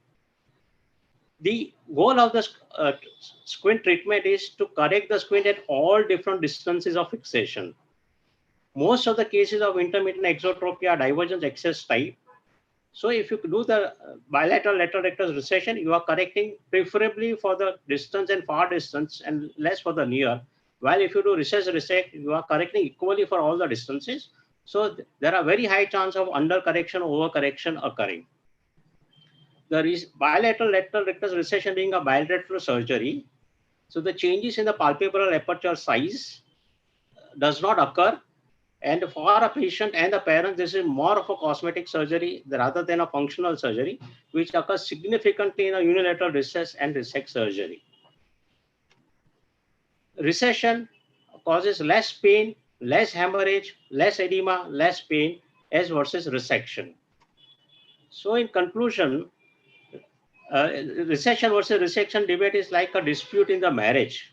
If there is a dispute in the marriage, it's better to have a social distancing so the dispute will get resolved, because it then remains a reversible procedure like a recession.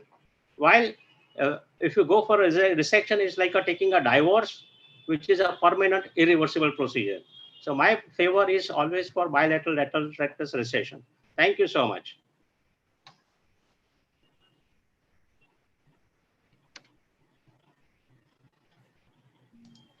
Yeah, you stop sharing your screens for the presentation. Sure, I'll do it right now. Yeah, thank you.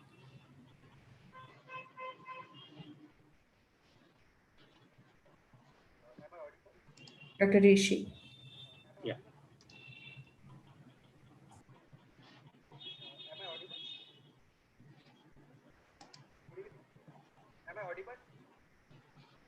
You are audible, but you have to speak a little louder. It's very, very low voice.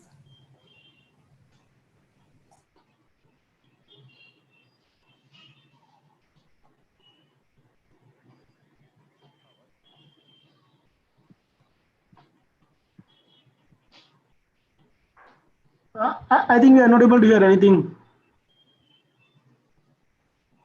Sir, your audio has got resected. We are not able to hear you. Can you hear us, Dr. Rishi? Audience is resected, is saying. Can you hear us, Dr. Rishi? We cannot hear you. Dr. Rishi, can you remove your headphone? Disconnect the headphone and try.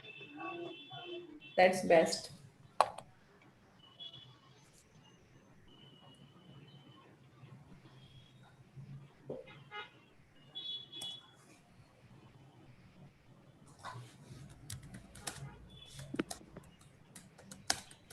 I hope he does not blame me for political conspiracy. Are you able to share now? Are you able to hear us? But we cannot hear you. Dr. Rishi, if you could take out your headphone, it will be very easy process for you. Dr. Nipam and Sai, you can just guide him. So at least we are running short of time. Madam, it's an audio output issue, madam, in the system. Okay. Can you completely remove your headset and just try saying something? I think we did a dry run this morning. We were able to hear you, right, Dr. Rishi? Can't hear him at all. Has he muted himself? Have you muted yourself? Please check. Dr. Chandres will be uncontested for that. You had done an audio. Nobody wants to do resect. That's all what they want to say. Dr. Rishi? Pakistan is responsible for this.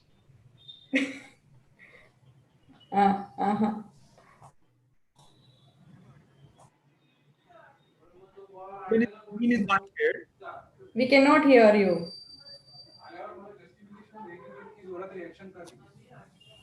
It's not audible. Can you try without any kind of headset, just the speaker of the laptop, sir? Yeah.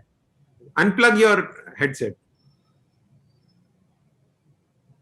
Is he able to hear us?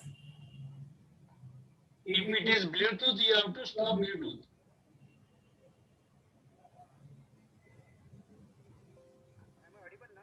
Yes. Okay, but screen share. No, we can't. We can't hear you. Dr. Rishi, is your wife around? That's why your voice is not coming out. Trying hard, so encourage him.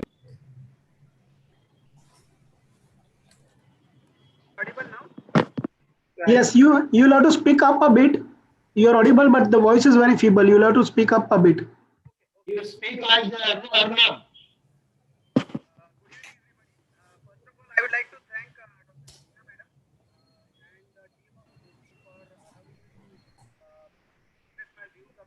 No, we lost you again. Can't hear you.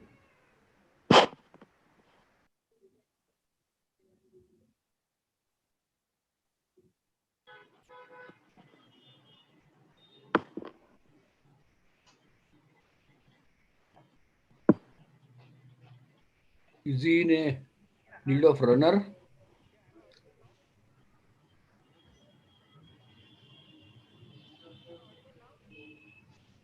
No.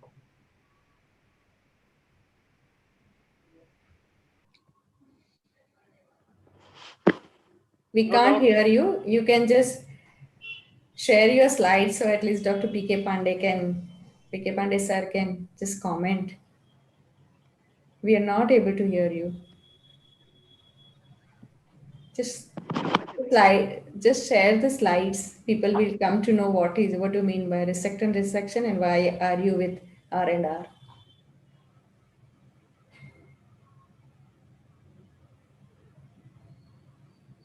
I think I can conclude. We're not progressing further. Yes. So just move your slides so people can see your slides at least. Audience are there to give the vote. Yes.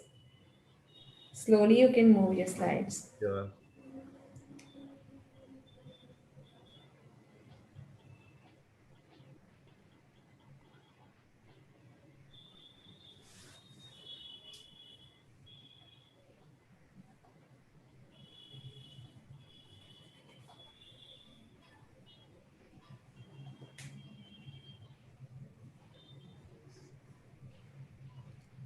It looks like the movie Pushpa.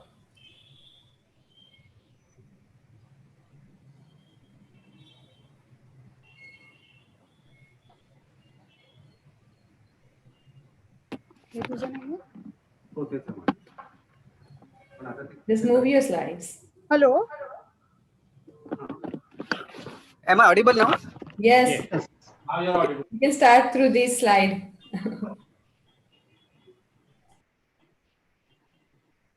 ते राहू दे ना. हे बंद झालं यार.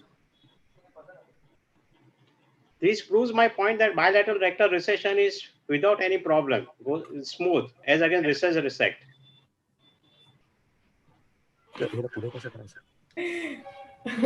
Let him speak. At least even court gives anybody a chance, and nobody is culprit and victim here. So let him speak if he is able to speak. Dr. Rishi, what happened? I think he's changing his laptop or something. Yeah, am I? It's like intermittent exotropia. Intermittency is very important. You were right, Very Dr. widely. Chandresh Parak. See who is with him. Dan? हे तू करते का? हे तू बंद केलाय speaker. इथून कोणी बंद केलं speaker? Yeah, you're audible. What you're talking is audible right now. You can just speak. Yeah, I'll continue. Am I audible now? Yes, go ahead. Very nice. Go ahead. My slides from the first actually, from the first slide. Yeah, can you do that, please? Please stick to time. Please do it little Sorry for faster. this. Good. Go ahead. Thank you. Next slide, please. Yeah. According to Berrien, there are 4 stages of intermittent divergent squint. The more common bulk of where surgery is required is, can you change the next? Is the basic exotropia, or it can be the simulated divergence excess. Next slide, please. The unilateral, why you prefer a unilateral recess resect is because one most important thing is you don't need to patch both eyes. If at all you have to patch, at least for the early post-operative period. The debate whether it is a unilateral recess resect or a bilateral recession, as Dr. Chandresh had mentioned, is to do with whether hen came before or the egg, and the debate will rage on even after we finish this session. Why unilateral recess resect is because it gives good alignment results. The chances of post-operative exodrift are less because of the tethering effect of the resected medial rectus. The recess resect affects distance as well as near deviation equally, and the patient acceptability is better, one eye surgery versus both eye surgery. There are just a few results. One patient whom I operated with unilateral recess resect 1 week post-op. Another patient who followed up after 2 months, usually get a good alignment result in unilateral recess resect even on long term. Now this patient, he had a large angle squint, but he wanted only one eye surgery. So I operated the left eye, and he had a good alignment result in the early post-operative period and also 1 year post-operatively. So there was no exodrift in this case. The case where I burnt my fingers was this girl, where I did a bilateral recession for the amount of squint which she had, and it was left with around 20 prism diopter of residual exo, following which it increased to around 30 prism diopter AXT at 3 months follow-up. So she underwent a left medial rectus resection and in order to get a alignment properly. So when you are in doubt whether which surgery has to be preferred, go through a bit of literature, which I did, and one paper, an older one, by none other than Kushner, suggested that a recess resect procedure is better than bilateral recession for basic exotropia because RNR affects the deviation for distance and near. The bilateral recession selectively affects the distance deviation more than near, and also that, as I mentioned, the medial rectus resection has a tethering effect against abduction in the early post-operative period. But later on, there is a good fusion, which is thus generated and has a better long-term alignment. Also that recess reset guards against exodrift in the long run, and increasing the surgical dose in bilateral recession might work better, but it can produce lateral incompetence and diplopia. It is better to have a small eye in the early postoperative period rather than diplopia later on. Also that the true divergence excess is not as common as seen in clinical examination, and many of these cases are actually simulated divergence excess. The 3-year follow-up, another study, which is recent by PEDIG, has a 3-year follow-up of 189 patients. And according to them, the chances of suboptimal result are lesser in recess reset as compared to bilateral recession. Also that the suboptimal result in bilateral recession are more of exo, which will need surgery, whereas in recess reset, they are more of esotropia, which usually settles down with time without any surgery. A couple of meta-analysis. One is by the Chinese group, which have mentioned that the success rate of recess reset is more as compared to bilateral recession. Also that the recurrence rate of recess reset is less than bilateral recession in these cases. Another meta-analysis was done by a Spanish group, which included 3 randomized trials and 2 systematic reviews.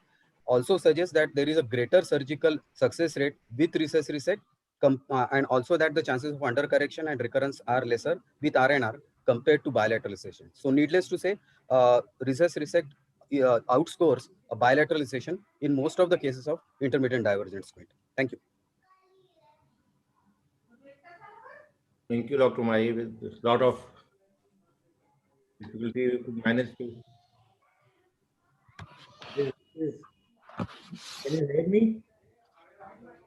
Yes, Dr. Pandey sir, we can hear you. So intermittent exotropias are a Pandora's box, as we have been talking, starting from their natural course to their classifications, to their management, to their age, at what age surgery should be done, what surgery should be done.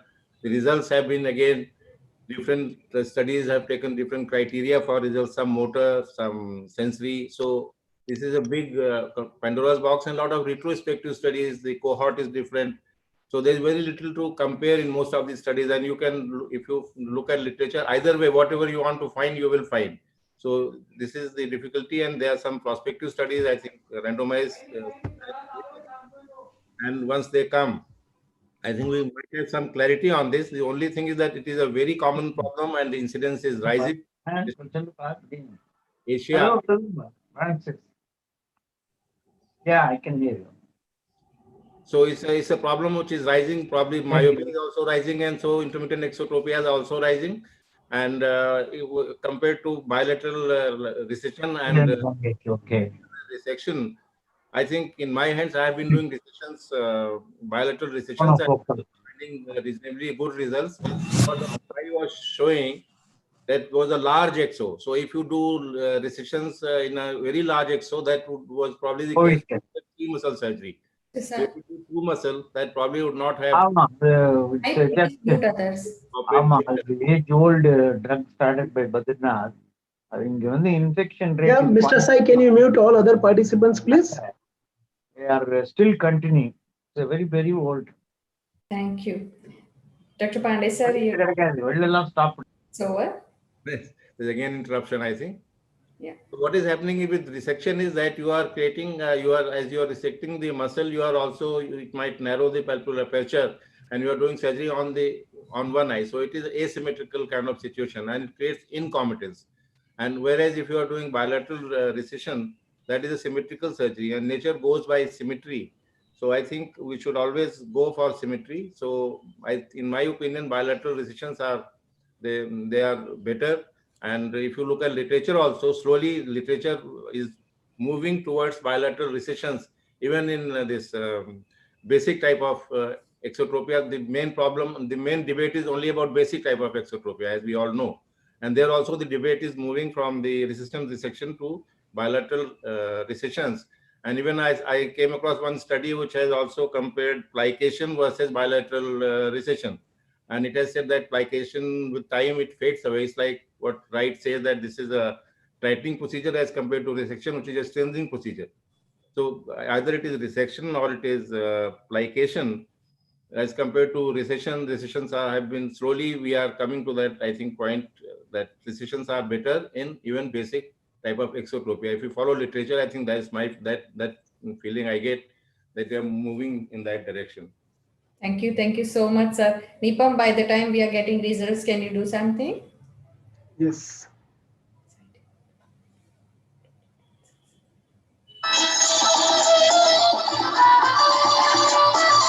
Again, you played there. Gulabi aankhein. Yes, you know that now. Everybody's paying attention. I think you need tea. You're sitting since morning. All right, here we go. Yeah.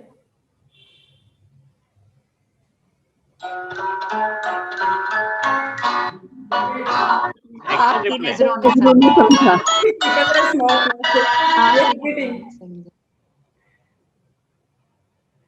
आपकी नजरों ने समझा.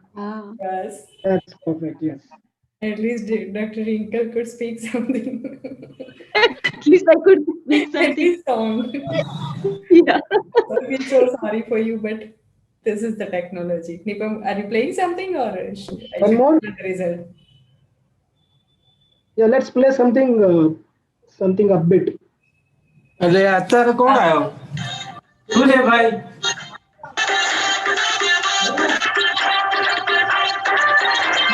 आँख मारे वो लड़का, आँख मारे. आँख मारे. Right, Nipam? Thank Yes, you, Dr. Rinkle. Yeah, the result says, actually, I also believe in bilateral OU recession, but still, let's see what people say. The audience say that 71.4% people are with recession resection and 28.6% people are with bilateral recessions. So that's up to people who... One eye, I think. That's one reason they want to operate one eye. So they want to operate. Possible. Yes, sir. Thank you so much. So let's move to next thing. It's time for the keynote address. I'm extremely sorry that Dr. Prem sir is not be present in physical here. Dr. Mehul will introduce Dr. Prem Subramaniam, and then we have his recorded talk also. So it will not extend. Thank you. Mute, and it's you. You're muted. No, we can't hear you. We have to unmute you.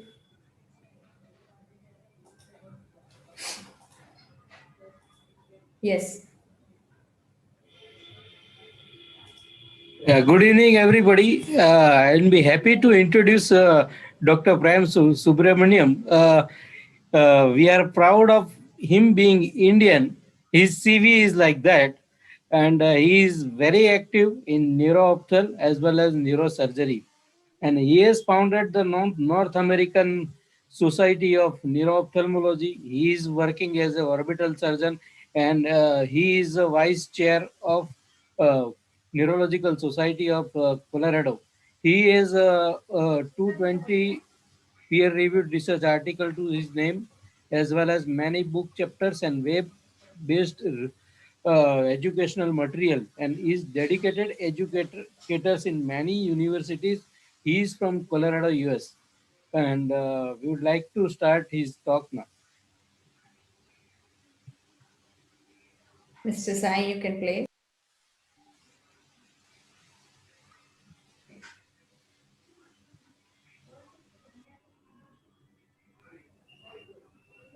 Is my screen shared, madam? Yes.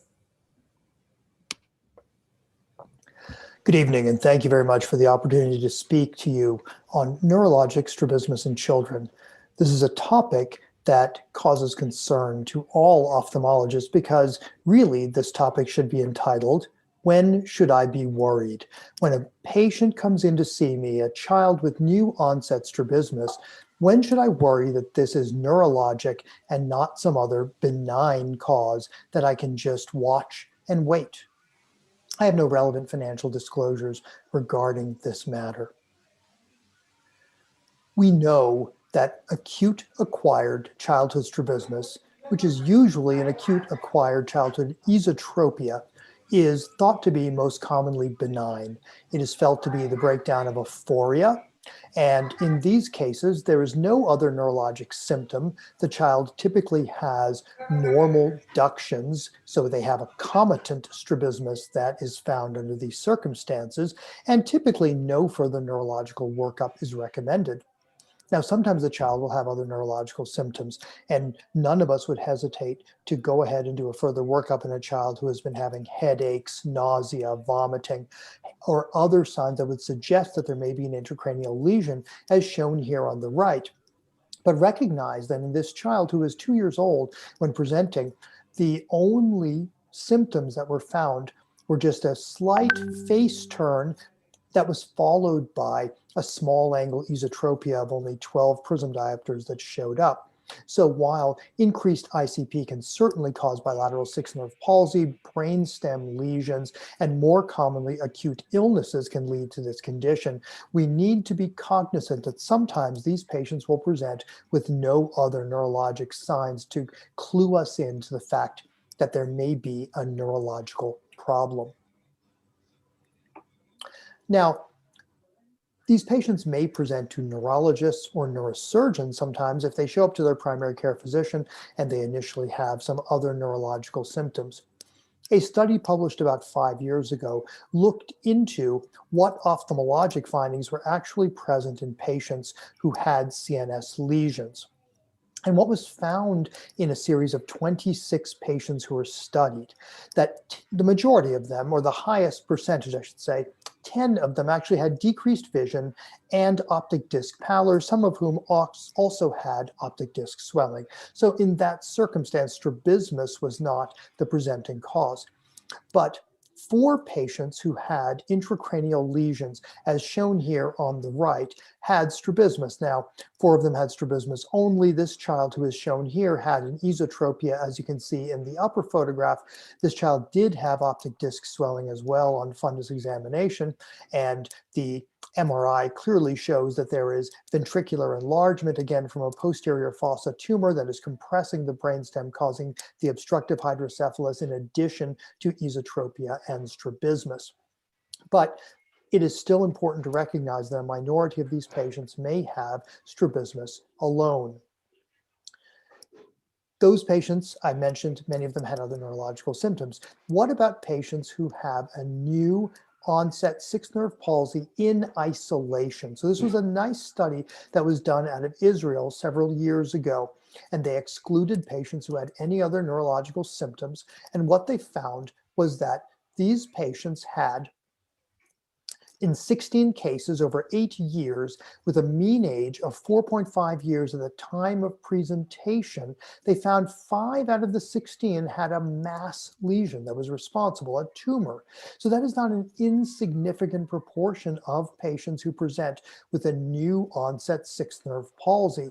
And so what should we do when these patients come in with a new isolated sixth nerve palsy? Because as you can see, there's a significant percentage as well that has a version called benign recurrent sixth nerve palsy, as I'll mention, post-viral or vaccination associated sixth nerve palsy, and then others that are undetermined. So we'll come back to this, but this indicates a dilemma for those of us who take care of these patients as to when should we proceed to neuroimaging, because neuroimaging in children is not as trivial as it is in adults. It often requires sedation, and that sedation or even general anesthesia carries significant risk to the patient beyond the very minimal risk of the procedure itself. So what about this entity of a benign or recurrent esotropia? This is a case report of a girl who initially presented at age 4. This is when she was now 9 years old, presenting with a 5th or 6th episode of this condition. And she presented initially with an acute onset sixth nerve palsy.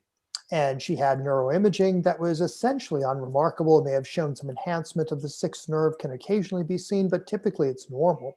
It's usually unilateral. And We know that isolated sixth nerve palsy, as I mentioned, often follows a viral illness and has spontaneous resolution. But here in this case, interestingly, this child developed a recurrent esotropia with an abduction deficit each time she had a viral illness. So again, this photograph is from an episode when she was 9 years old. It had been preceded by a viral illness. She recovered completely as she did from all of the other episodes. And ultimately, she grew out of this condition. She stopped having this condition once she reached her teenage years. And how does this work with a larger series of patients? So a series of 225 patients with an isolated sixth nerve palsy that were identified over a course of 12 years at the Children's Hospital of Philadelphia were studied. And they found that 30 of them had no identifiable cause for that sixth nerve palsy. You can imagine in an institution like that, a number of them had tumors, demyelinating disease, other conditions, but 30 had no identifiable cause. 28 of them underwent an MRI of the brain, and all of them were normal. 2 patients, their parents refused because they were quite young and did not want general anesthesia, and they recovered as well. 1/3 of these patients had acetylcholine receptor antibody testing, and that was also negative in all who were tested. And all but 3 of them had full recovery, although some of those patients were lost to follow-up. But of the 30 with no identifiable cause, 9, so nearly 1/3, had at least 1 recurrence. It was unclear whether, again, as in the case I showed you, that it was associated with the onset of a febrile illness. But this is important to remember, that the recurrence of esotropia, recurrence of a benign appearing sixth nerve palsy, is not that unusual. So this provides, again, a dilemma to us. What should we do for these patients? High resolution neuroimaging, at least at onset, may still be reasonable, but we have to be astute clinicians to understand that recurrence is not unusual at all. So sixth nerve palsy is perhaps the most common kind of neurologic onset strabismus that we see in children. Again, in isolation, this is really what I'm talking about today, not going into the multiple types of neurologic syndromes that can be associated with strabismus and nystagmus as well. Third nerve palsy, certainly in adults, always raises the specter in adults of young to middle age of an aneurysmal compression, and in patients who are significantly older, ischemia, even from giant cell arteritis, can cause third nerve palsy. But children, even those with systemic vascular disease, rarely develop third nerve palsy. But this is a short case series, again from Philadelphia, of 2 very young patients who were born with cerebrovascular disorders that produce third nerve palsy. So here in one case, we see a aneurysm of the petrous segment of the supraclinoidal ICA that is compressing the left third nerve in this case, and that is shown by the arrows in the MRIs as well as the cerebral angiogram shown on the right.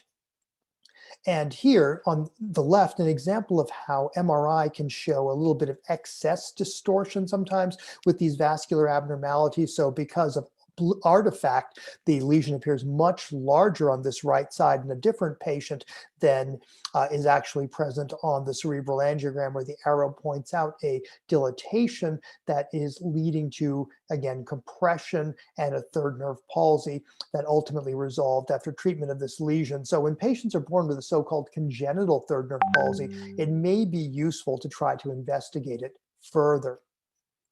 Now, one of the acquired types of third nerve palsy that has been described in children has originally been called ophthalmoplegic migraine. And this is typically a painful third nerve palsy that comes on suddenly. It may or may not be associated with a preceding viral illness. And this series of MRIs on the left is the patient after an episode of painful acute third nerve palsy had occurred. And on the right, you can appreciate that there is enhancement and thickening of the cisternal segment of this third cranial nerve. And this is a characteristic findings in patients with this ophthalmoplegic migraine. Again, on the left, a patient who is in the quiescent phase, and on the right, we see enhancement of the cisternal segment of the left third nerve in this 12-year-old patient who had had previous episodes of recurrent third nerve palsy. So it's important to keep in mind that this entity does exist. And this can result in a recurrent third nerve palsy that then resolves. But we have to be careful. We have to follow these patients. When they don't follow the expected course, we may need to go ahead and repeat imaging because an alternative cause may be found. So this 16-year-old young man was seen with a painful left third nerve palsy that was pupil involving, and there was third nerve enhancement. He had recurrent episodes over time, but ultimately he developed incomplete recovery. And by 8 or 9 years later, when he had the incomplete recovery, repeat neuroimaging was done, and the arrow is pointing to enlargement of the third nerve in the area just behind the cavernous sinus. And when gadolinium enhanced images were evaluated in this patient as well, we can see that there is thickening and enlargement that was persistent even after any pain had resolved. And this actually turned out to be schwannoma. And this patient underwent radiotherapy to try to stop his episodic worsening of his disease, and ultimately underwent surgical correction of his strabismus. Now, what about fourth nerve palsy? Should we worry about intracranial masses or other lesions in those patients? Not so much. Probably the largest series suggest that up to 50% of children presenting with new onset or apparently new onset fourth nerve palsy actually have a decompensation of an earlier acquired or congenital fourth nerve palsy. So the jury is still out as to what we should do with those patients. So what should I do when I'm encountered with a patient with a new third or sixth nerve palsy? Should I get neuroimaging, and what kind of neuroimaging should I get? It is reasonable if the child might show up to observe and see if it resolves. But in those patients who you are going to image, I would recommend that you consider high-resolution 3D MRI with constructive interference in the steady state or Fiesta imaging. A fast gradient echo sequence, as shown here, with arrows delineating the sixth nerve palsy in the cisternal segment, the entrance to Dorello's canal, as shown here by the black arrow, the intracavernous segment, and then the segment entering into the cranial nerve. Beautiful delineation of anatomy in both axial and coronal sections.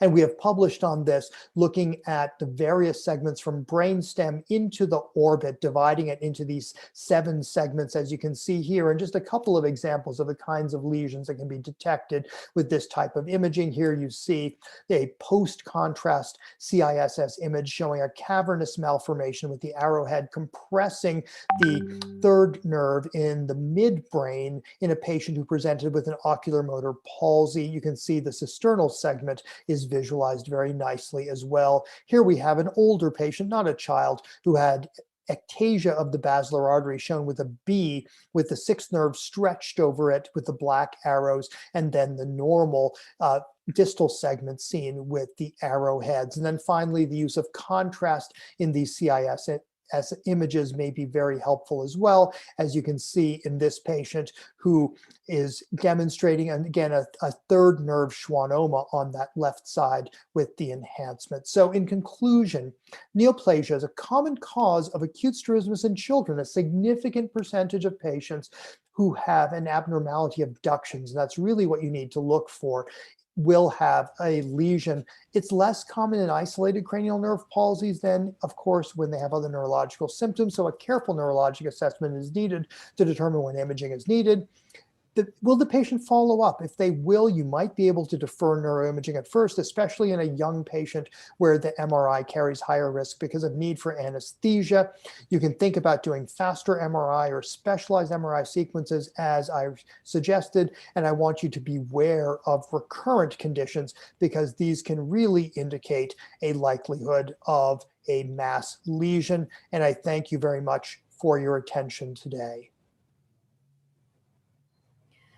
I really thank Dr. Prem Subramaniam. Within very short notice, he agreed, and he was supposed to speak. He said that I'll be live, but somehow he's not able to, but he's quite committed and senior person, and he has already sent recorded talk so we could hear him. It is little unfortunate, otherwise we could have asked him many questions, but technology and everything people know. So let's move to next topic. Our next presentation is from Dr. Vaishali. She is speaking on patch before surgery in infantile esotropia in a child having one eye amblyopia. She's associate professor and GMERS Medical College, Sola, Ahmedabad. She's into this field since 7 years. Against her, Dr. Om Patel will speak, who is a consultant pediatric ophthalmologist and strabismologist at Aksha Eye Hospital, Rajkot. And he is into this field since 3 years. He strongly believes that I'll operate first and then patch. Dr. Vaishali believes that I'll patch first and then operate. And we all know Dr. Deria sir, who has done lots of study for amblyopia. So over to you, Dr. Vaishali. Please stick to time.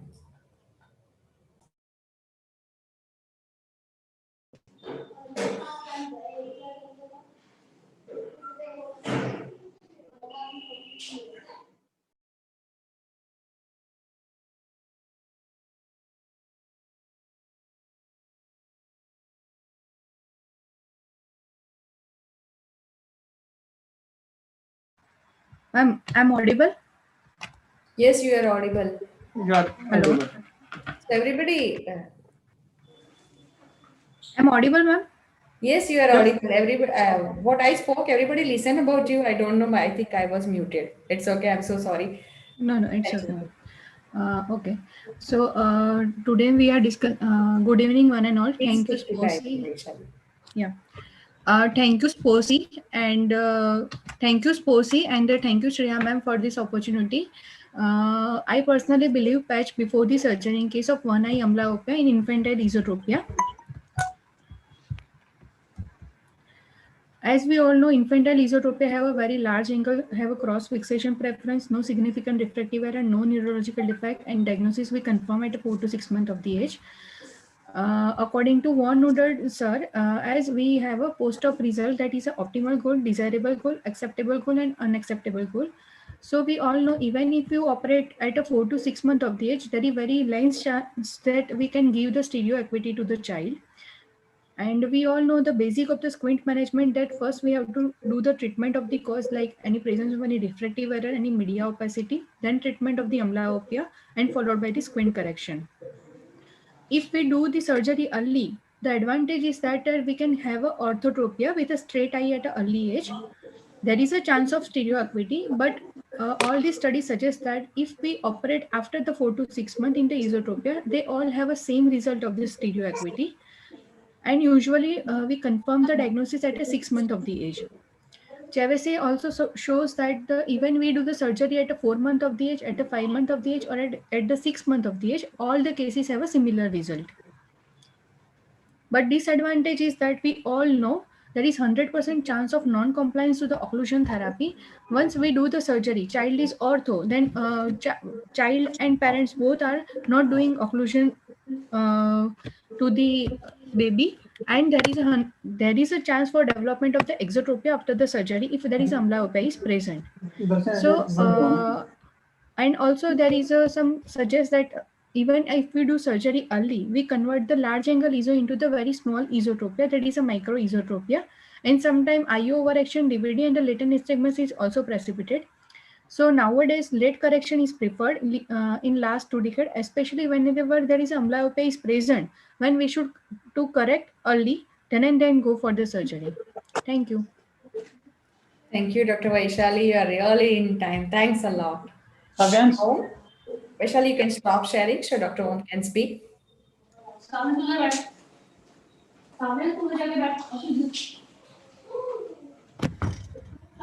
Ma'am, it's done.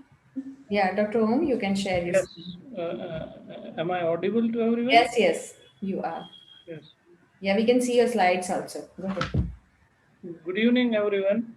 At the outset, I would like to thank Dr. Shreya and all in the management team at SPOSI for giving me this opportunity to take part in the debate. Now, coming on to the topic of debate, that in case of infantile esotropia, shall we do the surgery first and then do our patching and amblyopia therapy, or we have to treat amblyopia first and then go for surgery?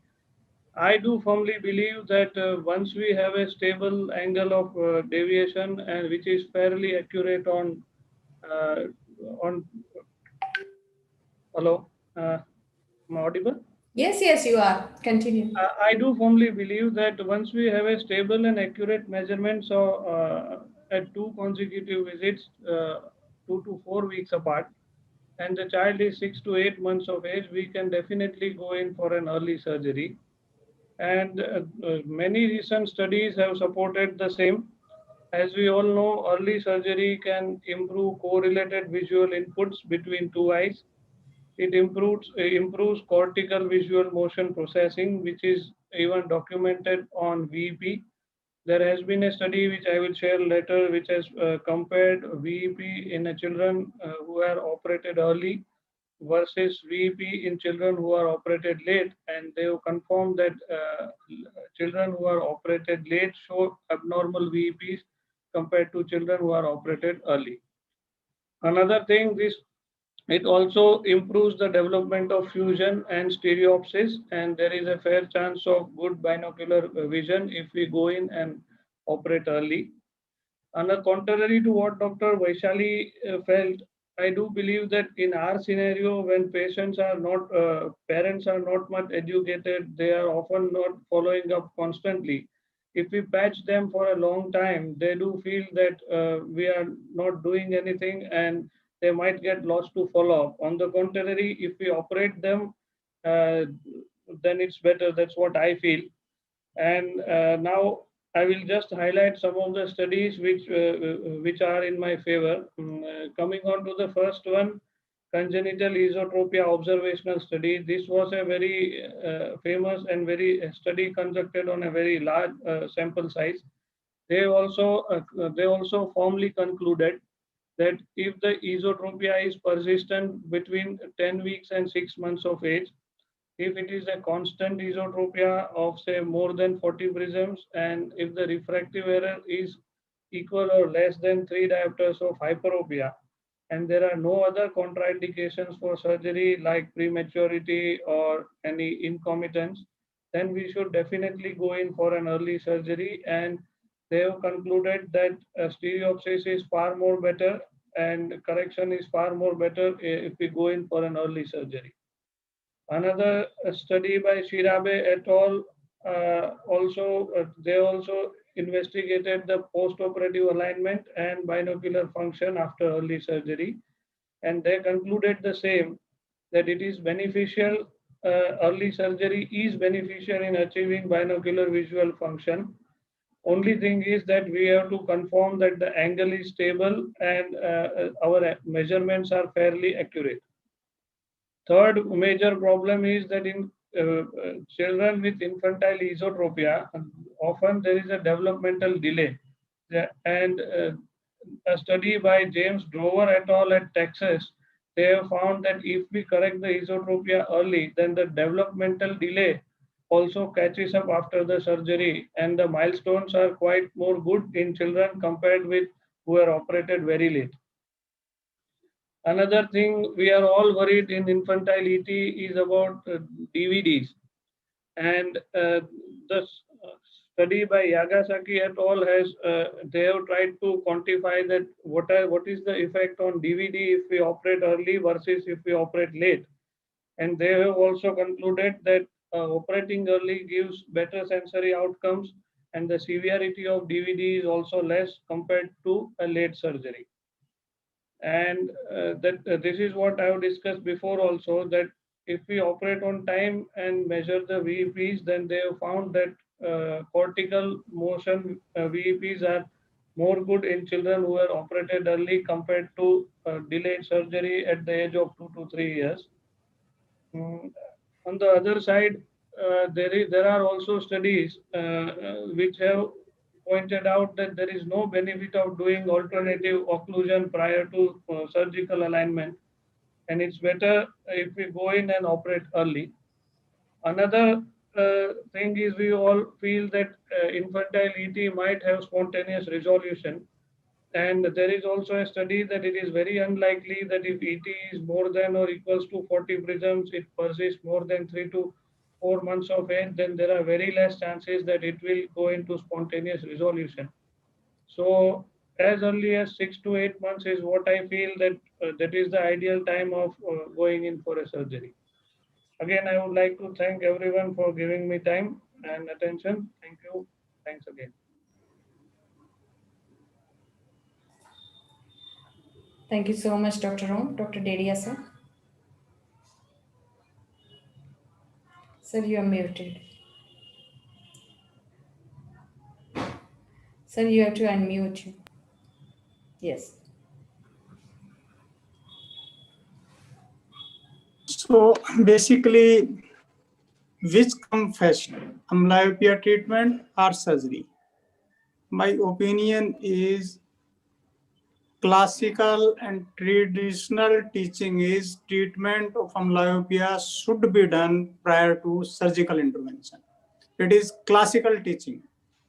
Treatment of amblyopia should be done prior to surgical intervention.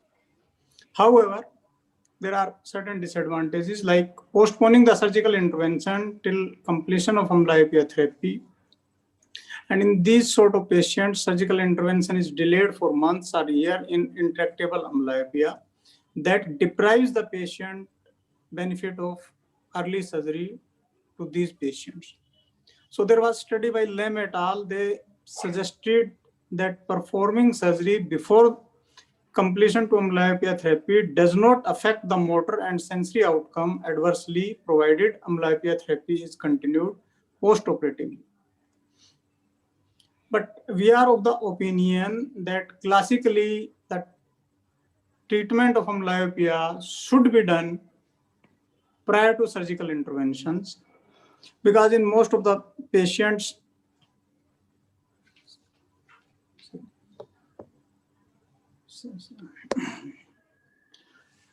truth is there is no definite answer to whether amblyopia should be treated before, during, or after addressing its cause. It very much depends on the cause, the severity of cause, and the individual. Any form of severe deprivation must be addressed before, as should be unrecognized defective error. And in severe strabismus, on the other hand, the decision whether to correct squint before or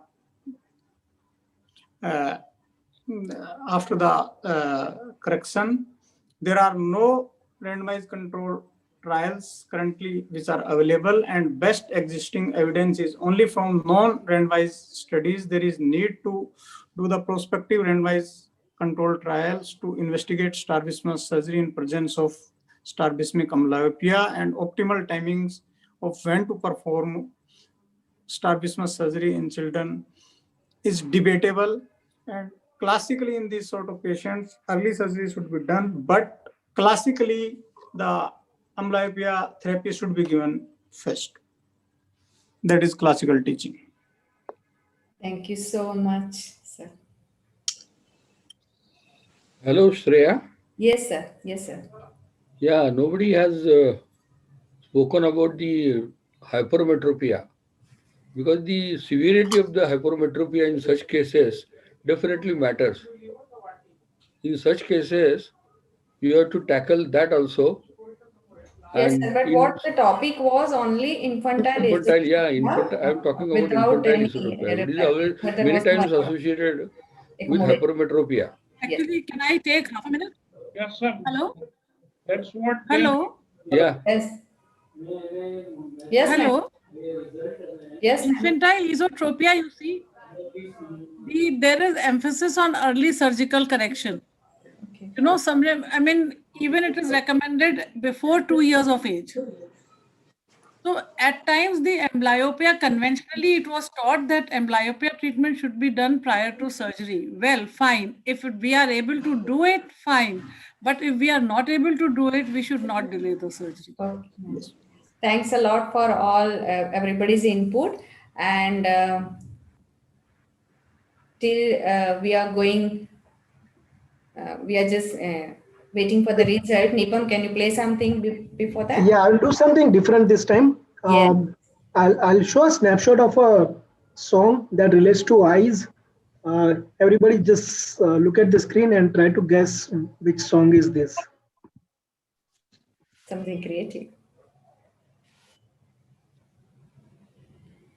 Can anybody guess? This song relates to the eyes. It's a popular song from Enome Sapna. Pretty good. Yes. Who was that? Dr. Aarti Chaudhary. Dr. Aarti Chaudhary. Clap for Dr. Aarti. All right. Thank you. Clap for her. Thanks a lot, Dr. Aarti.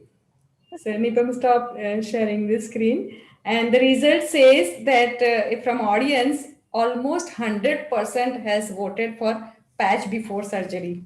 So, I don't know how it's happened. So now we are moving to the next advanced technology. Now we are doing lots of muscle strengthening surgery, weakening surgery, but some of the time we are just getting unpredictable result. So the next topic says that we should go for adjustable surgery or non-adjustable surgery. Here is Dr. Kavita Kalaivani. She's from Shankanetralaya, Chennai, and she strongly believes that adjustable are very good technique. And Dr. Kalpit from Ahmedabad, he believes that non-adjustable is better. To comment, none other than Dr. Suma Ganesh is the best person to tell what is better and what not is better. She is chairperson, Pediatric Center of Excellence and head of pediatric ophthalmology and strabismus at Schrock Charity Eye Institute. And she is in this field since 26 years. She has been awarded by so many awards we can see on the screen. Because we are running short of time and here everybody is stalwart in their own field, so I cannot go and introducing because people even don't know introduction, they know everybody. So over to you, Dr. Kavita and Dr. Suma.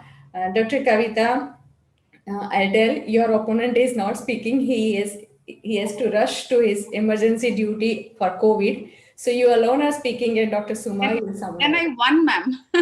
You won. Yes. So go ahead and share your screen. Thank you.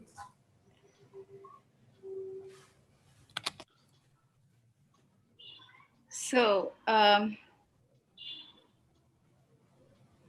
very good evening, and thank you, Shreya ma'am, for this opportunity. So, as the topic says, whether to adjust or not. So, as we all say, in life, we have to adjust whenever it's necessary and whenever we can, right? So, I'm going to talk on adjustable strabismus surgery, what it means. So first, what it means. It's an ability to modify the site of a muscle insertion and control the deviation in the immediate postoperative period to enhance surgical outcome. And as far as we all know, I don't think any other surgery, this opportunity to adjust in the immediate postoperative period is actually possible in any surgery. So why this dilemma comes whether to do this or not to do? So stability in the immediate postoperative period is always a concern in strabismus surgery management. Long-term predictability is, of course, not in our hands most of the time. And reduction in the reoperation rate is everyone's dream. So to do or not to do, when the dilemma comes is when the strabismus is complex, when the patient expectation and the patient profile is very high, and surgeon's expertise when it is extremely good. And really, is it a time-consuming procedure for an expert who is practicing strabismologist? I don't think time should be a concern in deciding which procedure to do. So I would recommend that best to adjust in all these situations when there are sensory anomalies like sensory tropias, diplopia, weak muscles like we face in nerve palsy, myasthenia, where the chance of where there is a lot of unpredictability. Reoperations, of course, it is best to adjust. Better to adjust in situations where we face restrictive strabismus, like in these conditions of Graves' ophthalmopathy, thyroid ophthalmopathy, post-scleral buckling, glaucoma valve implant surgery, pterygium surgery, cataract surgery. When there is a lot of unpredictable results that we may expect, it is better to do adjustables.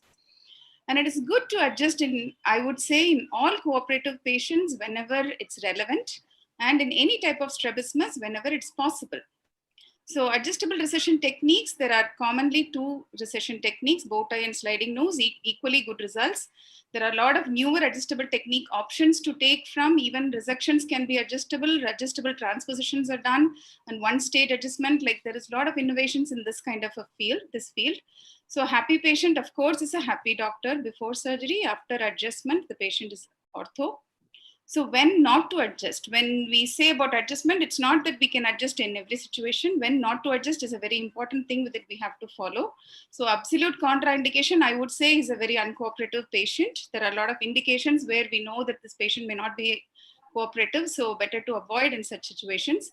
Relative contraindications are very high. Myopes, Friable and thready muscles, sometimes better to avoid. Inferior rectus muscle is a very inconvenient muscle to adjust, so maybe it's better to avoid. And to support me, there are a lot of studies, retrospective and randomized controlled studies. And these two are very good analysis of all the studies, which both of them favor adjustable, find that all the studies say that adjustable sutures have at least a better predictable immediate post-surgery results. So my pointers to say adjustable surgeries are the way. Since we cannot cure strabismus, at least let's give the optimal result. Since long-term success is not in our hands, at least let's control the immediate post-operative result. And since anyway we have to face recurrences, at least let's not have to face the residual too. So I adjust because I can. Thank you. Thank you for my patient hearing. Thank you. Dr. Suma? Oh, it's sad that we don't have the opponent, because it would have been really interesting. I'm not going to be talking against the adjustable. I'll be commenting on both. So first, I would like to thank SPOSI and Dr. Shreya for this great opportunity and great organization, Dr. Shreya. Very nice and excellent. So the review of literature was excellent, Dr. Kavita, and her results also, I know, are excellent. She's a very good surgeon and results are excellent. See, adjustable suture technique has been there since many decades. Like, in fact, we have all been taught initially adjustables, but over the period of time, over a lot of experiences, we have switched to only in few cases to do adjustable. Because with our own nomograms and with our results, we know that it works in such cases and it does not work. I mean, we don't need to do adjustable in most of the cases. So she already pointed out the true indications for adjustable. I think the most important thing is when I'm not sure what to do. Like, I have a patient and I do not know how much nomogram to use, how much is going to be my result, my unpredictable result. So adjustable gives you more short-term benefit. Like, okay, you get a stability of the deviation and it is short-term. But what about the long term? Like, because long term, like all the review of literature which she pointed, and I'm going now going against that presentation of the review of literature, just for discussion's sake, all these studies have been randomized. So all of them have not been, like, they're not chosen accurate one disease type, like in thyroid or in some, exactly one case whether they have got good results. So ultimately, like, they have the one paper showed to 443 patients, but they just did adjustable in all. And they just showed the short-term outcome. The long-term outcome, more than 6 months, what happens? Is there an exode? Is there a drift? What happens to the reoperation rate? What is the success rate? That has not been studied so much. Even the correlation, like what has happened in the first day and what happens after 3 months, none of the papers have really commented on. Only one RCT has been done, which you presented first, Dr. Kamal et al. And that RCT also, that's a very good study. And they found out that adjustment is better, adjustable is better, but very low. They were not totally for non-adjustable. So I would say that both are good surgeries. It is not needed to do in all the cases, that we need to do adjustable in all the cases, because it is time consuming. Like maybe bow tie technique, I do the noose technique, the bow tie technique, and the problem is not time consuming of the surgery, it is rescheduling that case again, like in your list, to the maybe the adjustment on the same day or the next day. So but we should know adjustable, because many cases we may not get the required outcomes, so we may need to do the adjustable, but it's not necessary in all the cases. So I would say, Kavita, you have won. But I still do favor, like in cases where I don't know what to do, I would still go in for adjustable. But most of the cases which I know what my outcome is by over the years of experience, I don't think adjustable is required, because the long-term drift is the same. Yes. The reoperation rate is the same. So why waste time on like that's the opinion. Thank you. So Thank you, I'm not going to have so much, Dr. Suma, and I'll just wait for the result. Nipam, can you do something? Some other Let's do the screen share thing again, and let me know the song that depicts. Kali Kali Aakhe. Okay. Great. Wonderful. So it was very nice and prompt response. Um, uh, Dr. Suma, for you, Dr. Shubhangi is written that the only thing which makes me shy away from adjustable is that day one result. It's not the permanent result. So only in indicated cases, I prefer adjustable. If you look into the audience, only 2 participants have participated in this debate and 2 are saying both have chosen adjustable. So Kavita anyway has won. Thank you so much. Thanks a lot. I thank those 2 participants. Okay. Thank you, ma'am. Yeah, thank you so much. Okay. Bye. So the next debate.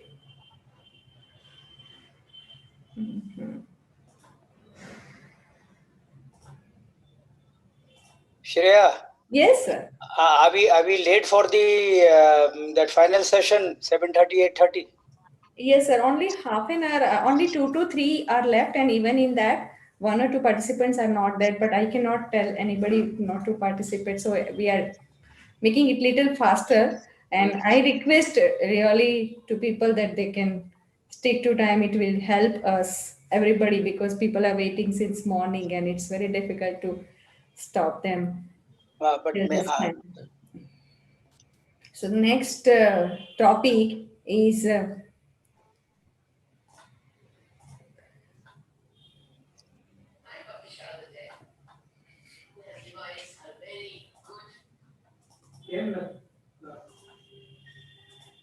so the next topic is again cataract, pediatric cataract, and Dr. Akila Ramakumar from Shankanetralaya, Chennai. She believes that she'll go for an IOL before 1 year of age, though the parents are because parents are not happy with the glasses.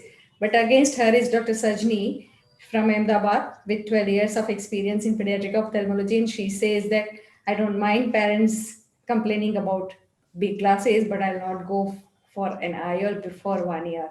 And the best person to decide to comment on this is Dr. Mehul Shah. He has done lots and lots of pediatric cataract surgery, including pediatric trauma, and more than 100 publications on his name. So I request Dr. Mehul to comment on, Professor Dr. Mehul to comment on that. Over to you, Dr. Akila. Thank you, ma'am.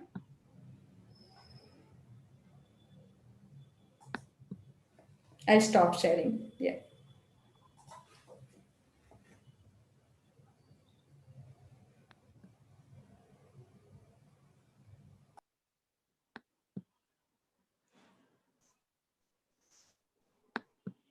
Sajni, you are also ready with your presentation? Dr. Sajni, are you there? Is my screen visible? No, your screen is not visible. Yes. Yeah. Dr. Akila, I am ready. Okay. Dr. Akila, you are audible, but not, your screen is not visible. And I'm really feeling sorry for being late, but it's not in my hand. It's only speakers who can help me going with the time. There are many things to learn from each and every person here, but time is the limitation. Dr. Akila, can you share? Yeah, just a minute. Yeah.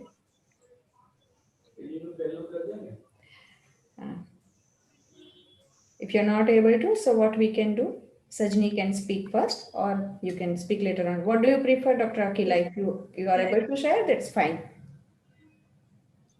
Yeah, I think she can start off now, and then Yes, I think yes. I will. Dr. Sajni, you can start your presentation.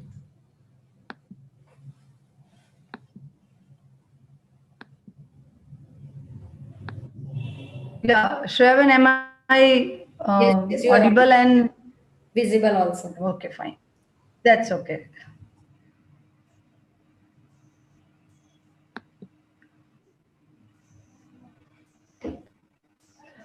Yeah, good evening, everybody, and thank you for being patient. And I really congratulate Dr. Shreyaban and team for this wonderful virtual meet. Now, it would be good if IOL implantation would be spoken first, but in any case, I will be speaking on when you should not put IOL in infant that is under 1 year of age. Now, primary IOL implantation is preferred approach when a child is above 1 year, but safety of IOL under 1 year is still not proved. Of course, IOL will start visual stimulation and rehabilitation as soon as the surgery is over, but there is no debate about that. I do prefer in the bag IOL implantation when I operate child below 1 year if it is well developed eye. But while you take the decision of IOL implantation, you have to take so many other factors in an account. That is whether what is the age of the child you are going to operate, which type of cataract you are dealing with, what is the associated ocular and systemic anomaly. So in case of doubt, it is always to keep child aphakic rather than producing complicated pseudophakia. As you know, this is the visual axis obscuration which we found after IOL implantation at early age. This is not the case every time. Even after performing good vitrectomy, you may end up with this vitrectomy in very short follow-up. Child has to undergo secondary procedure again under general anesthesia for the treatment. Second thing, inflammatory response in case of in form of posterior synechiae or cell deposits are shown. Pupillary capture can be possible, and you can find haptic compression because of large size IOL in this small eye. Glaucoma is a common complication after aphakia as well as pseudophakia, but when IOL is not positioned well, that means either it is in sulcus or back sulcus, glaucoma is common complication. So our ultimate aim to do surgery in this infant is to restore the vision. And literature has shown after long follow-up, either in unilateral cataract or bilateral cataract, vision acuity is comparable in both aphakia and pseudophakia. A word of caution, whenever you plan aphakia, you have to leave behind adequate and sufficient support so that you can go for secondary IOL at later stage when and as required. There are certain contraindications where you should not put IOL at any age, mainly below 1 year, that is microcornea, microphthalmus, uveitis, aniridia, and glaucoma. So to prove the safety of IOL under 1 year, we are still looking forward for small size IOL where we can modify the IOL power at a later age, at long-term follow-up, and material which is good biocompatible. And the most important thing, what I think, is surgeon's own confidence. If surgeon is confident for his skill or experience, then he should go ahead with the IOL implantation. You should put so many IOL before you start putting IOL in infant. That is what final crack from my side. Thank you, Shreyaban.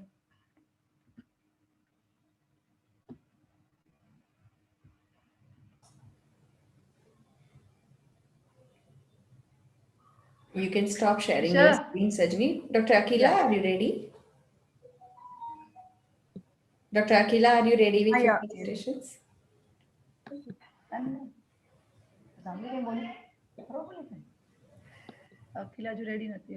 Dr. Akila is ready?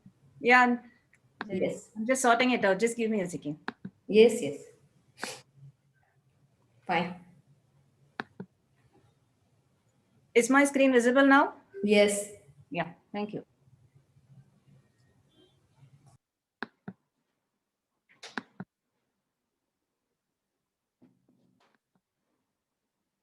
Well, good evening to one and all. I would like to thank the organizing committee of this SPOSI for giving me this opportunity to talk or defend my topic on intraocular lenses in children lesser than 1 year of age. So it's $1 million question to any of the pediatric ophthalmologists. If at all you want to implant an IOL, what exactly is the age cutoff to implant an intraocular lens in an infant? So now why are we still debating on this topic? Because we do not have a consensus among any of the pediatric cataract surgeons. And there is not enough robust evidence, which was very evident from the Delphi study. And we have very few RCTs which have come out with the visual outcome in children in either unilateral or as well as the bilateral cataracts in children who are lesser than 2 years of age. So why is there a general reluctance to implant an intraocular lens in an infant lesser than, 6 months or even lesser than a year? because of its associated complications. It is most commonly is the visual axis opacification. The other associated complications that have been reported are glaucoma, lens-related complications, ocular complications like retinal detachments, and a large unpredictable refractive error, which can come as a surprise as the child grows. So there are various issues which you need to really think about before you really implant an intraocular lens in an infant, because of the associated issues like the myopic shift, how much of a target reflection. Nothing is clearly defined as far as infant intraocular lens implantation as a primary procedure is concerned. Now, all said and done, primary intraocular implantation has its own advantages. That is, it is more effective and it provides a permanent method of optically correcting the child during the crucial developmental period. And it gives you a chance to implant the IOL in the bag. And aphakic glasses, even though they might be functionally the same, but it appears more bulky, does poor cosmesis, and is definitely less desirable by the parents. So now I would like to be as much unbiased in choosing my option of either to implant an IOL based on various studies or the literature, which has already given us a idea as to how to proceed with the, choosing the procedure. Now, the largest RCT was the infant aphakia treatment study, which compared the contact lenses versus IOL and unilateral cataracts. And they included 114 infants, and they came up with the conclusion that it is better to avoid intraocular lenses in children lesser than 7 months of age, and it's better to rehabilitate them with contact lenses. And except in children who are developmentally abnormal, or where you feel that follow-up may not be a possibility, in which case you can still go ahead and implant an intraocular lens in children lesser than 6 months of age. The reason was because there was a relatively higher incidence of visual axis opacification, but if you look at it carefully, the subject or the group of children which were chosen in IITS, 80 children of the 114 actually were children lesser than 3 months of age. So they were really small children, hence the visual axis opacification in this study showed a very high prevalence of almost 72% in pseudophakic children versus 16% in children who were left aphakic. But when we compare the final visual outcome between the two groups, it was relatively comparable. And also the axial length difference between the two groups, that is the pseudophakic and the aphakic group, was almost the same when they when they saw the children at 5 years of follow-up. Even though there was a difference of 0.5 millimeter in the axial length between the two groups, it was almost comparable. So what does the other studies say? So now we have our own randomized controlled trial, which was done by Dr. Vasavada, which looked up of bilateral aphakic children. And they also divided the children into two groups, that is aphakic versus pseudophakic. So this, again, the mean age was very small, that is 5 months for aphakic children and 6 months on an average for pseudophakic children. And it was a, larger follow-up of 5 years was there. And now if you look at this, the visual axis opacification in this group was almost 8% in aphakic versus 10.3 in the pseudophakic, which was almost, again, comparable. And glaucoma incidence was also in this group, in this study, was lesser in pseudophakics as compared to the aphakic. And visual acuity between the two groups was again comparable. So they concluded by saying the incidence of the postoperative complication was comparable between the two groups, except for a very, mild adverse effect, that is posterior synechia in pseudophakic age group, which was relatively higher. But visual rehabilitation was relatively faster in the pseudophakic group. Now, at another study by the Chandigarh group, that they also came up with the same outcome. The most common was the visual axis opacification, and they also included children who were relatively younger, that is 7.13 was the mean age of the group. And this group actually never had any child which actually developed glaucoma. Only 2 children had ocular hypertension, and they concluded that there was a low incidence of adverse events and additional surgery requirements in infants who had a cataract surgery in lesser than 1 year of age. Now, this was another study which was done by the LVPI group. This again, but it was a retrospective and an observational study that included children who were mean age of 4.6 months.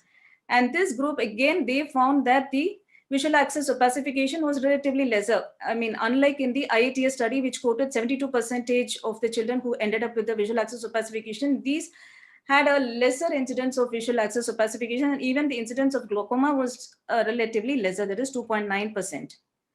And this again, they concluded that primary intraocular lens implantation in selected children, which is very important, without any anterior segment dysgenesis or associated glaucoma and having an age appropriate corneal diameter and axial length, you can still go ahead and implant an intraocular lens in a child which is lesser than 6 months, but provided the surgeon has the expertise to do the procedure. Now, what is this? Is ophthalmic technology assessment. This was a report which was given by the American Academy of Ophthalmology after comparing all the literature that was available. It was almost like a meta-analysis of 14 studies that were published. And this was published in 2019. Now, they looked up all these, level 1 evidence and level 2 evidence to say for and against intraocular lens implantation in children lesser than 1 year of age. So this again included the infant aphakia treatment study as well as the Vasavada study, because both of them were RCTs.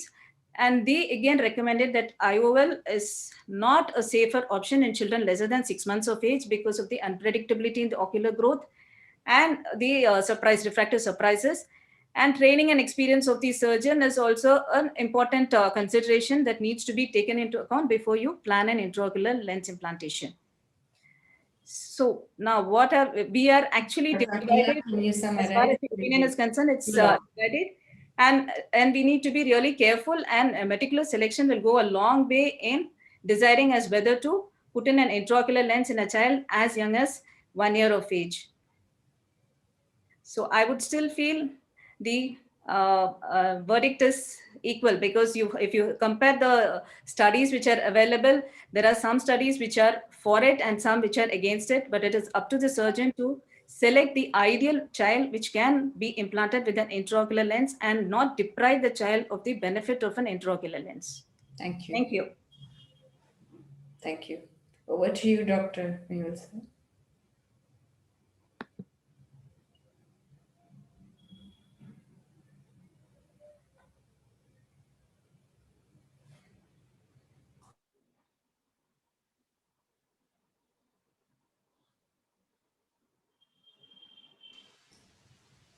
I think I don't have to say much. Dr. Akila has covered majority of the literature aspect.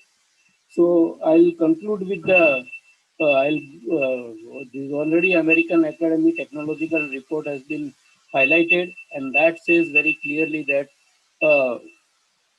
if we should not implant under age of 6 months, because there are two reasons. One is the optical axis, and second is the you need a frequent change in the IOL, because when you implant the lens, there is unpredictable growth of the eye. Important is that this is secondary lens implant. This is one is the literature analysis done by Dr. Trivedi et al. And they say that after 2015, the publication the latest publication stating about intraocular implant under 6 months. Before that, there were publications.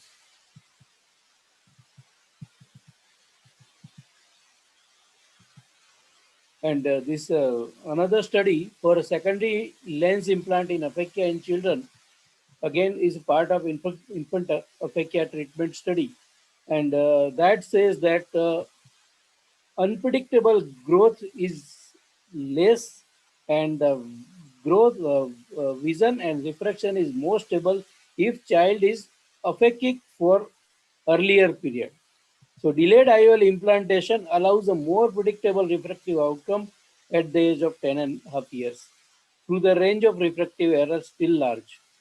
So this is how, and our experience says that we normally don't implant lens under age of 1 year, because optical axis is not the problem, but lens exchange incidence is very high. So we don't do that. After 1 year, we implant the lens. Thank you. Thank you, Professor Dr. Mehul sir. Nipam, you have something, or should I just go ahead with the results? Dr. Mehul, can you stop sharing your screen? Yeah, let's see if we can do something to entertain the crowd. Let's see if people are able to guess whose eyes are these? Ritik. Okay, that was an easy one. All right.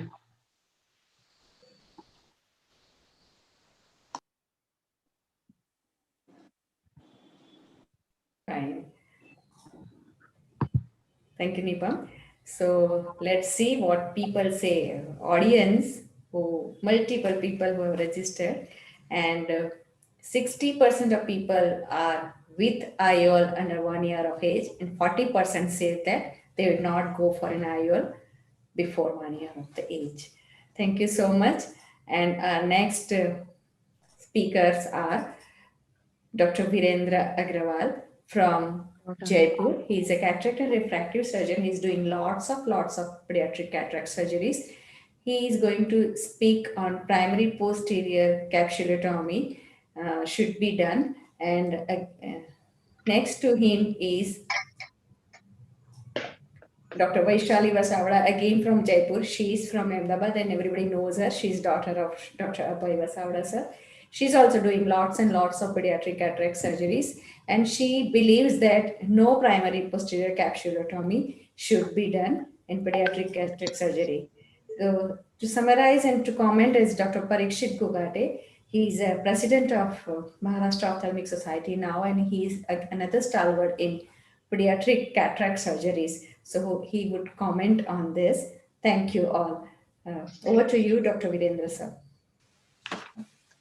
Thank you, Dr. Shreya, for giving this opportunity, and I must be thankful to Ophthalmic Society, this Pediatric Ophthalmology and Institutional Society, for having me here for the presentation. And I would like to share my presentation. What I need to do, I'm just seeing. Can you see my screen? No, we are not able to see.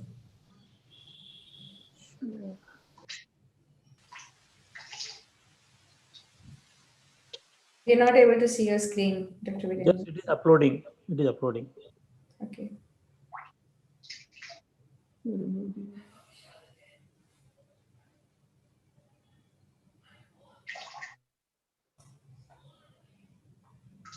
Just a minute. It is asking for something to be removed.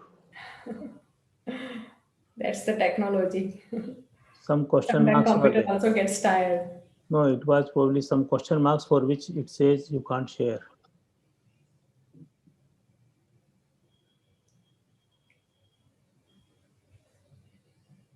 Question mark. It does not allow question marks. I'm not finding where the question mark is. Okay, till the time, if you agree and if you permit us, can Dr. Vaishali go ahead with her Yeah, she presentation? can go in first, and then Yeah, she can go. Virendra sir can do later. Thank you so much. Thank you. Thank you. Thank you so much. Thank you, Dr. Shreya. And I really feel privileged to be talking in this wonderful session, and all the debates have been very nice. I have a topic which I think I start with a challenge, but I think as a debater, the thing is to do justice to what your topic is. And I will like to say why in older children, I don't know whether we would define it as 2 years exactly, but why you should leave the capsule intact. I have no financial interest. The primary thing that all of us as cataract surgeons, pediatric or adult, we all wish is that we place the IOL in the capsular bag. And for that, it is very important that we are confident of a good anterior capsular axis and a good posterior capsule support. Now, what happens if while doing your primary posterior capsular axis, and this is not at all uncommon, especially for beginner surgeons, in your enthusiasm, you inject a lot of viscoelastic through the puncture and the whole thing goes peripheral. Now, not only that you are not able to complete the desired size of your PPC, but where do you put the IOL? In a sulcus in this 2-year-plus child where you should be putting a lens unless contraindicated. So that is something, it's a very skill dependent procedure. And I would not recommend everybody to start off unless you are handheld and taught and you practice and do it all the time. It would rather be a better option to do it at a later stage when needed. We never discussed this thing about whether you disturb the vitreous iatrogenically, whether you could do the adequate size and the centration of your PCCC. And in previous debates, Dr. Jaspreet and all of the speakers talked about having a very nice centered PPC, putting the lens in the bag or doing an optic capture. All this needs a good size centration and no vitreous disturbance. Now, most of us feel that there is no vitreous disturbance, but do you actually put in triamcinolone like you can see here and see that strand coming in? You would just have put in the lens and then pulled that strand and already caused so much tractional consequences. So this is something which we never really look at very closely, most of us. What about what happens when you disturb the vitreous either inadvertently or during your vitrectomy? Because with PPC, usually you go with a vitrectomy. Did you think about glaucoma? And Dr. Sukhija again very nicely showed this paper from AJO recently. Vitrectomy is not without its consequences. It causes glaucoma, it causes change in the oxygen concentration gradient and vitamin C ascorbate levels. And what happens to the pars plana region, which is so developing and not even well defined in these eyes? But I think to my mind, the biggest question is in these older children. We all realize that PCO, especially in the first 6 months after surgery, is the major problem in children below 2 years and in infants. So are we really so much going to help the children just by doing a PPC, not doing an adequate vitrectomy, not doing a proper sized PPC? I'm not sure.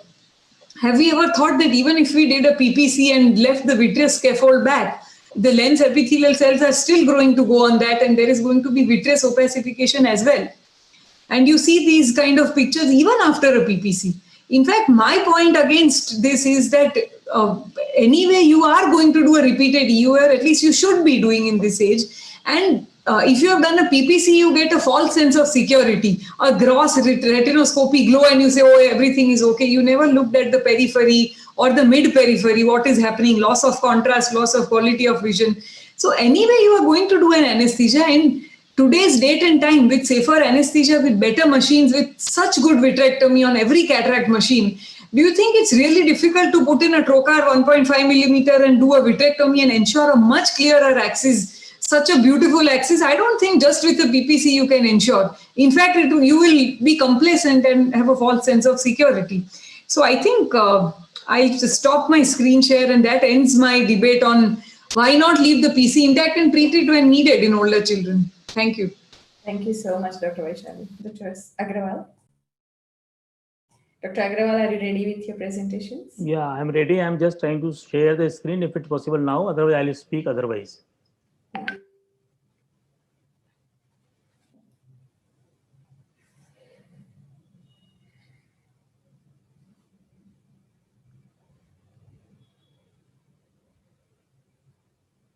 There is some issue probably with the internet, but just give me a last chance to try. Otherwise, I'll speak only.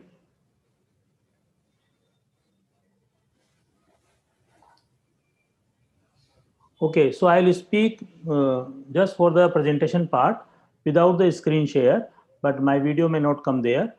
I am very thankful to Dr. Shreya and the Pediatric Ophthalmology Society and Institute Society of India for giving this opportunity to me. And I know Dr. Vaishali is a very competent surgeon, very good surgeon, and she is doing PCC and anti-vitrectomy in all patients at the age of 2 years. And why we will not do the reason? The basic aim of doing pediatric cataract surgery is what? It is to clear the visual axis, maybe it because of cataract or because of posterior capsular opacification. So the aim of doing cataract surgery is to make the visual axis optically clear, to prevent amblyopia, strabismus, and nystagmus, and for this she also agrees. And by providing, not doing posterior capsulotomy and anti-vitrectomy, I'm not saying only posterior capsulotomy, I'm saying posterior capsulotomy and adequate and justified anti-vitrectomy is a must to prevent the posterior capsular opacification. As you all know, below the age of 4 years, PCO is almost universal, almost 100% of cases the patient develop PCO. Given the time of 1 to 2 years or so, majority develop within a month itself. And there is a very good article published by Vaishali Vasavada herself. There is no consensus on the age range within which posterior capsulotomy should be performed in same surgical session as cataract extraction. And they have said that up to age of 6 or 7 years, it should be done in all patients. So this gives me a very good reason why it should be done.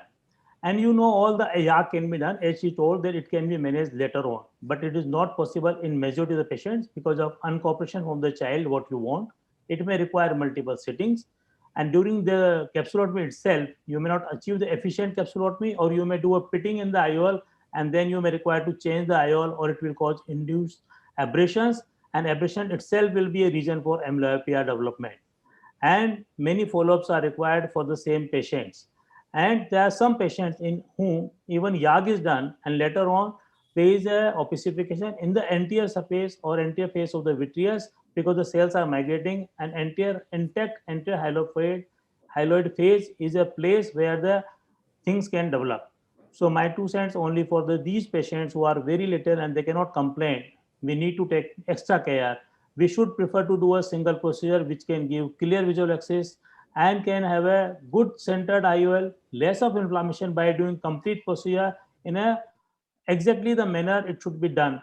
And to prevent amblyopia, which is our primary aim, we should achieve by doing posterior capsulotomy with anterior vitrectomy in all patients at the age around 2 years. However, I agree, if it is more than 7 years, we can definitely avoid it because the child cooperation is better. The PCO is usually delayed. And I know Dr. Vaishali is a very good surgeon, so there is nothing against her. Though some patient or some doctors says that doing posterior primary capsulotomy and anterior require extra tools and surgical skill. But she is a skilled surgeon, so she will agree that it should be done in all patients. Thank you very much. Over to you, Dr. Parikshit. Go ahead. Yeah, thank you. We heard two excellent speakers. I mean, Dr. Vaishali Vasavda is a very young, talented surgeon, and Dr. Virendra Agrawal is well a veteran and a stalwart, and both presented their case well. Well, today we consider doing primary posterior capsulotomy and anterior vitrectomy as a norm till the age of 6 years. In fact, like we have done work in Zambia and in South Africa in the Durban pediatric cataract study, even up till age of 9 or 10 years, because we have seen that the follow-up for pediatric cataract surgery is not very good. This has also come from studies in the Meerut's pediatric cataract study or the studies from Pune. And without a good follow-up, how much ever good surgery we do, well, the outcomes are not good because there has to be a proper post-operative care, in which having a clear visual access is a prerequisite, which is where not just PPC, but AV, anterior vitrectomy, also comes in, because even if we do just a primary posterior capsulotomy, the cells will migrate over the anterior hyaloid phase. So while Dr. Vasavda does make a very good case saying that yes, we are disturbing not just the anatomy, but also the physiology of the vitreous. And that can cause numerous changes in the vitreous, which we are still not sure of, and which may perhaps be causing secondary glaucoma. But again, we know glaucoma is common when cataract surgery is done at a very young age, less than 1 year of age, and especially less than 3 or 4 months of age. So there is no evidence to show that it is directly correlated with the anterior vitrectomy. So yes, if the child is cooperative, if we are sure of a very good follow-up, as it would be in a private practice case, perhaps we can defer AV PPC at a relatively younger age. But most of the pediatric cataract surgery that is performed, a lot of it is in government hospitals, community eye care centers, charitable hospitals, and in, well, I mean, very poor countries where I think anterior vitrectomy and primary posterior capsulotomy should be done till at least 6, 7 years of age, until we have conclusive evidence to show that no, it does more harm than it does good. Thank you so much. But again, both of them were very, very good. I mean, of course, Yes, and true. Dr. Thank you so much. all presentations from the Ila Devi Cataract and Refractive Thank Center you. are Thank you so fantastic, much. without doubt. And thanks for the adjustment also. Thank you. Nipam, you want to say something, or should I go ahead with the result? I think it's ready. People don't want to do anything, or you have come up with something new? I think let's go ahead with the results. Okay, the results in audience poll says 100% wants to go for PPC. She also agree for it. but it was only for debate. Okay. Thank you so much. Thank you. Thank you. Yeah. Thank you. So let's move to next topic. And now the eyes are crying because we have already talked about all the muscles, and the eye are crying. So if somebody brings a child before 6 months of age and crying, it's okay, you can stop it. But after 6 months of age and before 1 year of age, you have to do something when the eye is crying. So here is Dr. Urmil Chawla. She is working at Rohtak Hospital, and she is much more interested in oculoplasty also. She believes that only conventional probing is better when we do NLD opening between 6 months to 1 year of age. And here again, against her is Dr. Kavita Mani or Kavita Sen. She is my DNB student, and she has also done her oculoplasty fellowship. She believes that not conventional, but we have to go for endoscopic nasolacrimal duct opening. She's also in this field since 15 years. Let's listen both of them, and to comment on them, we have Dr. Khurana sir. So many students are he's fan of so many students, and he's written lots and lots of book on it. So he's the best person to comment on that. Over to you, Dr. Urmil.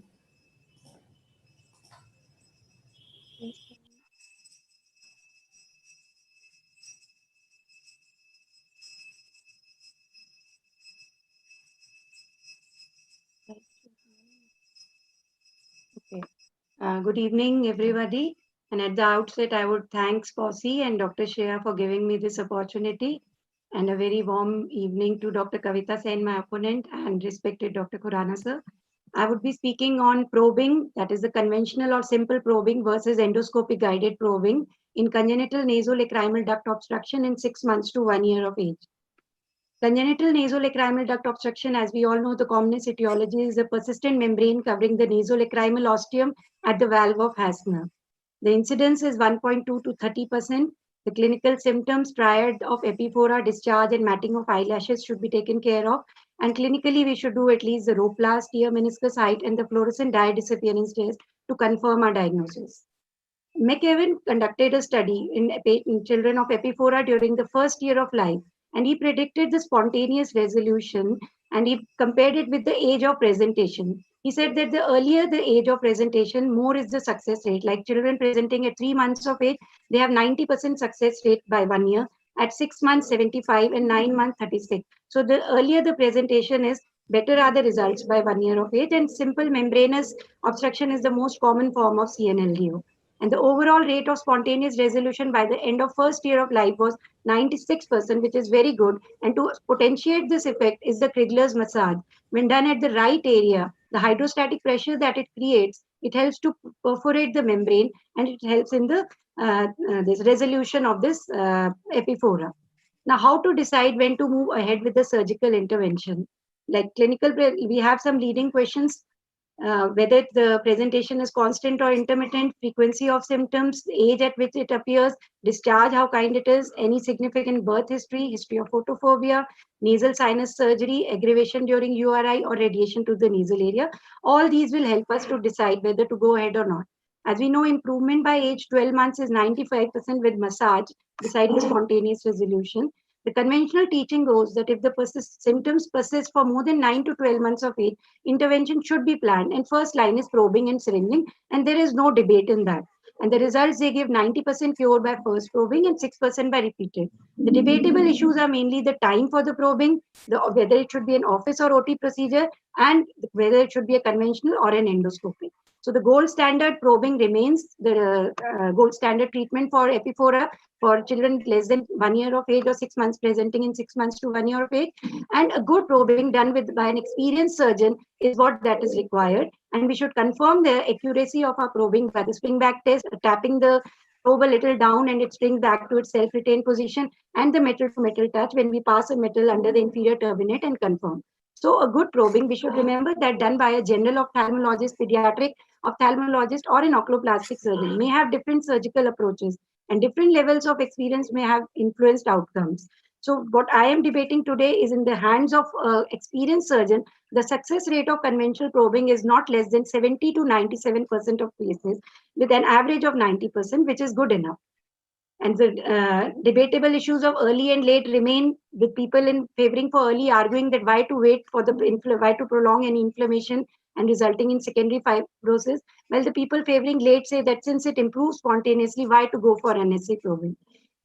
Whether it should be an OT and office procedure is not a substantial debatable issue. It should be an OT procedure done under GA, giving us good results and less damage to the lacrimal apparatus. Now, coming to whether it should be conventional or endoscopy. Is it worthy to perform nasal endoscopic assisted probing? Well, I have literature to support my part.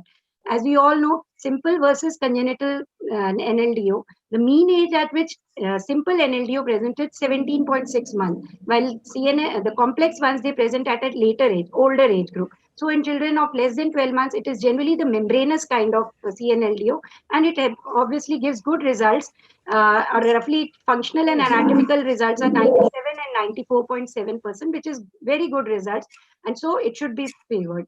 Another study by Koshal Shrestha told us that membranous are with a success rate after first probing is 88%, with an overall success rate of 90%.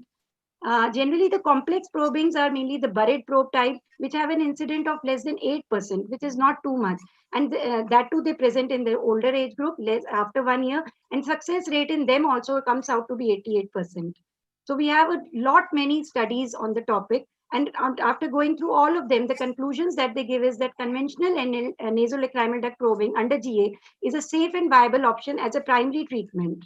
And the comparison of conventional and endoscopic probing done by Orion et al. Also concluded that in most cases of congenital NLDO, endoscopy is not required. Another study comparing the results of simple probing as well as the endoscopic probing compared it to be 91% for simple and 94% for endoscopy. So it is good comparable result. Now, what are our major limitations for endoscopic probing? The availability, the cost, and the experience of the surgeon. As far as the availability is concerned, we need an additional set of equipment, associated instruments, extra steps for surgery, and surgical and GA time is definitely increased, which is not favorable. Cost effectiveness in a country like India, which is a developing country, this is one of the very, very major factors.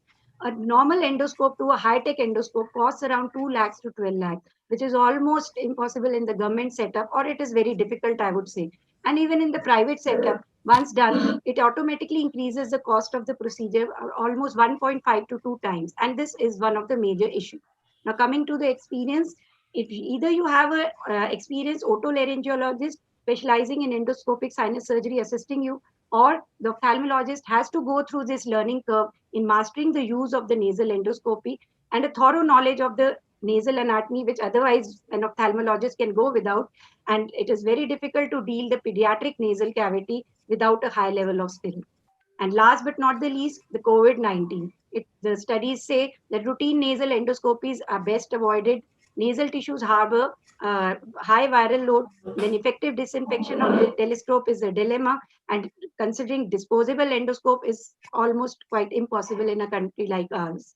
And so I would conclude by saying that the debate between conventional probing and endoscopic probing is no less like that between an Android phone and an iPhone with its pros and cons, and it was a never-ending debate. But in a country like ours, the inclination is still towards the Androids. And so my take-home message would be that probing conventionally done is a very good procedure in the hands of an experienced surgeon. It converts a small procedure into a successful procedure. We are running short of time, so let Kavita speak. And Kavita, I hope you will be in time. Nice presentation, Dr. Urmil. Please sum up. I've summed up. Thank you, You can share your screen.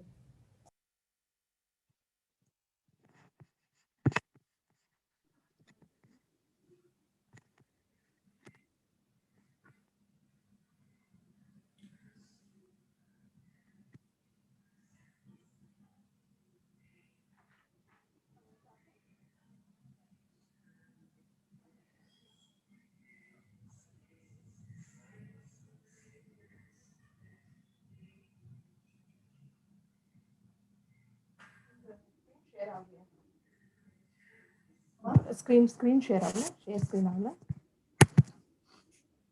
share in the laptop it is on the desktop it's on the desktop ಅದಕ್ಕೆ ಕೊಡ್ತೀನಿ share போட்டுನೆ ಇದು share ಆಗಲಿ your screen share No, not like that. I want it with the Zoom. Okay. Hello, ma'am. You're able to see me, ma'am? Yes, yes. My videos are you able to see me? We can see you, but not your videos. Not me. Just a second. Ma'am. Your screens.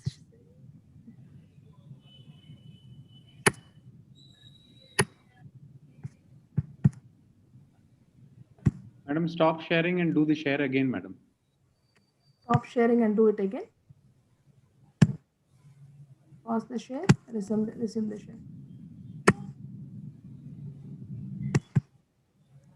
Now you may go ahead and share again.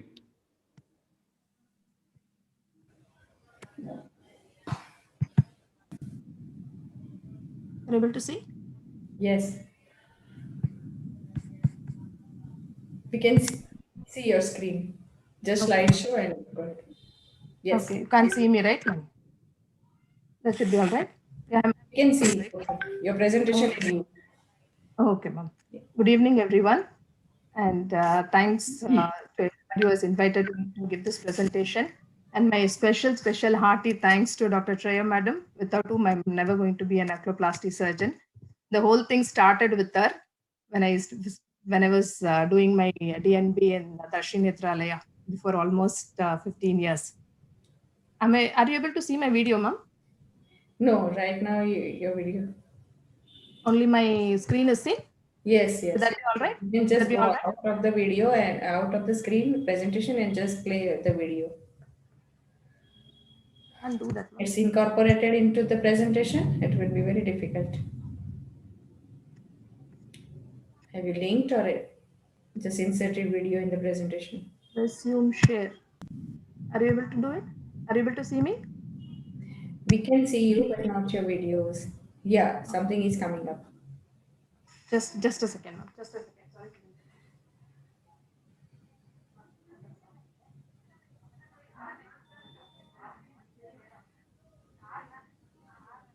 We are running behind time. We started our first session and we were ahead of time. And I know what happens in this conference and again the limitation of this technology. By the time, can I tell Dr. Khurana sir to start speaking something, and by the time you can be ready with your videos, people will be able to see your videos, Kavita. Yeah, good evening, everyone. Yeah. And at the outset, I will like to convey thanks to Dr. Shreya for giving me this opportunity. And Dr. Urmil, I would like to congratulate her for a wonderful presentation. She has made everything clear. And we all know that conventional... She's ready? Or should I continue? Just a second, sir. Just a second. Okay. In the share on the screen video share. But when they're sharing, they can't see my video. Just speak out whatever she wants to say.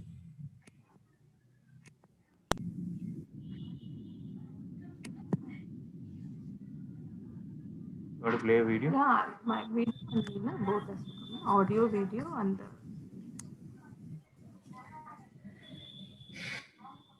Hey, your video is on. They could able to see the screens also. No, but I have to see them also. No? You want You're to not see able to see your videos. The video is not it's embedded. Blank, right? yeah, it's only black box. It's only black box. I'm sorry, ma'am. No, is the video not embedded in the PPT? Where is the video? Can you open the video? Can you play the video? Stay out of the PPT. Don't try to link it with it. So if it's outside the PPT, just stop sharing and share again and select the video. Sure. Yeah, 1 second. Let me stop sharing and then.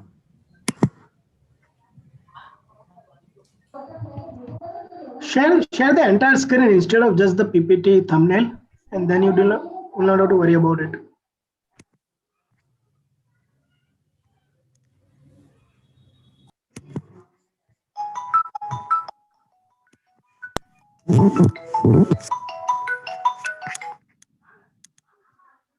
So when you click on share screen, right, take the thumbnail and the topmost left corner. Do not pick and choose.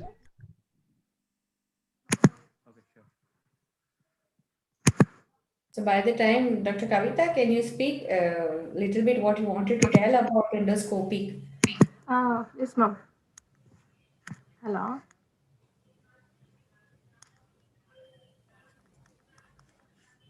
You can share it? You want to share the PPT? Both has to come together. No, either PPT or video. Only one application.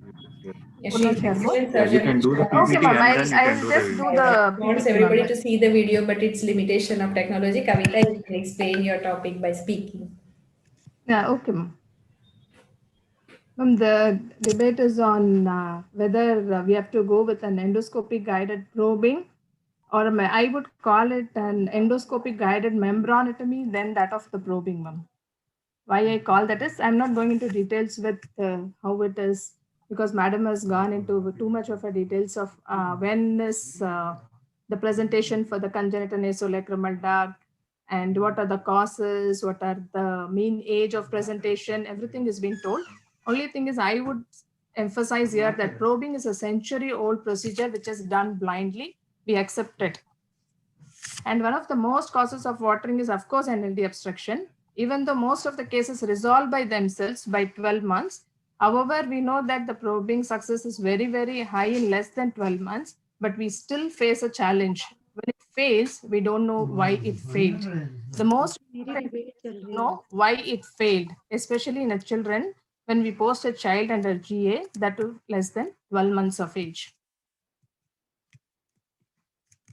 See, what happens is the possible site of the opening for the nasolacrimal duct could be the normal relation between this osseous NLD and mucosal exit like this. It could be like this, or the anatomy could be the osseous NLD shorter with the exit of the probe at the apex of the inferior meatus, or it could be like this, which we will not be able to understand if you are going to do blind probing. If you are going to do a blind probing, however expertise you are, when there is an anatomical limitation, when there is an anatomical variation, how is that we are going to understand whether the osseous opening and the mucosal exit was in like in the picture A, or was it like in the picture B, or was like it in the picture C? Especially when you see an osseous opening or NLD is longer, and when you start passing the probe would have passed submucosally. So I'm not going into the symptoms, which all of us know what is the symptoms. I'll directly go into with my experiences with this of the endoscopic probing. In fact, I would say probing itself is not required if you're becoming an expert in that of the endoscopy. When you do an endoscopy, what all we do is we elevate the inferior turbinate. The moment we elevate the inferior turbinate, we are going to see the anatomy. That is, if there is a membrane, you are going to visualize the membrane. You need not even have to put a probe into the eyes. All you have to do is just put some amount of pressure on the sac area, or try to do a sac syringing. Immediately the membrane will bulge, and then anatomically you see the membrane. You elevate the inferior turbinate with the periosteal elevator, put a nick on the membrane, do a sac syringing, and then it is done. Suppose if you are seeing that if the membrane is not bulging, then is when you can go ahead and do a probing, and then we can find out whether it is an impacted turbinate, or suppose you do a syringing and the syringing is patent, then we know that it is the impacted turbinate. You just elevate the turbinate. There was no question of doing either membranotomy. There is no question of either doing probing. I've done about 150 interventions from past about say 5 years, about 139 eyes, and inclusion criteria is like any other cases, where we included all child with complaints of water and discharge who are diagnosed with congenital NLD. And exclusion criteria were the same. Any secondary cause of watering, blepharitis, congenital glaucoma, conjunctivitis, any nasal pathology was excluded. And of course, like madam said, the cost of the instrument aside, But it is something like talking between a debate between an SICS and a FACO. If you say the cost of instrument of FACO is I, so I would not go end up doing FACO, that's not the right thing. Of course, ophthalmology goes with the cost. If you pay for the cost, ultimately it is paid by the patient and the patient success rate. So how exactly we do it? We elevate the turbinates, put the pressure on the sac area, see the membrane. Like I said, you need not even have to probe. All you have to do is do a membranotomy. So if the syringing is not patent, and only then I put again pressure on the sac area. And when I don't see a membrane, that is when we start probing under endoscopy. If I'm able to see the membrane, there is no need of probing at all. And if suppose you're doing a syringing, and if the syringing is patent, it means that there was no membrane, there was no obstruction, there was no problem with the NLD. Whole thing was onto the turbinate which had impacted it. Again, endoscopically, when you see a membrane, there are few types of different types of membrane, and when you go through the literature, there are a lot of names used for this membrane. And for basically, we can call it as two things. One is bulging membrane, one is firm membrane. And like I said, when you see the membrane, all you do is just do a membranotomy.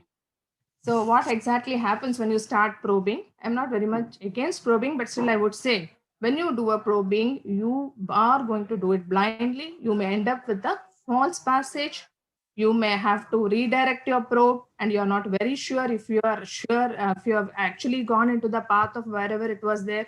And if there was a bony obstruction, or if it has passed submucosally, you will not be able to make out. And I said the success rate is very good when you do with the endoscopic probing, in spite of a very steep learning curve. And we followed up these patients for about 6 months, and all of the patients are patent. In our cases of about 150, there were 139 children, and in that 71 male, females were about 66, 68, and bilateral cases were about 11. These are some of our results of the presentation. This one. So what exactly happened is that only in about 150 patients, 26 children did not have membrane and 124 children had membrane. So in those 124 children who had membrane, of course, the success rate was 100%. How this differs from that of doing probing is that on the table, you understand that this case is a success case. We know that there was a membrane, we have opened the membrane, we are doing sac syringing, and we are seeing that the sac is patent. Suppose we do not see it, we see that the probe is passing submucosally. So we have to redirect the probe and then pass it, and then again the success rate becomes even more than what is expected out of blind probing. And we can decide upon who are the children who are not going to be successful probing, Dr. Kavita, and you go for intranasal intranasal DCI. We are DCI. running 1 hour late. Done, ma'am. Yeah, thank you so much. Yeah, Shreya, we are more than 1 hour late. Okay, ma'am, done. No, you have to, you have to moderate. Kavita, you can conclude. You can speak. Yeah, let her speak for last sentence. Only 2 minutes. Yeah. Nothing. We can avoid false passages, trauma to any part of the lacrimal system. Repeated follow-up can be avoided. The success rate did not depend upon the thickness of the membrane was the conclusion. Thank you so much. You will have to wind up, Shreya, and you have to take control. As a moderator, you should take control. Just a minute, Yeah, sir. That's what I was doing, but all my seniors and they are not listening. No. There's no question of senior. You have to, because I understand, sir, but it's more than 1 hour late. I'm extremely sorry. I'm extremely sorry, ma'am. Speakers are wonderful. Yes, thank you so much. Thanks a lot, Khurana sir. Very advocate of high calibers in their points. So what I will like to say, I just took the lead from Dr. Kavita. She started to compare it SI6 versus FACO. So here I will like to differ with her that they are totally different techniques for the same surgery. So we can compare them with FACO versus femto-FACO. So probing we are doing in both the cases. So as Dr. Urmil said that 90% cases success rate is there, and Dr. Kavita said that in with membrane there are 124 cases and success of 100%. So difference remains only between 90 and 100. So if you have got a femtosecond facility, you will like that we should do in every case of catheter. This is good. And undoubtedly, if you have got this endoscope, undoubtedly you are going to be the best deliver. But if you don't have, and if you are good phaco surgeon, you can do good probing. So similarly, as we have special indications for the femto, we have special indications for the endoscopic. When we don't have, we send the patient for these. And these of course are the patient coming late, or they failed probing, or when you can find certain other anomalies in the turbinate or concha or adhesion like. So still for masses, I will say that the conventional probing is best, but if it fails, then don't try please conventional again, go for the endoscopy. This is my view. Thanks a lot, Dr. Thank Khurana you, sir, sir. to Thank some, you. Thank you, sir. and it was very nice presentation, though everybody wants to listen more about newer technologies. There is some limitation. Let's look at the audience, and audience goes with probing. Almost 100% wants to go with probing because they need, that's a learning curve, but I do both, if you'll ask me. When we are doing debate on each and every topic, even including in nasolacrimal duct obstruction and everything in a pediatric age group, the only forgiving muscle in the eye is inferior oblique. So that's why we are just putting it back and back and back, and the oblique is 1 hour late because that oblique is not going to complain. There is again debate for oblique surgeries also, weakening surgery, inferior oblique weakening surgery. The one person is speaking on Dr. Manju Bhate. She was supposed to speak on myectomy. Unfortunately, she is in Yeah, I'm here. I've connected. You have reached? You have reached? Yeah, I've connected. Can I share my screen? Yes, sure, sure. So one Dr. Manju will speak on myectomy, and Dr. Satyam Gupta, he has also lots of experience of recession. He'll speak for recession of inferior oblique muscle. And the best teacher to tell about inferior oblique surgery is Dr. Meenakshi. She's such a sweet lady, and the way she has given her biodata, I like that. 20 years in academic. She loves teaching. So let's learn from her comment. Dr. Manju, over to you. Please stick to time, not more than 3 I'm minutes. going to be, yeah, 3 minutes, 3 minutes, 57 seconds, I hope. Good evening, everyone. Today I'll be talking about inferior oblique myectomy and why that is a preferred procedure for weakening of the inferior oblique muscle. So the inferior oblique weakening procedures can either be a myectomy, a recession, or an extirpation and denervation.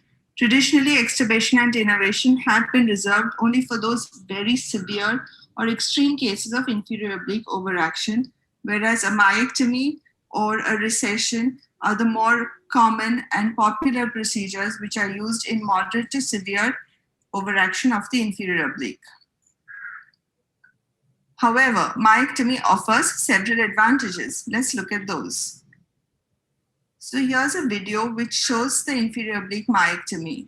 I've taken an inferotemporal fornix incision, hooked the muscle, and clamp a segment of the inferior oblique muscle, which you can see here.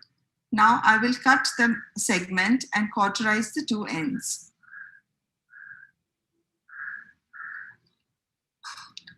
And simply release the cut ends back into the lower fornix and either suture or glue the conjunctiva.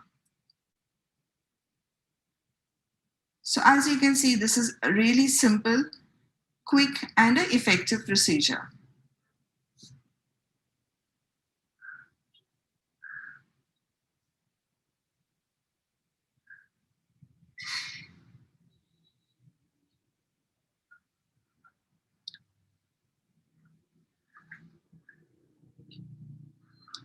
So let's look at the grades of inferior oblique overaction.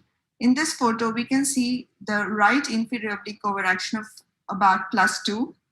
The next photo shows a +3 inferior oblique overaction of the right eye, whereas this third photo shows a +4 inferior oblique overaction of the left eye when the patient is looking up and to the right.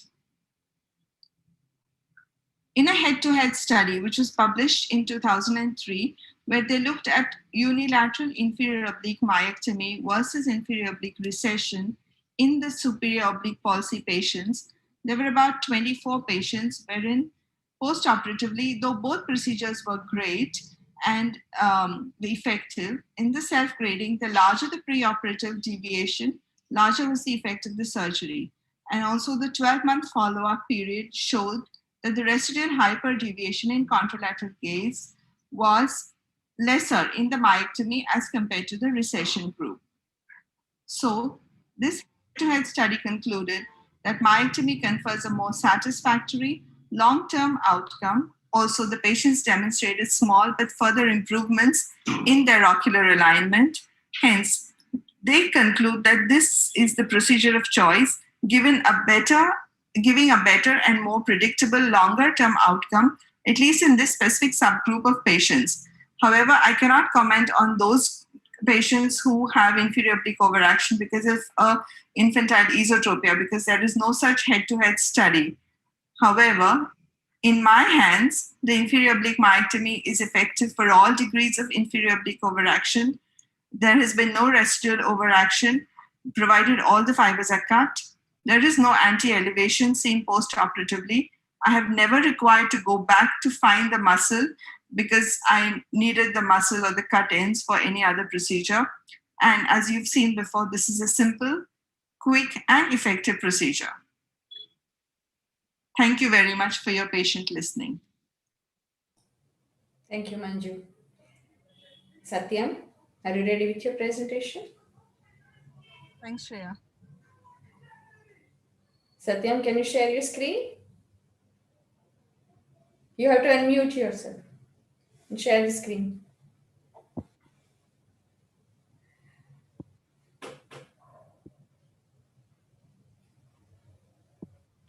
Dr. Satyam, are you on mute by any chance?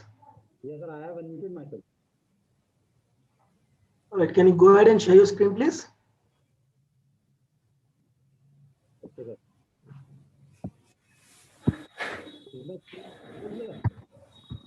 Satyam, are you able to do that? Yeah, ma'am, I am. You have to speak little loud because you are not audible. Just speak loud. Is your bottle audible or not?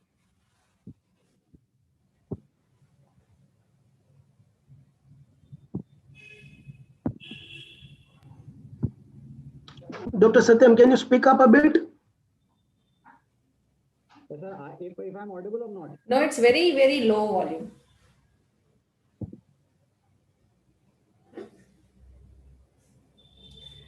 Ma'am, if I'm audible or not?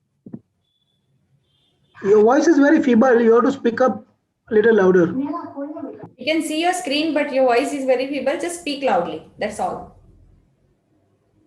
Ma'am, if I am audible or not right now? Yes, yes. We can see your screen also, and we can. You are audible also. Okay. Just Speak a second. time, please. Yeah, ma'am, definitely. So first of all, good evening, everyone. And thanks, SPOSI and Dustin et al. Team for giving me an opportunity to debate on such a wonderful platform, especially in front of my mentors, Dr. Shreya Shah and Dr. Mehul Shah. So my favor on inferior oblique overaction surgery is recession. As per the literature review, Park found recession to be the most effective procedure, and Copper and Sendel demonstrated a correction of 6.9 prism diopters in primary position and 12.3 prism diopters in the field of action of IO. Studies by Shipman and Burke, Kashke and Scott also added evidence to correction of overaction by recession. Mittleman and Falk demonstrated a 9 prism diopter correction by 10 to 12 millimeter of recession. So here is the point. Calibration is the key to success, and this key is missing with myectomy. Metten et al. Found a dose-response relationship for IO recession surgery, and he told that IO recession could be titrated according to the severity of IO overaction. So since we have different sizes of clothes for different people, surgery should also be titrated according to the requirement of the patient. Added advantage to calibration is preservation of the muscle, which can allow a revised surgery if required, which is not at all possible with myectomy. As per most of the reports, success rate of myectomy is better than recession, but they all have accepted +1 IO overaction post-operatively as subclinical and asymptomatic. However, when Minitel accepted +1 IO overaction as a failure criteria, he detected recurrence starting in first month in myectomized eyes, that too, that is progressively increasing over a 20-month follow-up period. Park reported a 15% recurrence rate with recession procedure and 37% with myectomy. Myectomy is always associated with post-op bleeding if the ends are not properly cauterized because of the associated damage to neurofibrobascular bundle. Adherence syndrome is a rare and a serious complication that occurs due to adherence of the free ends of the muscle to sclera or to one another. And it has been reported that 13% of the myectomized eye develop adherence syndrome. So IO recession is a surgery of precision and perfection. And you need to have great mentors to teach you that. I believe that every surgeon present here would agree to the point that surgical outcome is a more important parameter than surgical timing. That too, when the difference between the two techniques is of approximately 1 minute, as told by Nebiza Reza et al. In this study. Regarding the operative field and visibility, these can be improved by the use of Desmai's retractor and the use of microscopes, by which the visibility increases dramatically. In my experience at Datti et al., we have operated 1198 cases of strabismus before 2019, in which we have operated 2922 muscles, of which 358 are inferior oblique muscle recession procedures. And I have a recent conversation with Shreya ma'am. She told me to have a revision surgery just a week ago for an inferior oblique muscle recession done earlier. In special situations like children having a low scleral rigidity, scleral thinning, myopia, there is a risk of damage to the macular area. But in this case, we should modify the technique to hangback recession, where the risk is lowered, as well as this allows a recession to happen along the original anatomical course of the muscle, with an added advantage of post-operative manipulation. So, in the end, I want to just share a video. Dr. Satyam, it's okay if you're not able to share the video, you just conclude. Okay, ma'am. Actually, yeah, ma'am. So, in my conclusion, yeah, ma'am. In my conclusion, every case should be tailored as per the patient's need, and recession is the most effective procedure to eliminate IO overaction. Thank you. Thank you so much, Dr. Satyam. Over to you, Dr. Meenakshi. You are the stalwart of doing such surgeries. Thank you. Thank you, Dr. Shreya. First of all, congratulations on a lovely conference. Excellent debate topics. I know it's kind of late. We're running late. I'm going to very quickly wrap this up. So asking whether myectomy is better or recession is better is like asking with wheat flour, paratha, what is best? Should we make paratha or should you make wheat halwa? It really depends on the indication. If you're going to serve breakfast, then you should probably make paratha. If you're going to serve it for dinner and dessert, you probably should make halwa. So really, it's the indication that matters. So when you, and both the presenters make excellent points. Dr. Gupta's PowerPoint was excellent. Dr. Bhatte's video was crystal clear and showed how quickly the surgery can be done. But I want to say that if you know that this is inferior oblique associated with superior oblique palsy, then you can be fairly sure that you are not going to make any mistake by doing either a myectomy or inferior oblique recession. Whereas if this is an inferior oblique overaction along with an infantile ET, there may be a coexisting DVD that you may be mistaking. And hence you may have to go back and revise the surgery to an anterior transposition later. In that case, a recession is far, far better and safer and more advisable to do than a myectomy where you cut off. Also, in you're going to do surgeries once in a great while, then it may be better to do a myectomy because the recession is a little bit more careful dissection is required. You're working close to the macula.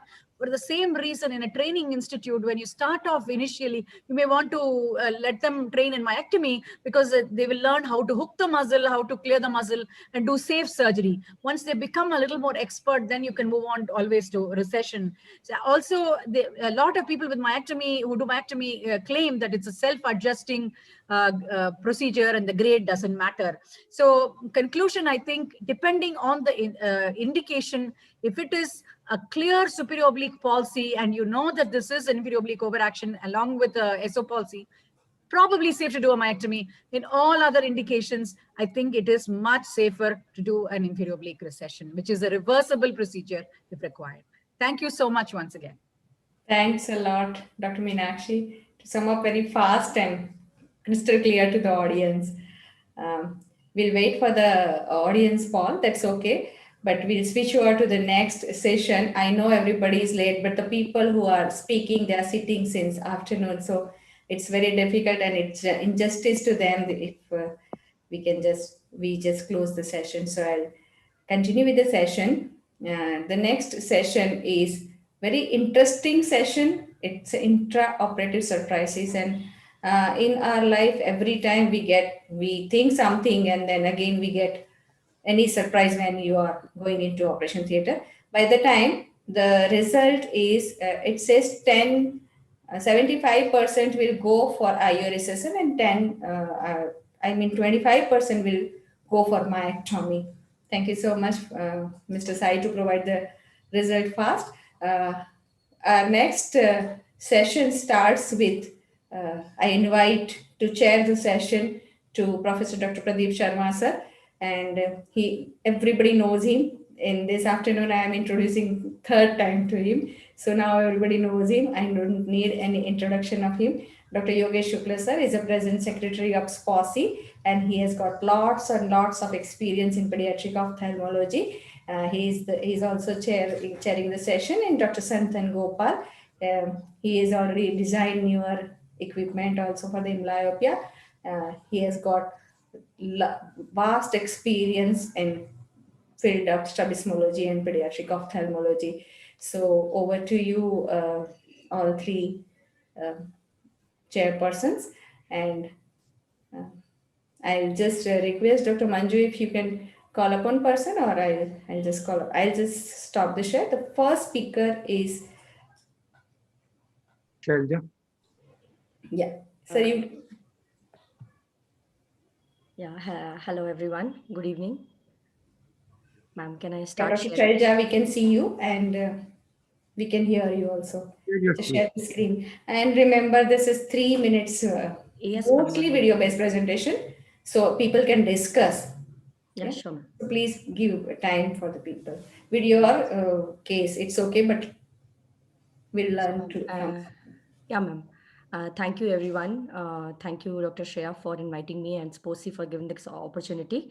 So I would straight away go to the video, and this is a case which surprised me and puzzled me for a long time during one of my surgeries. So this patient presented with intermittent exotropia and a motility pattern which and hypertropia which resembled a superior oblique palsy of the left eye. You can see there is an inferior oblique overaction of the left eye and the superior oblique underaction. And there's also underaction in the other gazes and overaction in other gazes. So I thought maybe I'm dealing with a spread of comitants and the superior rectus may be tight.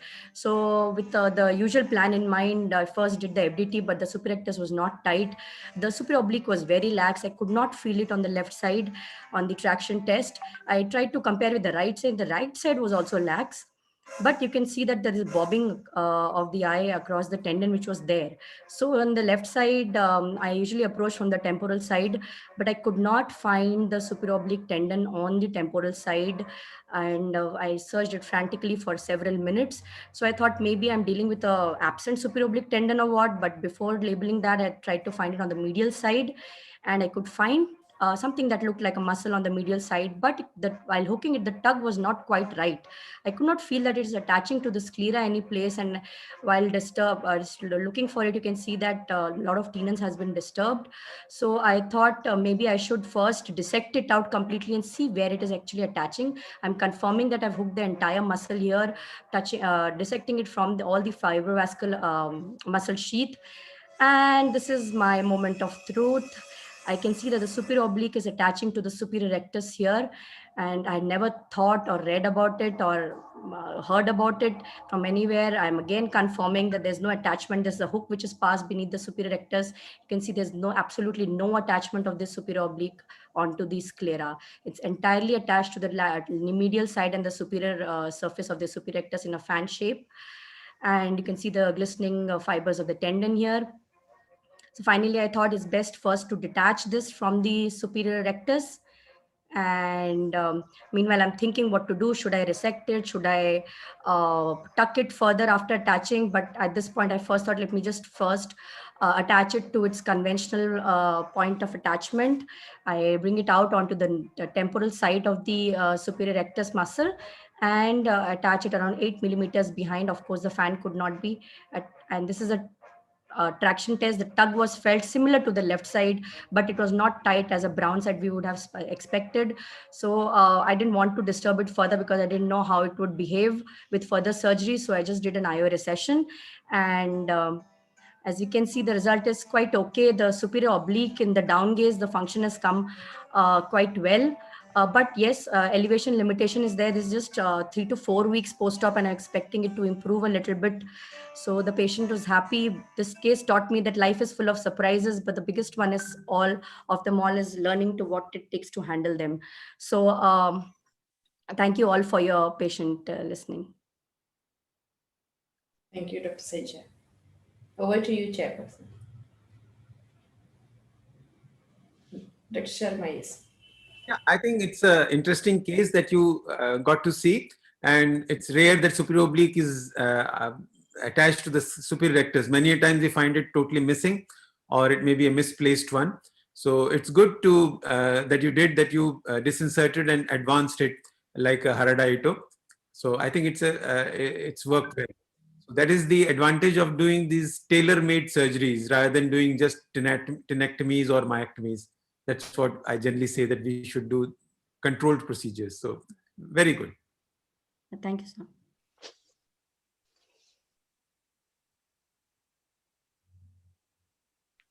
Thank you, sir. Anybody wants to say? Yes, sir.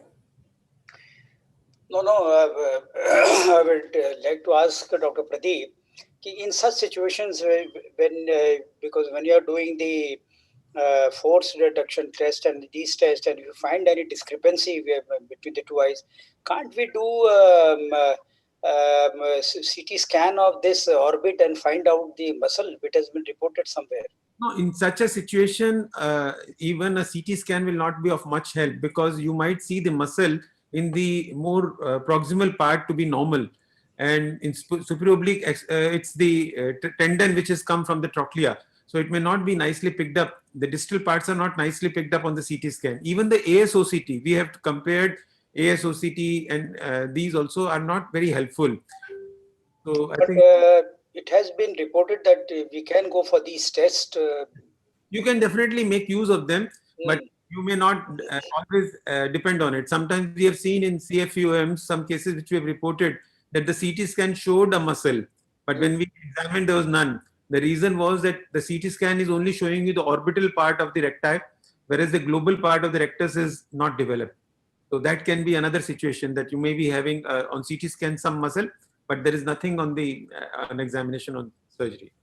Thank you so much. Dr. Santan Gopal sir is also there, I think. So we can move on to the next one.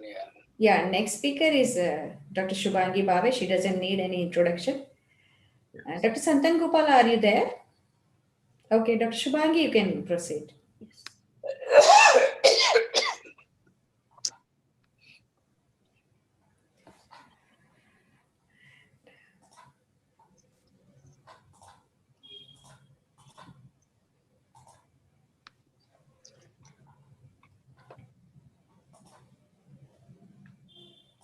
I'm getting this screen only. Yeah, but we are seeing you very well. Yeah, I can. बहुत अच्छी लग रही हैं, आप चिंता मत करो. नहीं. I'm not getting my video. Just a minute. Can I stop sharing? Come back again? Yeah. Next को कर दीजिए। हाँ है आ गया आ गया So let her speak. It's in this session we are in time at least. Just a minute. Time. At least in this session people are sticking to time. So I'm thankful to them. Because you are chairing, sir. No. Can you all see my screen? Yes, we can see. But I can't make it full screen. No, Dr. Shubhangi, we can't see your screen. We can see you. Yeah, because it's not becoming full screen. Can we? Mr. Sai, can you help her?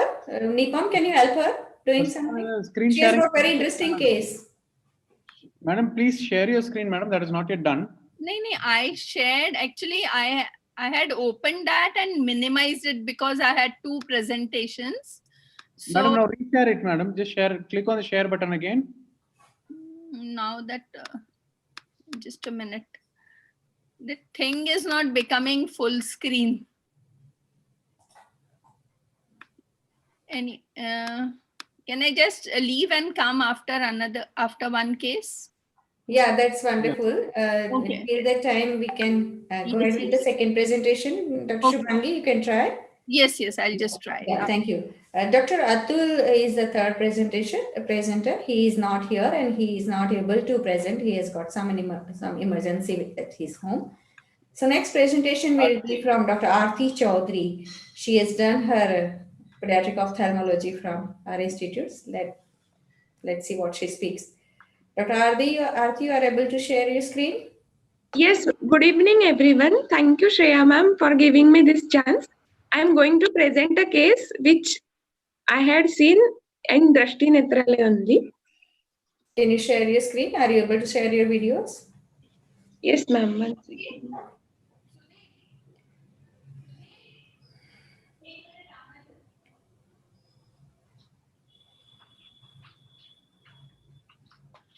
Is it visible ma'am?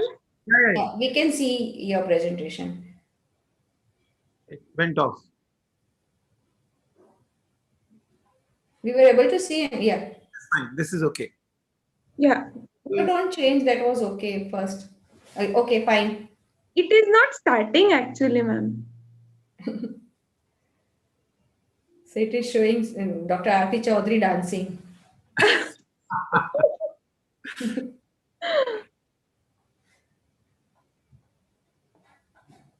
Why it's rotating? Yeah? No, why? Mr. Sai and Mr. Nipam, can you help? Why it is so it's keep on rotating. It's not getting stabilized. It is not getting started actually. I can see the video, but it is not opening. Okay. You can talk with Mr. Nipam and Mr. Sai in the chat.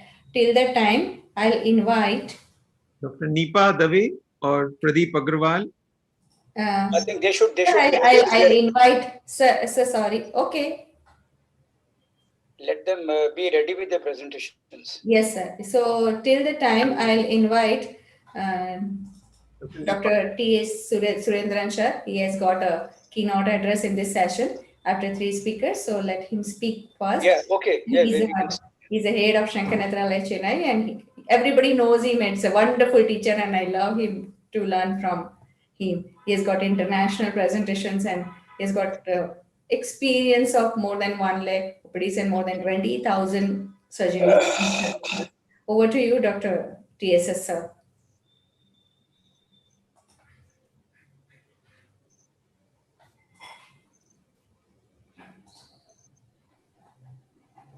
Dr. TSS, sir? Yes. Welcome. Good evening, sir. Thank you so much. Good evening. Can Yes, sir. Please share your screen, sir.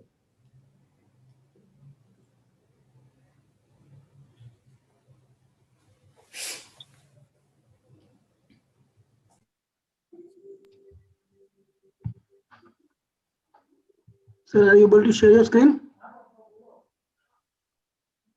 Your fan is moving.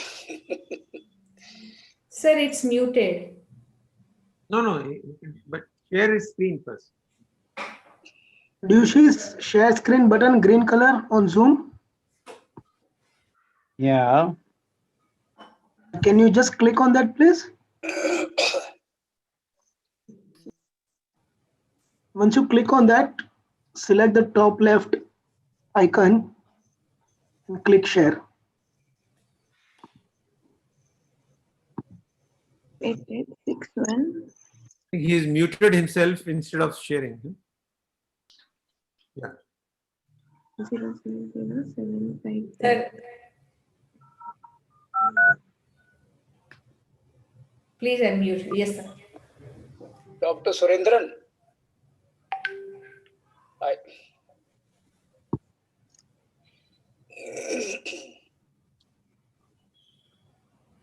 Nipam and Sai, you can help him. Yeah, so you have to just click on the share screen. That's a green icon on your Zoom window. Yeah. Are you able to hear me? Yeah, I am able to hear you. How about me? Yes, we Yeah, can you're hear audible. you. Surendran, good evening. Good Dr. evening. Surendran. Good evening. I think I fondly remember the last year conference at Chennai. So I think Yogesh Shokla looks a little more younger. I'm very happy, and my daughter Shriya also looks pretty. So I think it is wonderful to meet, and a wonderful conference arranged by Shreya. So I will just don't have slides, so that problem will not be there. What others are facing, I'll just see that surprise. I think the first case, I think in the 80s, Dr. Badrinath referred me a case with a PVR retinal detachment, and he told me to correct the squint. And I was surprised that there was no scar on the medial side or lateral side. There was a big congenital esotropia, and it was sensory esotropia. And when I opened there, already the medial rectus has been recessed to the maximum. So this was first surprise in the early 80s. And somehow I managed. I won't tell the trick how I managed. And then I think whenever I think we see the surgery part, I think we always see once the previous day, and then once the before the surgery, and then before the child is being anesthetized. 3 times we see the child, so that the muzzle, the eye, the child, all are confirmed. And such a high volume, I think we didn't have any problem because of this 3 times. And misfiring in the accommodative squints, partial accommodative squints have taken place. And parents actually looking at the Google and asking questions is another problem nowadays. And what we are doing inside resection, they are watching outside on a Google, not the live surgery. That is always is a problem now, and they'll keep asking what all you did. And myopin, that is the low dose atropine 0.01%, is another addition now. We have been trying in the children with myopia. I won't say that very good results. It's just still on the trial basis. And then the Botox, we gave up, we started, and Meenakshi and other colleagues are still doing it in select cases. And single stage adjustable suture was done for a case of adult and unpredictable result. So in the table itself with sedation, we did the single stage adjustment. Then there are a lot of cases of retinoblastoma being pediatric ophthalmology, and they are now trying this intraarterial injection with chemotherapeutic drug, the grade 4. Anti-metabolites, mitotics. Yeah, apart from anti-metabolites, ROPs are on the increase, and then anterior segment ischemia occasionally we do get, and we have been trying to give fluorescent dye to see the sectoral deficiency of the dye, and then we wait for some time to re-anastomose and then take up the child if there is a second stage or third stage. And I have operated about 3 cases of cyclic squint, and they were just alternating days and not like the one which was presented earlier.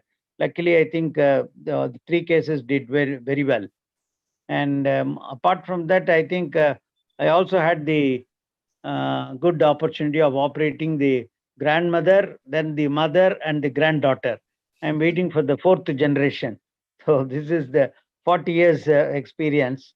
And I think also operated some 25 twins and one triplets. The main problem was that the triplets also had different angles. So I was very scared that whether the correct child comes to the theater, because one had a 70 prism, one had a 50 prism, and one had a 40 prism. Luckily, that also went off well. So it is more of mixopathy and just conveying what all I had in the thing. I am semi-retired from academics. Even last year also I was passive, and with all my 6 colleagues taking up the lead. And Rajkot, I think I performed the first live surgery, and then followed by Chennai 96, and then 2007 we had a conference. I think 2019 we had a conference, and I also happened to see Kushner's lab, a sweeping VP, which we are trying to get at Shankar Netralaya. And I think I owe all this to my mentor, Dr. Badranath, who sent me to Marshall Parks, Jampolsky, then Alan Scott, then Richard Robb, Boston, Peterson, and also Von Nuden. So I was very fortunate to, and even Kushner and Craig Hoyt in Los Angeles. Very fortunate to see all these people. And I also did visiting professor post in Chinese University, Hong Kong, and I'm the scientific secretary of APHOS. So we had a last week program. So I think I'm sure SPOSI would join us and next December meeting. Okay. Thank you very much. I think 12 minutes is over.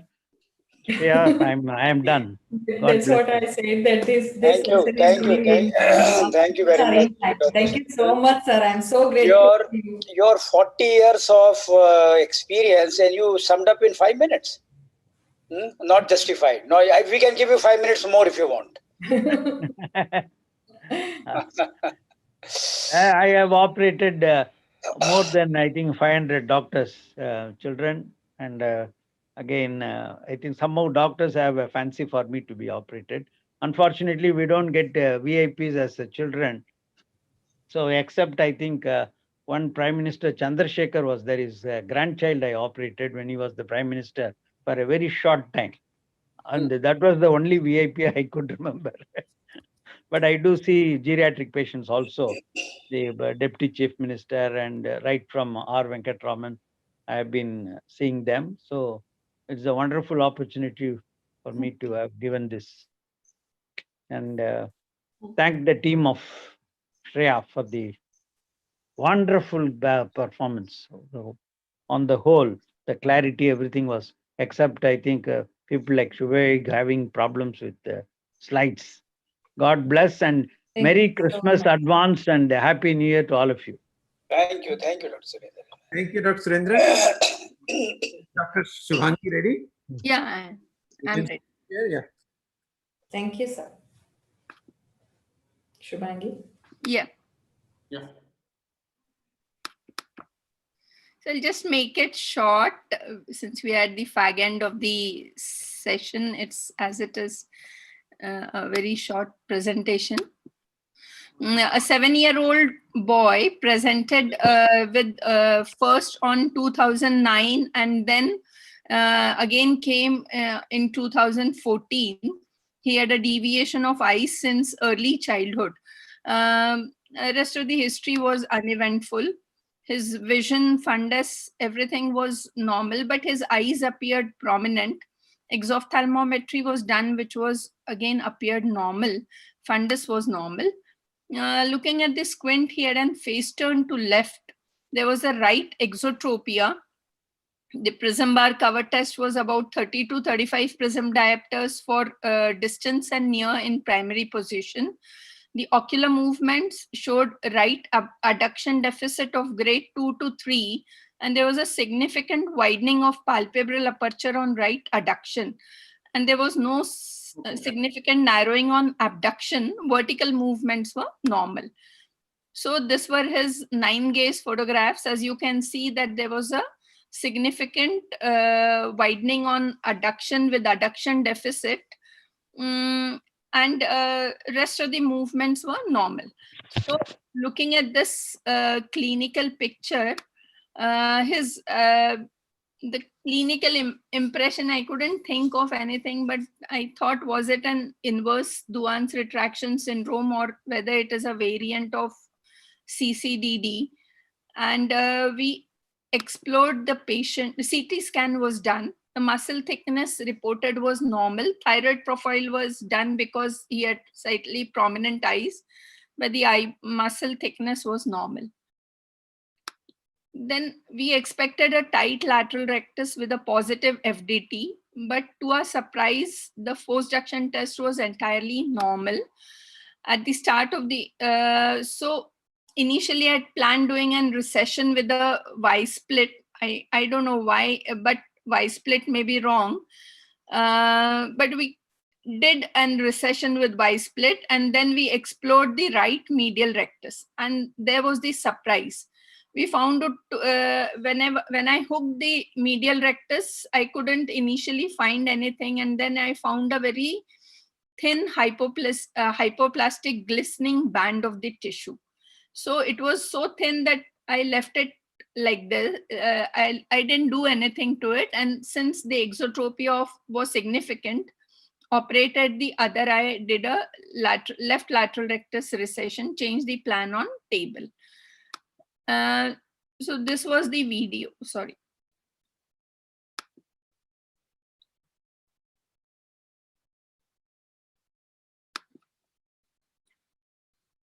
As you can see that there was a small tendinous medial rectus with hardly any muscle tissue in it.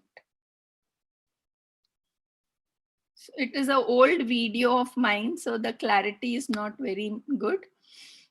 Post-operatively, though exotropia improved, the adduction deficit remained. The retraction also became less but remained.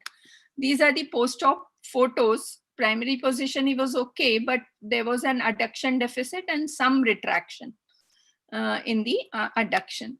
So like the dilemma was regarding this muscle. If it was an hypoplastic right medial rectus, why was the presentation the way it was? And again, I couldn't find out the cause of lid retraction and adduction deficit. So those were the references. So that was the case. The surgical findings were a surprise, and it remained a surprise even after the surgery. I couldn't find an explanation for the clinical findings. So I hope the panelists would help me. The experts would help me. Considering that there was a limitation of adduction and there was a widening on the adduction, it goes along with the fact that there is a medial rectus on the right side was hypoplastic. So it does corroborate with that fact that there is an hypoplastic right medial rectus. So the limitation of adduction would be explained by that. Yes. Right. But it's a widening of palpebral aperture, which was significant. Yeah. So widening is happening because the medial rectus is not contracting in adduction, whereas the lateral rectus would be by the Sherrington's law relaxing. Yes. So there is a co-relaxation which is happening on adduction. So there would be a widening. So this is like not very difficult to explain. Okay. I mean, you were lucky that you got a primary position correction by the right lateral rectus recession, which is right. The other thing would probably be required, and I think we had a case in which there was a large 90 prisms of exo in which the adduction deficit was bilateral.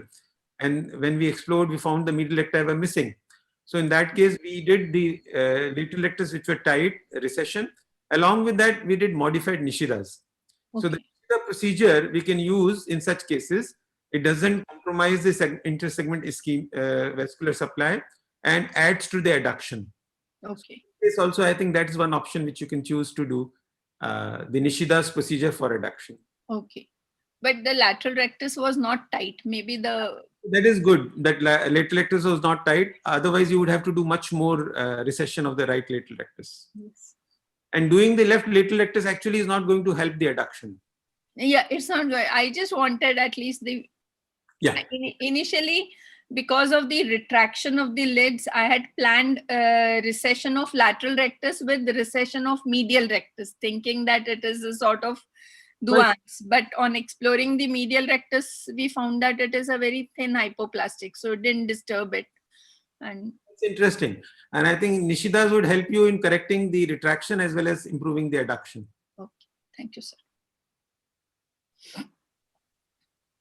Dr. Aarti, are you ready with your presentation?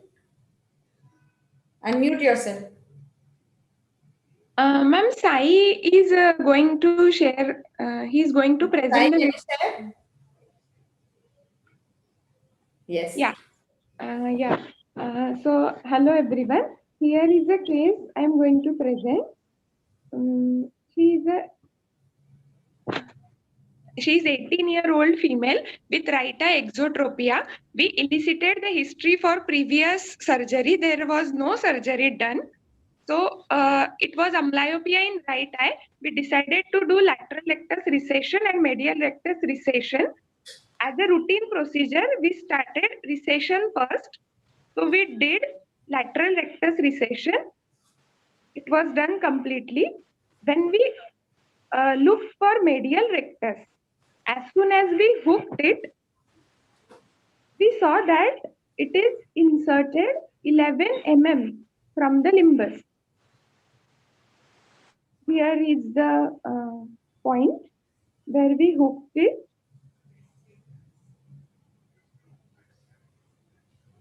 And we saw that it is 11 mm. So,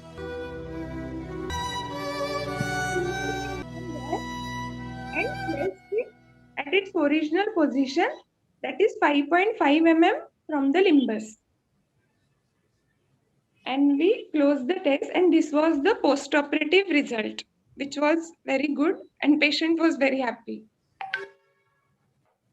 Thank you, everyone.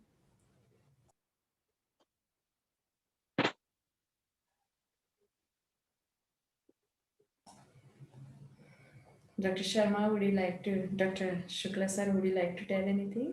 Yeah, if you want to. So I think you got excellent result. You have been able to recess and advance the medial rectus, which was self-recessed. I mean, congenitally, it was no surgery was done, right? Yes, and no surgery was done. So it was having a position which is 11.5. So definitely advancement was the right thing you did. And I think it explains the good results that you got. A recession of the lateral rectus and advancement. So this is a unique situation in which you are doing an advancement as a primary procedure. Yes, yes. Mostly done as secondary procedures after a recession which has backfired or a consecutive happened. Wonderful. Yes. Thank you, sir. Next presentation is Dr. Nipa. Are you ready with your presentation? She is from Mumbai. She is a pediatric ophthalmologist. She is doing lots of surgeries. Good evening, everybody, respected seniors. Thank you, Dr. Shreya. Just a small variation from the intraoperative. I have been fortunately given the permission to share a preoperative. It's not really an intraoperative, but it's just interesting. So I just thank you for letting me share this case of aberrant regeneration of a third nerve, which all of us see very often. I'll just go to my next slide. It's not the PPT, the Nipa ka PPT hai to share. Yeah, so mine is a 18-year-old female who presented with right eye squint since birth, and vision is unequal. She's slightly amblyopic. She does not have binocular function, and even though I've written that she maintains a small head posture, so there has to be some binocularity or something for her to maintain this little head posture. Very interestingly, she had a very variable angle of exotropia, all the way from nothing to drifts out to 45 prisms of right intermittent exotropia and some hypotropia with severe ptosis I want to actually, so in each case of clinical presentation of a third nerve, we always look at the pupils, right? So I want to share this video. If you look at the pupil, the right pupil is dilated. We are shining a torch light and the right pupil is not reacting. It's just about there.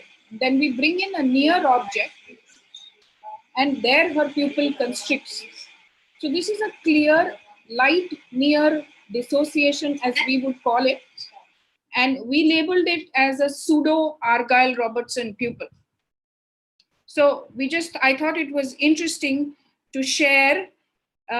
We usually look for palpable fissure changes, narrowing or widening of the palpable fissure with adduction, abduction. So I just thought it would be nice to share this pseudo Argyll-Robertson pupil in an aberrant regeneration. I'll just go to the next video is, of course, her eye movements. So this is her severe ptosis. I think somehow when she fixes with the right eye, which is the palsied eye, she makes an attempt and there she brings that eye up. We're just neutralizing the ptosis and this is her full abduction. There is limitation of up gaze. There is some limitation of adduction and some limitation of down gaze.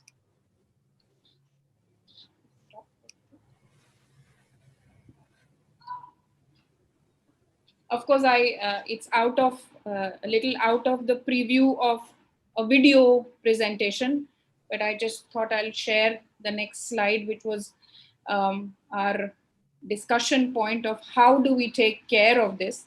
The classical thing happening besides the pupillary reaction was the ptosis would increase, the lid would get, the ptosis would reduce, the lid would elevate on attempted adduction of the right eye. So we wanted to touch the medial rectus of the right eye. So these are the options that we went through in our minds. And finally, this is what we did. We resected the medial of the right eye and recessed the lateral. This is what we got. But the aim was to share the video, not to miss the pupil and not to miss this very nice pupillary abnormal regeneration of the fibers of the pupil. So thank you. And if any of my seniors have any input on if my surgical management, if there are any, I would like to take comments from my seniors. Thank you very much, Dr. Shreya. Wonderful session. Thank you. Dr. Nipa, can you hear me? Yes, sir. Did you see the indirect reaction? You only showed the direct reaction on the right eye. Did you see the indirect on the right eye by putting light on in the left eye? Yes, sir. It was the same. There was no indirect also. No, sir. I mean, no, but there is one thing more. Yes, sir. That what about the adduction part? When you're trying to do the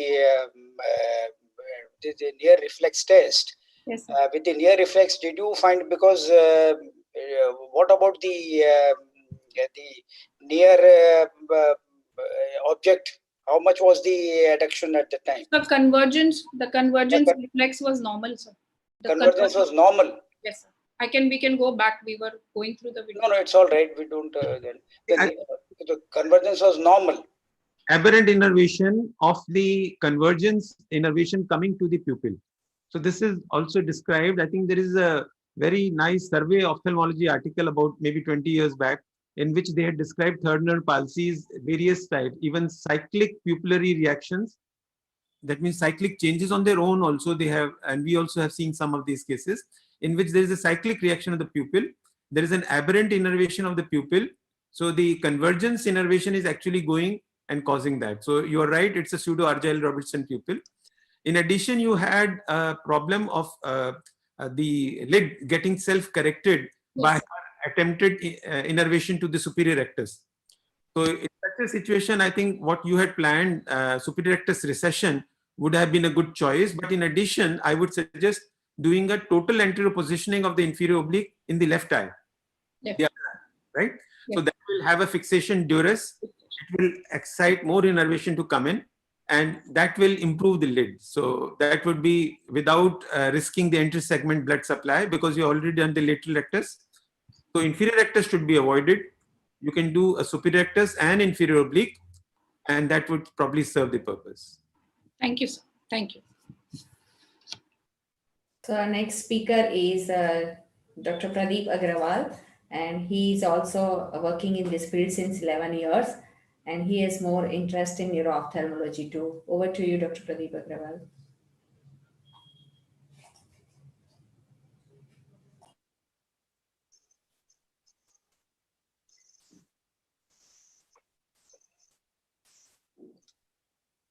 Is it through the mobile? Yes, sir. Good evening, sir. Yeah, good. Sir,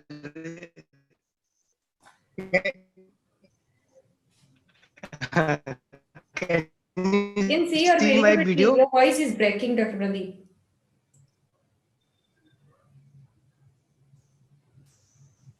Can you see my We video? can see your video, but now it stopped. Initially, we were able to see clearly. It's running very slow. Dr. Pradeep, how is the internet connection in your place? So this 2-month-old kid was taken for the cataract surgery without IOL. People were not dilating, so iris hook were placed in two.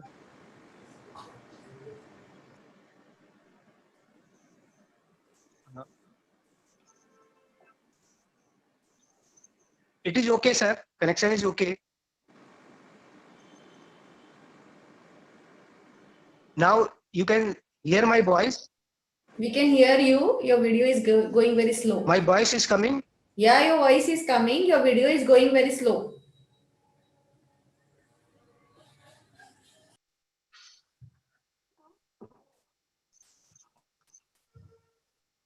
It might be a poor internet connection at your place. So my okay, so it's very difficult to retrieve this plug. And maybe, sir, what should I do now? Should I proceed? Yes, please proceed, please.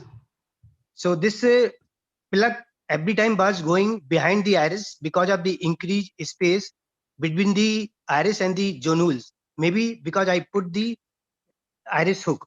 So although this plug can be easily taken with the help of the phaco handpiece, but IOL was not planned in this case. So another base was to increase the size of the side port and could be easily taken with the help of the visco aspiration along with the anterior capsule. But I never thought that this small calcified anterior capsular plug will create so much problem, and whenever I try to retrieve it, this plug will disappear from the surgical site. So even my experience of the 10 years in the pediatric cataract surgery, this was surprise for me, and same thing I want to share with you. So sometimes this small plug was problematic to you. So ultimately this me iris hook were removed and the two side port were switched with the help of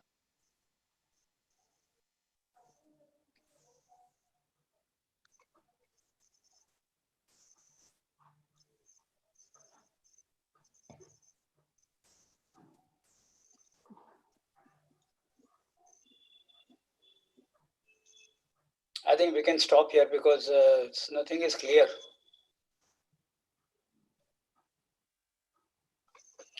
Dr. Shreya, you could. We are not able to see. Only one person is left. Dr. Asha. Dr. Asha, are you ready? Call her, yeah. Yeah, she's the last speaker. Share your screen, Dr. Asha. Asha Samdani, huh? Unmute yourself. Asha, you are muted. Yeah. Yes, sir. Can you hear me now? Yes, yes. Yes, a very good evening to everyone, and thank you everyone for giving me this opportunity. Just bear with me a little more for being the last talk of the session. Just let me share my screen.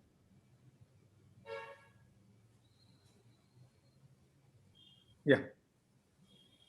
Yes, we can see your screen. Yeah, thank you so much. So I have, this is a 25-year-old male patient with a history of deviation of right eye. He has noticed in 5 years. He has a history of twice operated squint surgery. According to the patient's history, he had the history of being operated for exotropia and then operated for consecutive esotropia. So we have asked the patient to get the old pictures. Unfortunately, he did not have any pictures older than the date of surgery. So we couldn't really understand the cause of upward deviation. So on examination, there was scar in bilateral lateral fornices, suggesting the horizontal surgery being done. And on examination, we can see that there is a right hypertropia in primary gaze of more than 45 prisms. And there is also the limitation in the down gazes, especially in adduction. There is a right suppression on Bagolini striated glass test. So the diagnosis is right eye hypertropia, query IR palsy, or any query accidental IR slippage or loss during the previous 2 surgeries, because the patient has complained of upward deviation after the surgery. So our plan of action was FDT for SR and explore the inferior rectus. So this is the surgical video.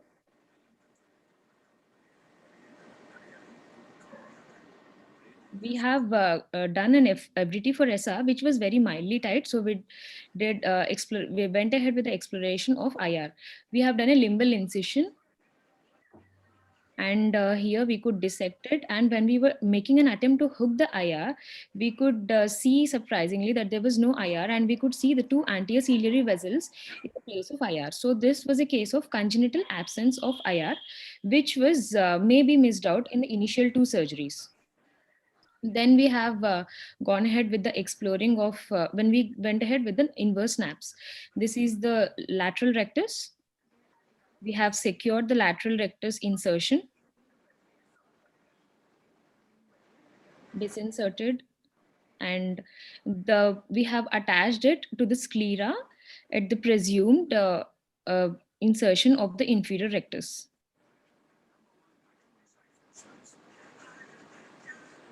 And then again took the bite through the muzzle so that we can secure the muzzle well.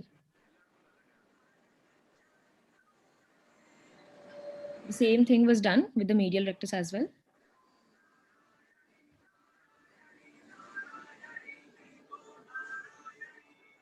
And we have secured it to the sclera. And then we have peritomy was closed.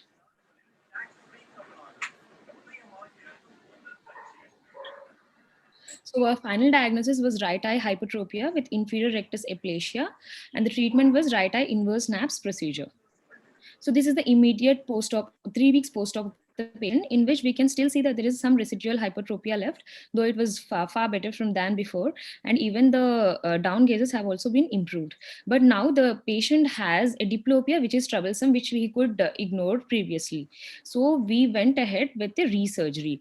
We planned an inverse naps augmentation of naps. So this is the initial surgery, and now now it is after the second surgery we have done naps augmentation. So here we can see that he is orthotropic right now, and the down gaze is improved. So this is a summary of my case. Initial presentation, inverse naps has been done. This is the post-op after this with slight hypertropia, augmentation of naps was done, and this is the final patient picture.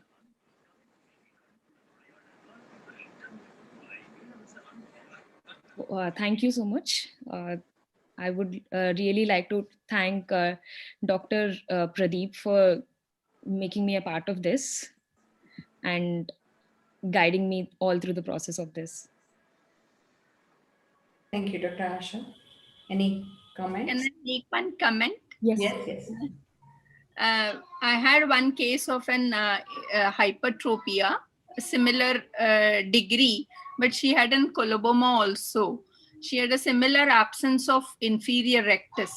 And in the same patient, as doctor had described her first case, Dr. Tibrewal, she had an superior oblique attached to the superior surface of superior rectus. So there were both her depressors were absent, and so she had a large hypertropia. Yes. So, so But after how much time did you do the augmented inverse snap, Dr. Asha? Sir, actually, Dr. Pradeep has operated this case. We have done the case after 2 months, sir. So you waited for 2 months to see the result of the primary surgery? Yes, sir. Yes, sir. And the patient did not have any previous report that they did not see hypertropia and they operated on exo and... No, sir. No, sir. We have thoroughly checked it. He has got the reports. He got operated in a government hospital in Jaipur. So he even got the discharge summary of that. It was not mentioned. Which government hospital from Jaipur? not my hospital, of course.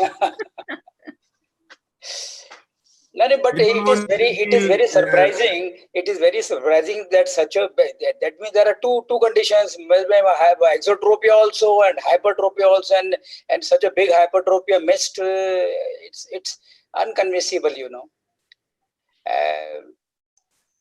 There are many we see cases in which there are surgery on the conjunctiva, but the muscles have not been touched. I don't know. Yeah, I think so. I think so. That must. I was just going to say that they must not have operated on. Yes, sir. They didn't be able to do that.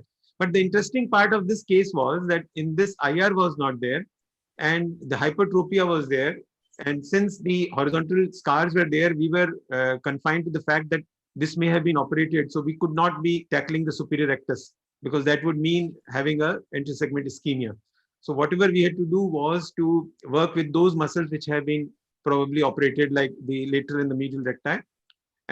But we did not get the desired result in the first surgery. But the other thing which we wanted to present in this case was that there is always a possibility of augmenting your thing. So what I keep saying, that we need to do a titratable procedure, and we can improve the situation. In this case, we plicated those muscles which we had earlier positioned as inward. अब एक बात बताइए, ऐसे case में तो CT scan is very much desirable, because there is no history, दोनों जगह scar है, so I think this, in such cases, CT would be helpful to see the muscles. No, Dr. Even if this tells you that the inferior rectus is missing, you have to do the same thing. No, so but in my patient, the CT scan did not show absence of inferior rectus. I don't know. We need a special type of muscle coil to detect. Would Nishidas help in such a case? Yeah, you can do an horizontal, vertical Nishida. I mean, sure, modified Nishida for inferior rectus. That too we have done in some cases that we do. But in this case, because it was operated lateral and medial recti, we thought of doing the naps because we had already lost the blood supply. Yes. Thank you so much, Dr. Pradeep Sharma sir. But Pradeep ji, did you find the lateral and medial rectus at the normal place? Because scars were there, so whether they have been recessed or resected, we are not clear. But they were operated and. Scars were on the conjunctiva, but were the muscles displaced or? Muscles also appear to be dissected, so the scarring in that area. But no, but were they in normal place or they were displaced? अगर right or left को किया है तो उन्होंने. They appeared to be normal in position, so they were not displaced. Like it was. So that means they were not operated. I mean, LR and MR were not operated. That means. No, they did something so that scarring was there. Yeah, scarring was there at the sclera, but it was not recessed or resection. We were not sure. Yeah, that is one thing is important. That means they were in normal position. So one thing I would like to say again and again, that we should always keep our records. Whosoever is operating squint, he should definitely send with the patient whatever he has done. So that is very important for a second surgery. Thanks a lot, Dr. Pradeep Sharma sir and Dr. Yogesh Shukla sir. And since afternoon we are sitting our junior doctors, and this special conference, pre-conference we have arranged for our very junior doctors and students also who are going to be ophthalmologists and maybe going to be pediatric ophthalmologists. So our first session was free paper session, and there was a poster also in pre-conference. I'll just take only 2 minutes to declare the result. So let's encourage those students, they are sitting since morning.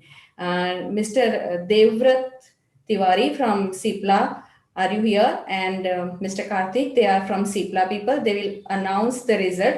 Mr. Sai, can you put the slide and announce the result?